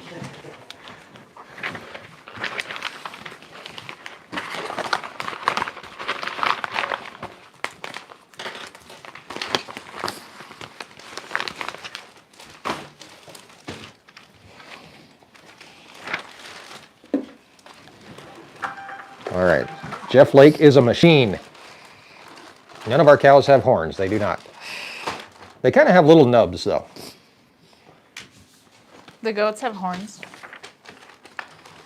The goats have horns. Chris McGurrick from Amityville, New York got ground beef, short ribs, stew meat, and chuck roast. I'm guessing I'm out of short ribs on the website too, and I need to go fix that. How did Mike and Erin meet?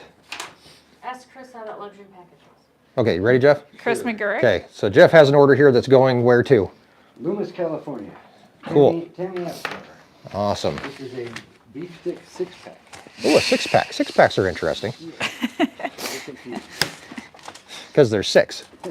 Is it a 2-ounce 6-pack or a 4.5-ounce? 4.5-ounce 6-pack. Okay. Now you have a little bit of packs. You know that, right? Because there's different Yeah. so you can kind of hook people up. But the basics are the basics. Okay. And there's a couple on the end there that you can kind of. Okay, so what are the basics? What's the one you got there? Original. Original flavored. Pepper. Teriyaki. Sweet, which I guess is Honey. honey now. So now I have to recount 1, 2, 3. Barbecue. Wait a minute, you have 4. Oh, missed that one. Oh, see? Confusing. Original pepper, teriyaki, honey, barbecue. 2, 3, 4, 5. Now I get to flip a coin. Don't know if she likes hot or garlic. So this one's on the way back to the table. So garlic pepper. Garlic pepper it is. How far behind is our printer? Oh, wait. Because that's what my last. Now, Did you Jeff make takes an it? envelope.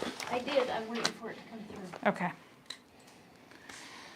We now have 99 plus orders processing. I'd love to have everyone sign my order too. Kimberly Garrison. That's the one I'm making a copy of. Okay. Sorry. Look what you did. Does everybody want a protein bar for breakfast instead of the breakfast I saw sandwiches? some donuts when I went by downstairs.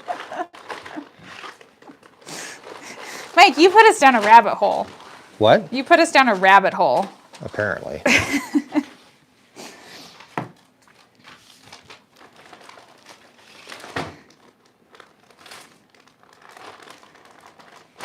And Jeff is now packaged in order. Just like that is ready for a label.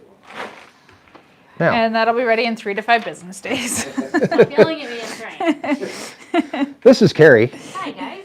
Carrie has been with the ranch for almost a year now. Almost exactly. Do you want my microphone? 16th. Can everybody hear Carrie? Carrie is printing labels. Angela from Dayton, Ohio. There you go. Patricia watches our farm every day from Istanbul, Turkey. Oh my goodness. She can explain some of the Turkish candies. Oh yeah, Turkish candy for snack time. Evelyn says she can hear you just fine, Carrie. Hi, Evelyn. That is one of the coolest things about my job is I get to meet all kinds of cool people. Chris that just put an order in. He ordered one of our luxury packages. I get to talk to him on the phone. He has a marina, and they were just putting boats back in the water Where was that at? in New York. You told me about that. Yeah, it was somewhere Long near Island, I Long believe. Island. That's right. So if he's online, I'd like to know how he liked the luxury package. He got those tomahawk steaks. Oh yeah. I think there's one luxury package still available, or did it sell? I can check. You have the I technology. have the technology. I also need to go get my spreadsheet and my laptop and update some inventory. So if you notice, Carrie's desk is closest to the alcohol. Let's see what's in her Oh, fridge. there is still one luxury package in stock. Let's see what's in Carrie's fridge. Yep, It's exactly empty. what we would expect to be in Carrie's fridge. Empty? No, What's in it? seltzers. Okay, here's Kimberly's order that we all need to sign. What is it? A hat or what is it? No, it's all jerky, but she just wants us to sign her packing slip. No, it's ground beef and jerky. Yeah, there's two there. Okay, yeah. So which one are we signing? The one that gets there first. Okay, we'll do the jerky one. Apparently, Carrie, it's somewhat common to have the alcohol closest to your desk. Yeah. Makes you a smart lady.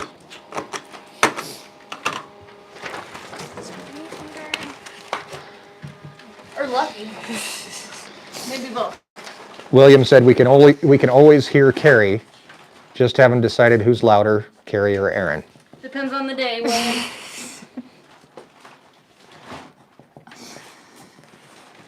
Okay, I signed Kimberly. What was David's last name? Chris McGurk. Can you sign that, please, Jeff? The luxury the luxury package? Oh, it was Chris. Oh, okay. I was just looking back to see if I could figure out. Mike and Carrie need to sign. Oh, we need to sign something?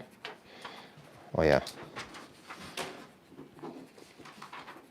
Evelyn Martin met Carrie yesterday. Yeah. At the farm store. With one of our pens.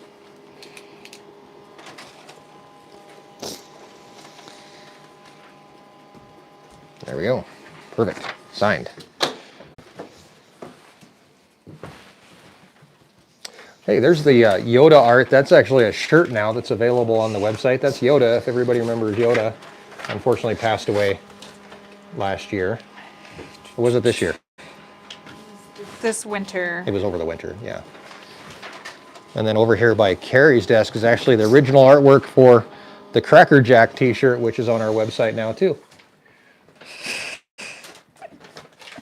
What are you laughing about? I just, She's overwhelmed. I'm a little overwhelmed and very, very appreciative of all of this. All at the same time.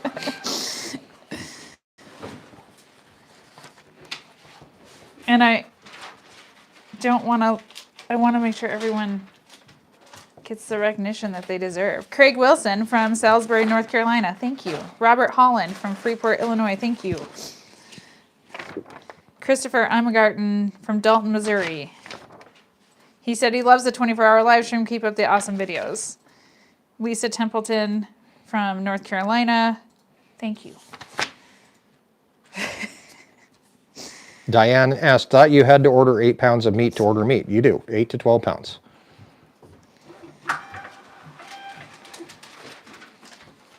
It helps us out immensely.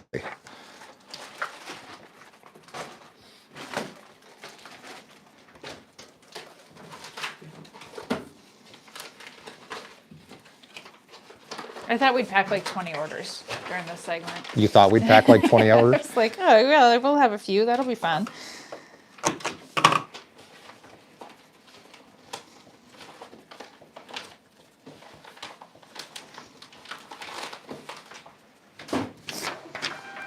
You done yet, Jeff? I have a feeling Carrie and I are going to be working on this today. For a while. What's next on the schedule? Does anybody know? No, I don't know. I don't have one here in front of me. Here, let's come over here. This is where I edit videos. Mike, I'm going to actually have you start signing. Okay. You're going to go back to this job. And I'm going to go update some meat stuff because like we just sold out of pork spare ribs, but I have different sizes available. So I'm gonna go put some of that stuff on, and I'm gonna get breakfast started. Don't forget Lincoln's in the bathroom. Yeah, and Lincoln's Lincoln's in the bathtub. marinated. Who wants the microphone, Carrie or Jeff? Jeff. Oh, at 12, we're supposed to cake cows. Or no, 11. Oh, we're supposed to install a new arrow clip. We're going to be behind schedule, Jeff. Shocking. Yeah. Then you got black charcoal hat I can't find. Okay, I have to go back to signing. Carrie, stuff. is charcoal gray or is charcoal black? It's a black charcoal. There's a black with a charcoal back. What is charcoal? Gray. It's a dark gray. I find a black, but I haven't seen the dark. How are those glasses working out, Jeff? Oh, we just sold another wild rag. Yay! Are you okay, Jeff? I did the same thing. This whole place is going to hell. All right, we'll move the hat down here. So that's black. Heather, gray, white, gray. Carrie, would you talk to the What's gray people? Royal? Yes. There's gray royal. What's that? Okay. Oh my gosh, those are heavy. Okay. There you go. Oh my God. Good job, Jeff.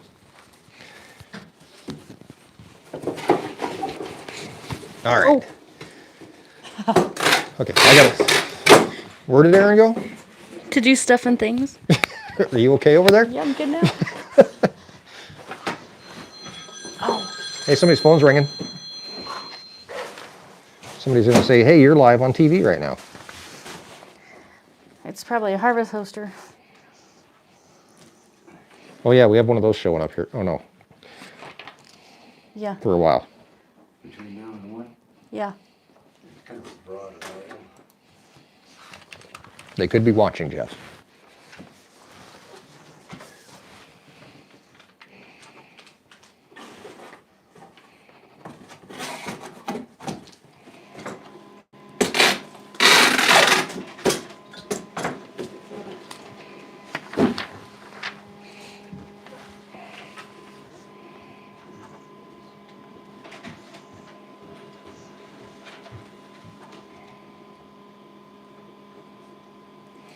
Am I supposed to be reading these off, or has Erin got this all caught up? I don't know. I don't know. Kyle from Clintonville, Wisconsin. I have not heard that name. Teresa Arnett, Byron, Minnesota.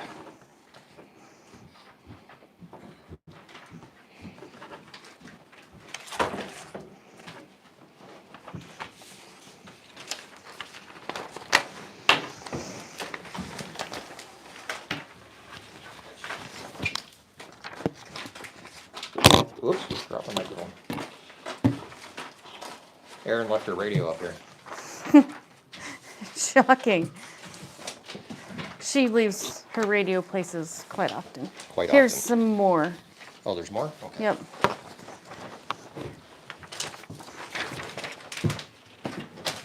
All right, we got Jeff from New Boston, Texas, and James from Overland Park, Kansas.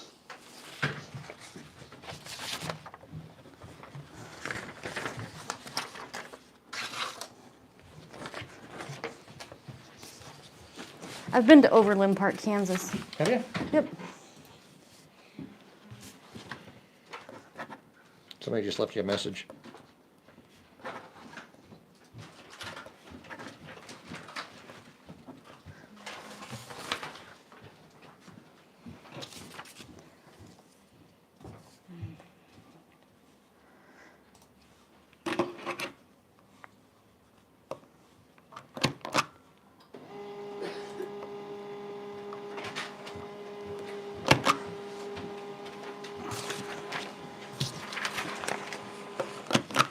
Richard Grimm from Parkton, Maryland. Sweet.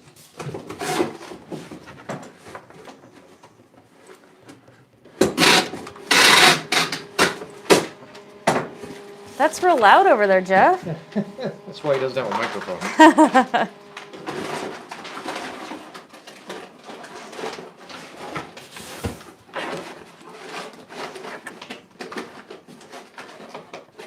Poor Jeff. We gave him a hard time.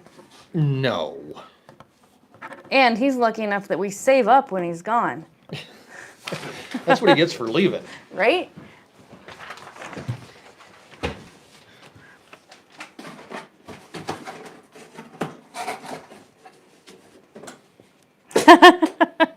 Gary Barger says, love all your videos. The four of you work great together. Erin, you and Carrie do a great job ramrodding the show. You may need to get Jeff a hard hat.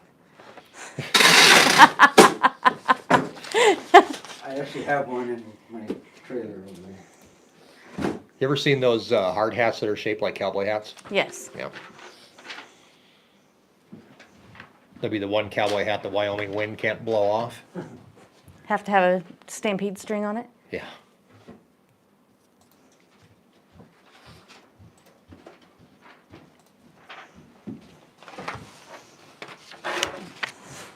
David Danner.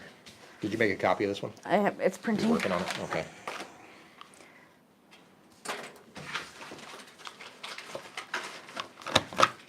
Racine, Wisconsin. I think I've actually been there. It was the home of the Racing Bells and the American Women's Professional Baseball League. How do you know that? I'm a wealth of useless knowledge. Useless. A plethora of useless knowledge.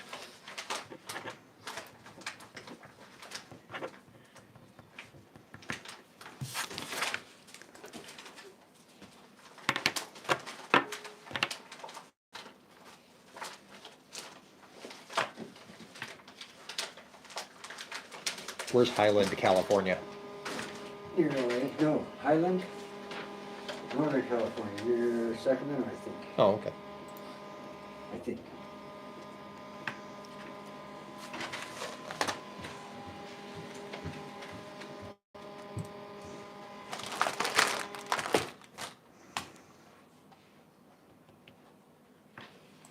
Do you need an assistant, Carrie?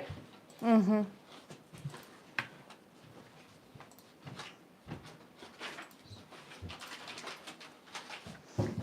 I may have printed that one out twice because the printer was, No, these are both t-shirt orders, though. okay.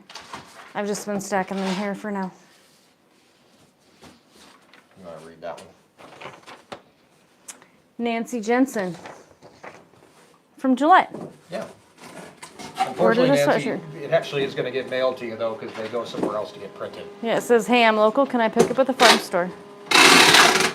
Nancy comes to the farm store once a week. Yep.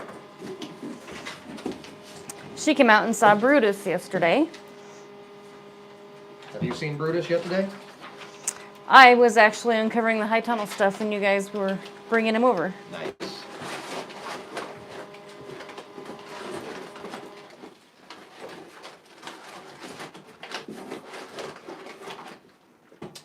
Or do you have a meat package pile going on, or what are you doing with the meat packages? I'm putting them in the meat Just orders. putting them in there. Yep. Luxury package.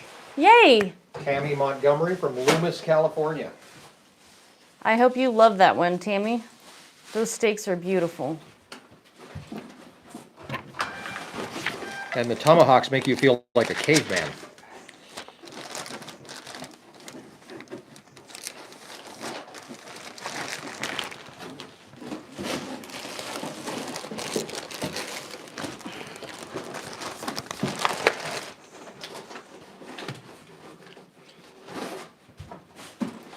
Cynthia Shawcroft, Elk Grove, California. Where's Elk Grove? Central Valley, about 30, 45 minutes south of Sacramento. Are you just making this up as you go? Elk Grove? Or are you just making up cities and where No, they're at? actually, You know that? Elk Grove is, Very cool. plethora of useless knowledge. But I won't get lost.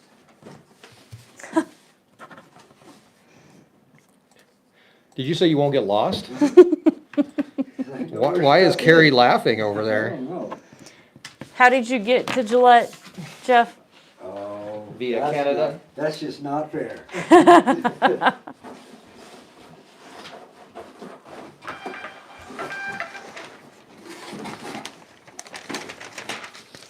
He did kind of take a roundabout way because Not my of fault. winter Not my fault. winter weather. closed roads.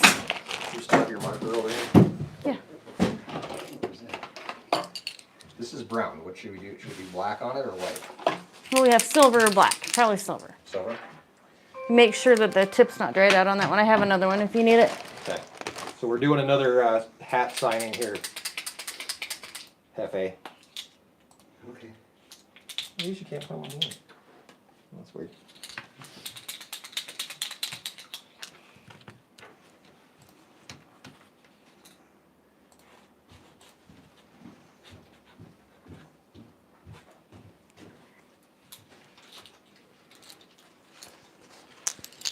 This hat is for John from Crestline, Ohio. There you go, John. I don't know where Crestline is.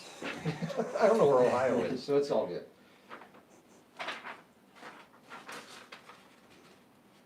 Oh, that's terrible. I'm going to run this down to Erin really quick.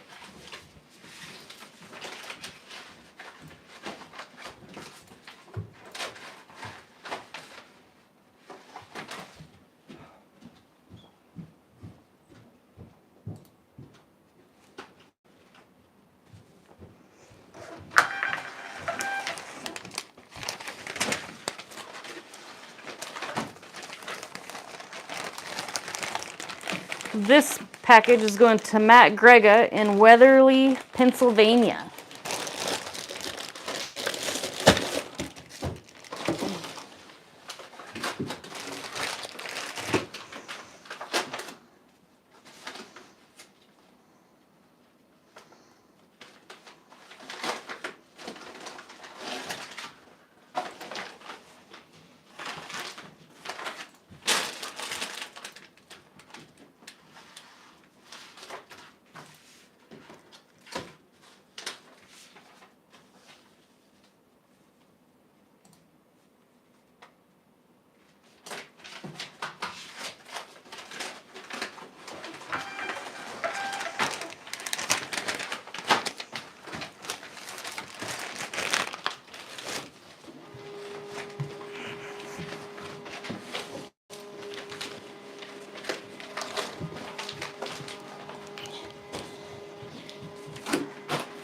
There's another tote for you. You guys are fantastic.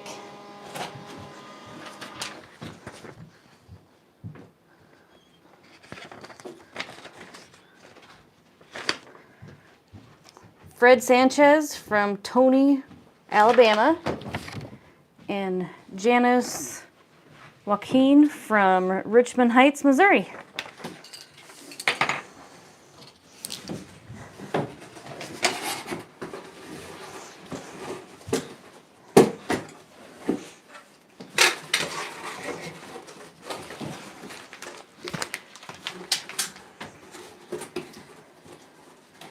So Erin is down there slaving away making breakfast.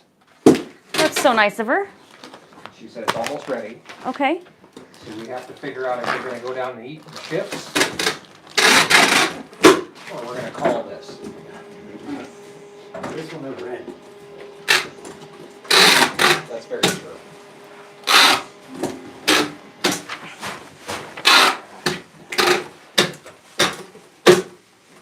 Steve Cape from Green Bay, Wisconsin.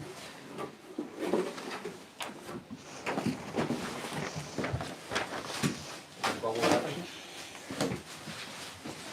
Well, if you guys want to eat, I have more work to do after you guys stop packing orders, so. Okay.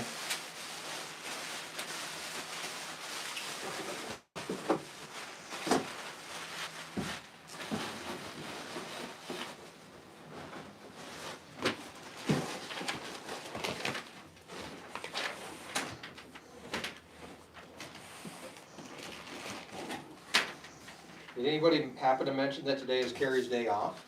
I don't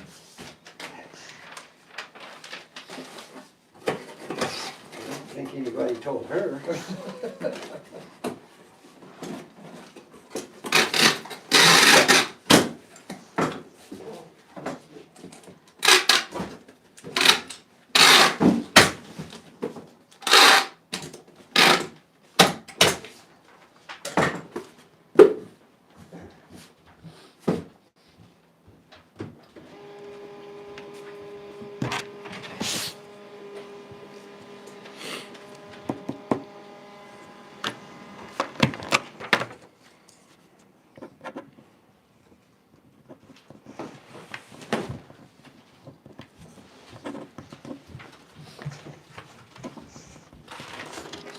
official packaging. It has to happen like this. You just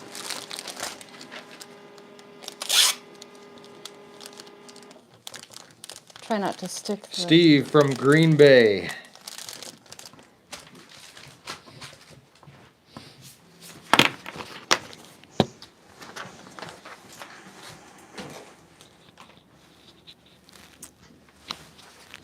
There's another one.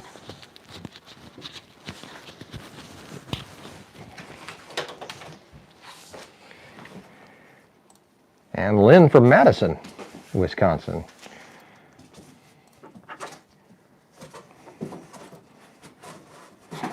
Lynn got herself a glassware set. Is that the whiskey glass and the shot glass? Mm-hmm.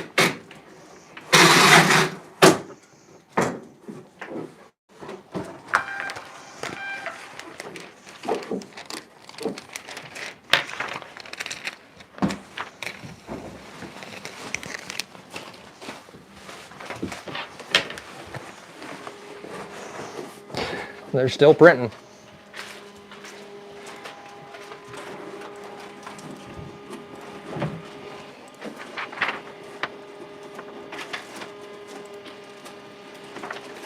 There's a Blonde Cow logo t-shirt going to Justin in Palestine, Texas.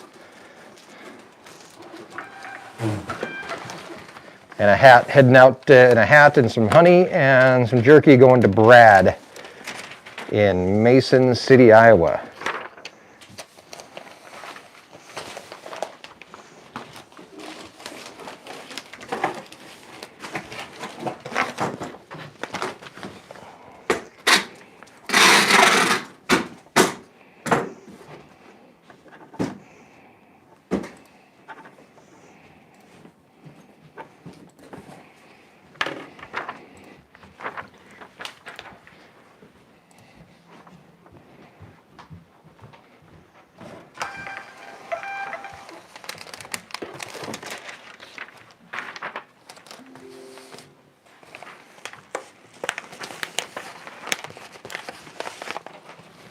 With a black one.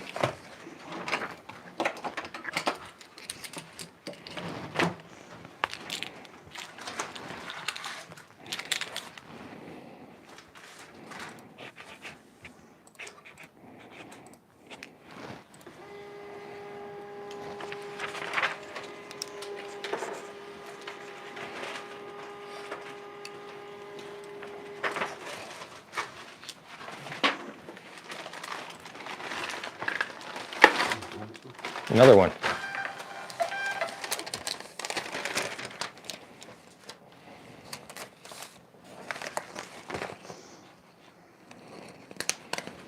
I thought the cap was on that.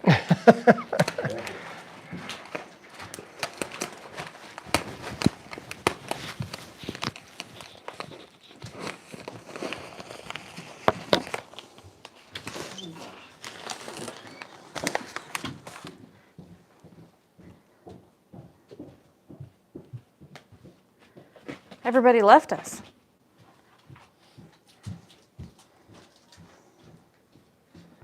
Not everybody.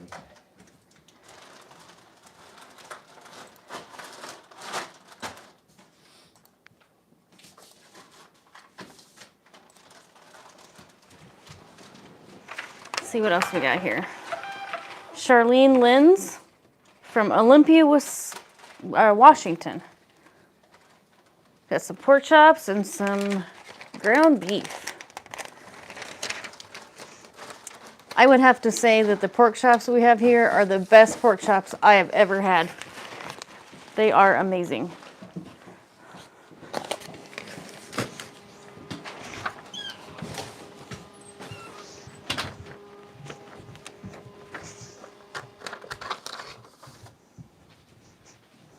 Okay, so here's how we're going to do this. Ashley Everett from Hillsboro, Illinois. What are we doing? Okay, we're going to make sure. Where's my mic? Hold on.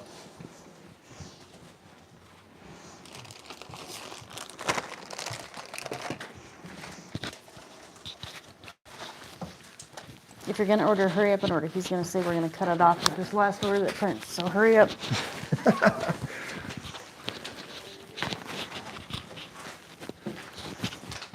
Okay, so you can keep ordering, which is totally fine. I'm going to come back up here at some point this afternoon. We're going to go through the orders that we get between now and then, read them off, and make sure everybody gets the credit for ordering. We need to eat, so we are going to pause at this point, make sure there's enough paper in the printer, which just ran out of paper.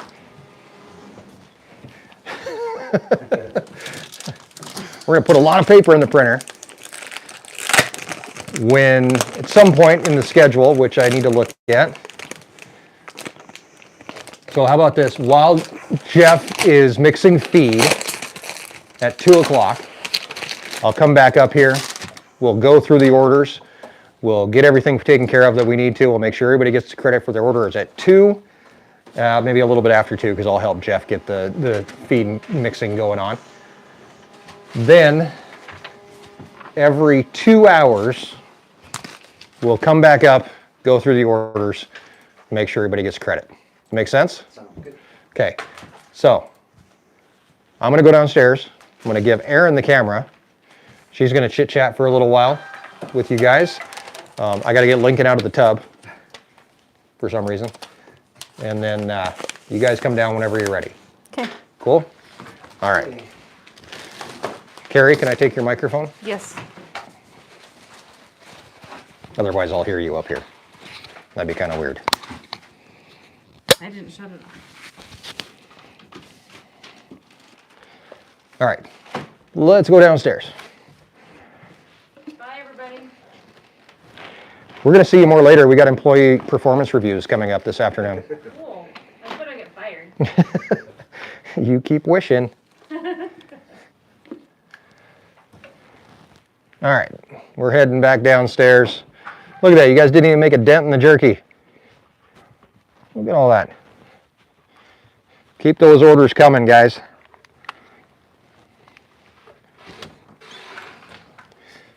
There's our donkey.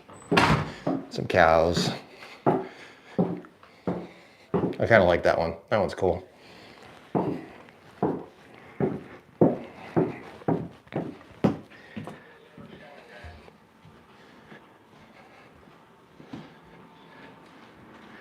All right, Erin. I kind of like that one. That one's cool. Oh, yeah, sorry. Can you mute? Can you mute it at least? I can mute you. There we go. Okay, Erin's down here watching us while she's cooking. So. Someone has to supervise. That's not the. Where's the magnet one? You gotta turn it on.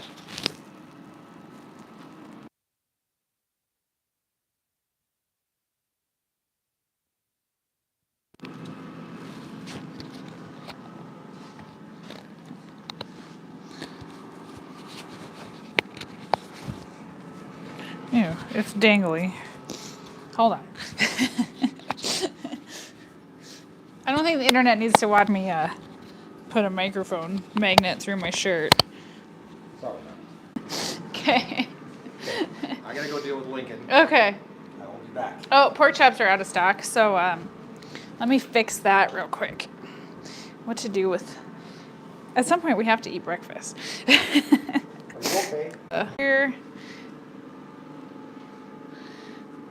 Okay, so I just got... Let me turn on the lights in here, actually.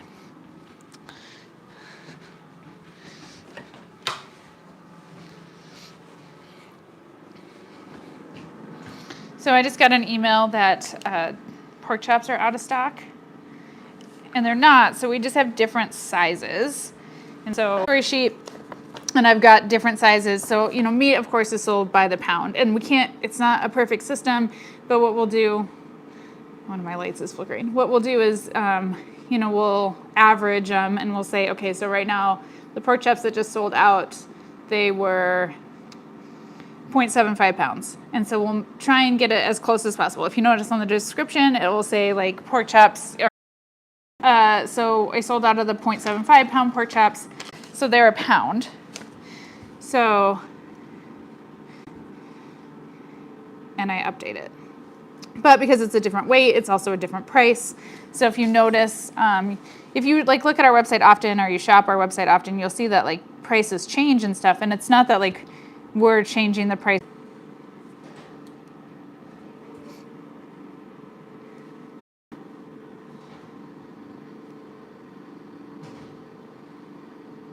All right, and I have 25 1-pound pork chops. So I have to change the description, I have to change the shipping weight because of course with meat we are shipping 8 to 12 pounds. I have to change the price and I have to change the inventory. And then I just hit save. And now pork chops are back in stock. Is the camera looking at you? I believe it's looking at me. Where did the other microphone go? Right here. Oh, but I lost it for a second. Okay. Do you want a breakfast sandwich? I would love a breakfast sandwich. Okay, cool.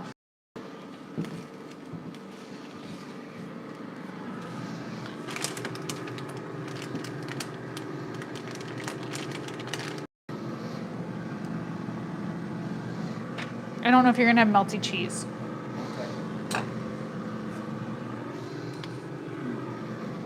Is Jeff gonna come and eat?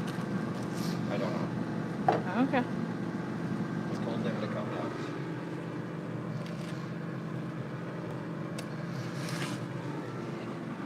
There you go. Breakfast sandwich. Breakfast sandwich. Are you done talking? I can answer questions and stuff. Answer questions well. Do you want a hash brown? Sure. Is the air fryer? It's pretty awesome. What are you gonna point the camera at while you answer questions? I can point the camera at me. There you go. All right, so Mike's gonna take a break and eat real quick. And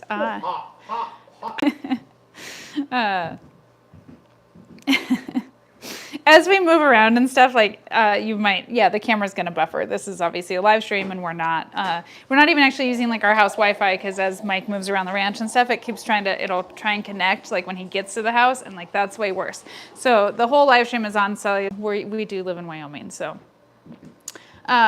How did Mike and I meet? We worked at the radio station here in Gillette. So we originally met in Gillette and then we moved, but he just was on air at the radio station. He was a DJ and I sold advertising. So that's how we met. We just worked together. The breakfast sandwiches are delicious. We all eat them, and breakfast burritos that I have in the freezer.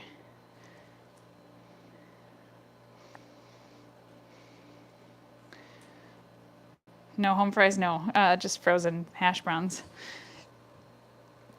Nothing in the air fryer because Mike actually was like, "We need an air fryer." I was like, "No, we don't. We don't need another kitchen appliance," and we use it all the time. The kids love it. You know, chicken nuggets in the air fryer are delicious. Was Lincoln pruny? Yeah, probably. I'm sure he was in there for a long time.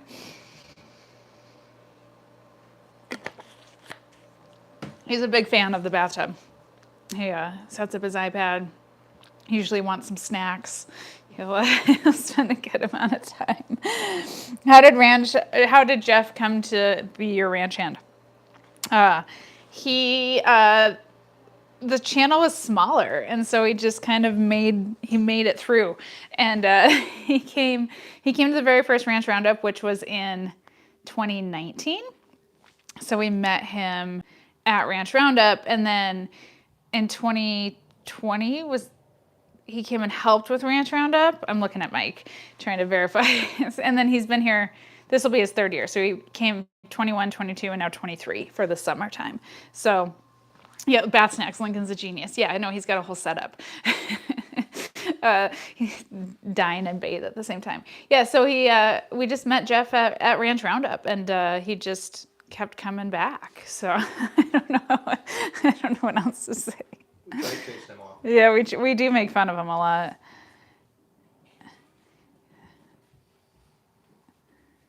Matt wants a breakfast burrito and a caramel roll. Yes, Mike's breakfast sandwich is hot. The cord in my air fryer gets hot every time I use it. Oh, really? I don't know if ours does. It's behind it. I'm trying to find your. World wants to know the red decal behind the tumbler on your counter.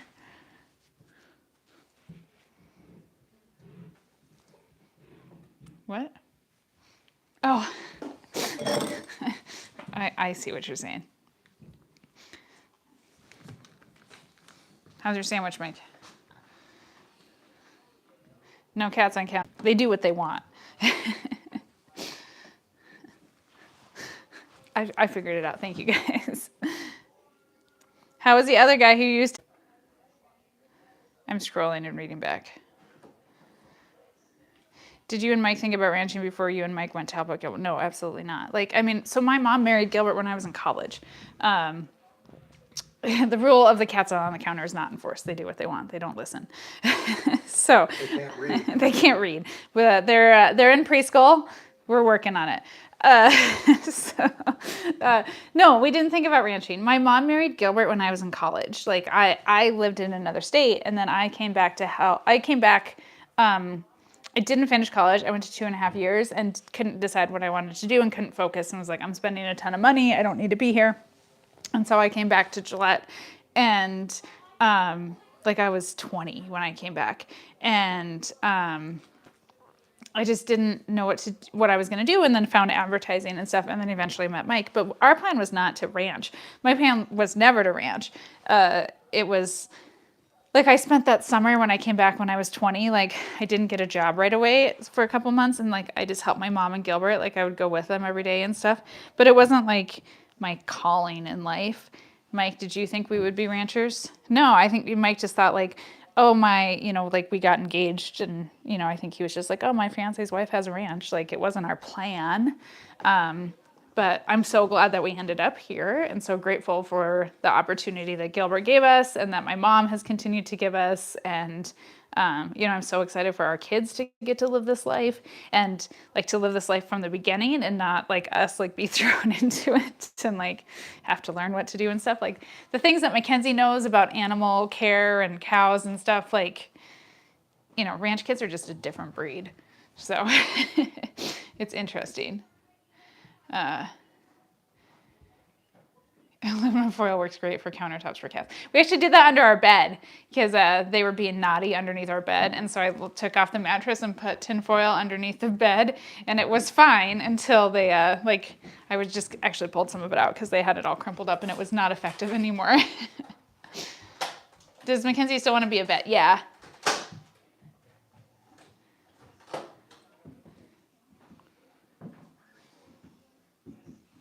Yeah, we can't sign shirts. So they actually are fulfilled by a company that's in North Carolina. And so they integrate into our website, which is great. And it's super great for us because like we can have a million different designs and colors and sizes. And like we don't have to keep all that inventory on hand, because obviously like that's super expensive for us to keep all that inventory on hand. And it would keep our inventory really limited.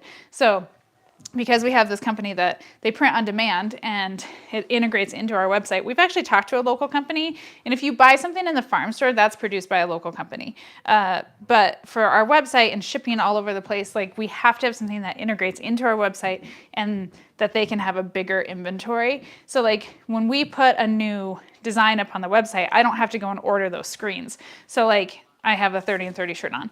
If I wanted this in the farm store, I have to go in and say, I want 50 or 100 or whatever inventory of these screens. They order the screens in, and then I have to say what colors I want, what sizes I want. And so it just makes sense for us to use a company that is in North Carolina to print on demand our apparel. And just because they do it for tons, like, I mean, that's what they do. That's, they specialize in website merchandise. So they have huge amounts of inventory. I don't have to pre-order screens or shirts, or I just, select colors and sizes based upon like what they can get from their supplier. So we can't sign shirts. If you come to the farm store though, and you buy a shirt at the farm store, we can sign it then, ever who's around.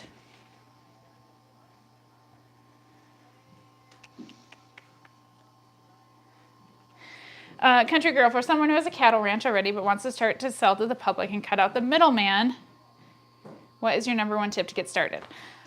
You have to find a customer base. And so, how you do that's probably going to look different for every cattle ranch, but you have to find a customer base because, you know, you can produce all the beef in the world, and if you don't have a customer to sell it to, it's just going to sit in your freezer. So how are you going to find a customer base? Is it farmers market? Is it Facebook? Is it a message board at your feed store? Is it friends and family to start out with? Like, how are you going to find your customer base? So I think it's interesting when people always ask, like, you know, what's an ideal number of cattle that you're going to have on the ranch and stuff. Like, it all depends on our customer base. So we could say we want 75 to 100 breeding cows, but if we don't have a customer base to raise that, to sell that much beef to, it doesn't really matter because it can't just sit in our freezer, if that makes sense. So is your microphone charging? Yeah. Okay.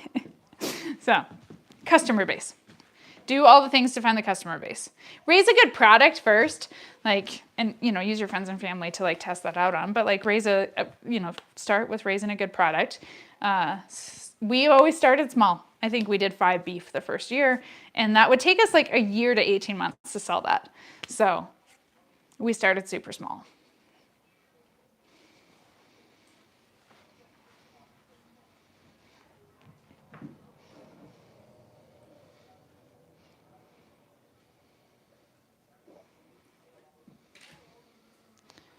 All right.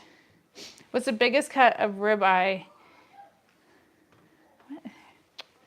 Oh, somebody had the chorizo bratwurst. Debbie Sue. Last night was very delicious. Glad you enjoyed it. They are pretty good. Tim McKinley, super chat, $4.99. Thank you for all you do. We love you guys. Can you say hi to my daughter Evelyn? Hi, Evelyn. Hi, Evelyn. What is the biggest cut of ribeye you get? Do you have queen cuts? We do 1 inch thick. So the tomahawks are 1.5 inches, and so that's a ribeye with the rib bone left attached. They ended up at anywhere from like 1.6 pounds to 2.5 pounds for the tomahawks. When's Bambi gonna have her calf? May 10th or something, isn't she? She's due something early, mid-May.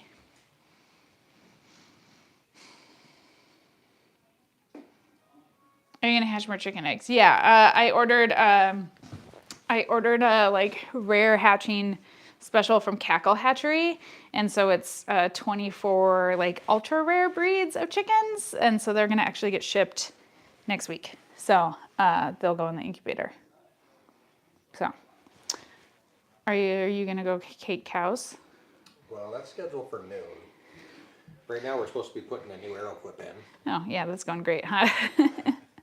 Can you please explain the oil wells? Yeah, everybody always wants to know about the oil wells. I'm going to vaguely just explain the oil wells because, frankly, there's some things that are just not your guys' business. The oil wells have been here for, I don't know, since the 60s or something. In Wyoming, you can buy surface and minerals separately, and they are producing oil wells, and they are, and you get a royalty. It's very common practice in mineral producing states that mineral owner gets a percentage. That is all held by my mom, and that's it. They are producing. They're very old wells. They don't produce a ton of oil every day. They're on timers. That's why you don't see them running all the time.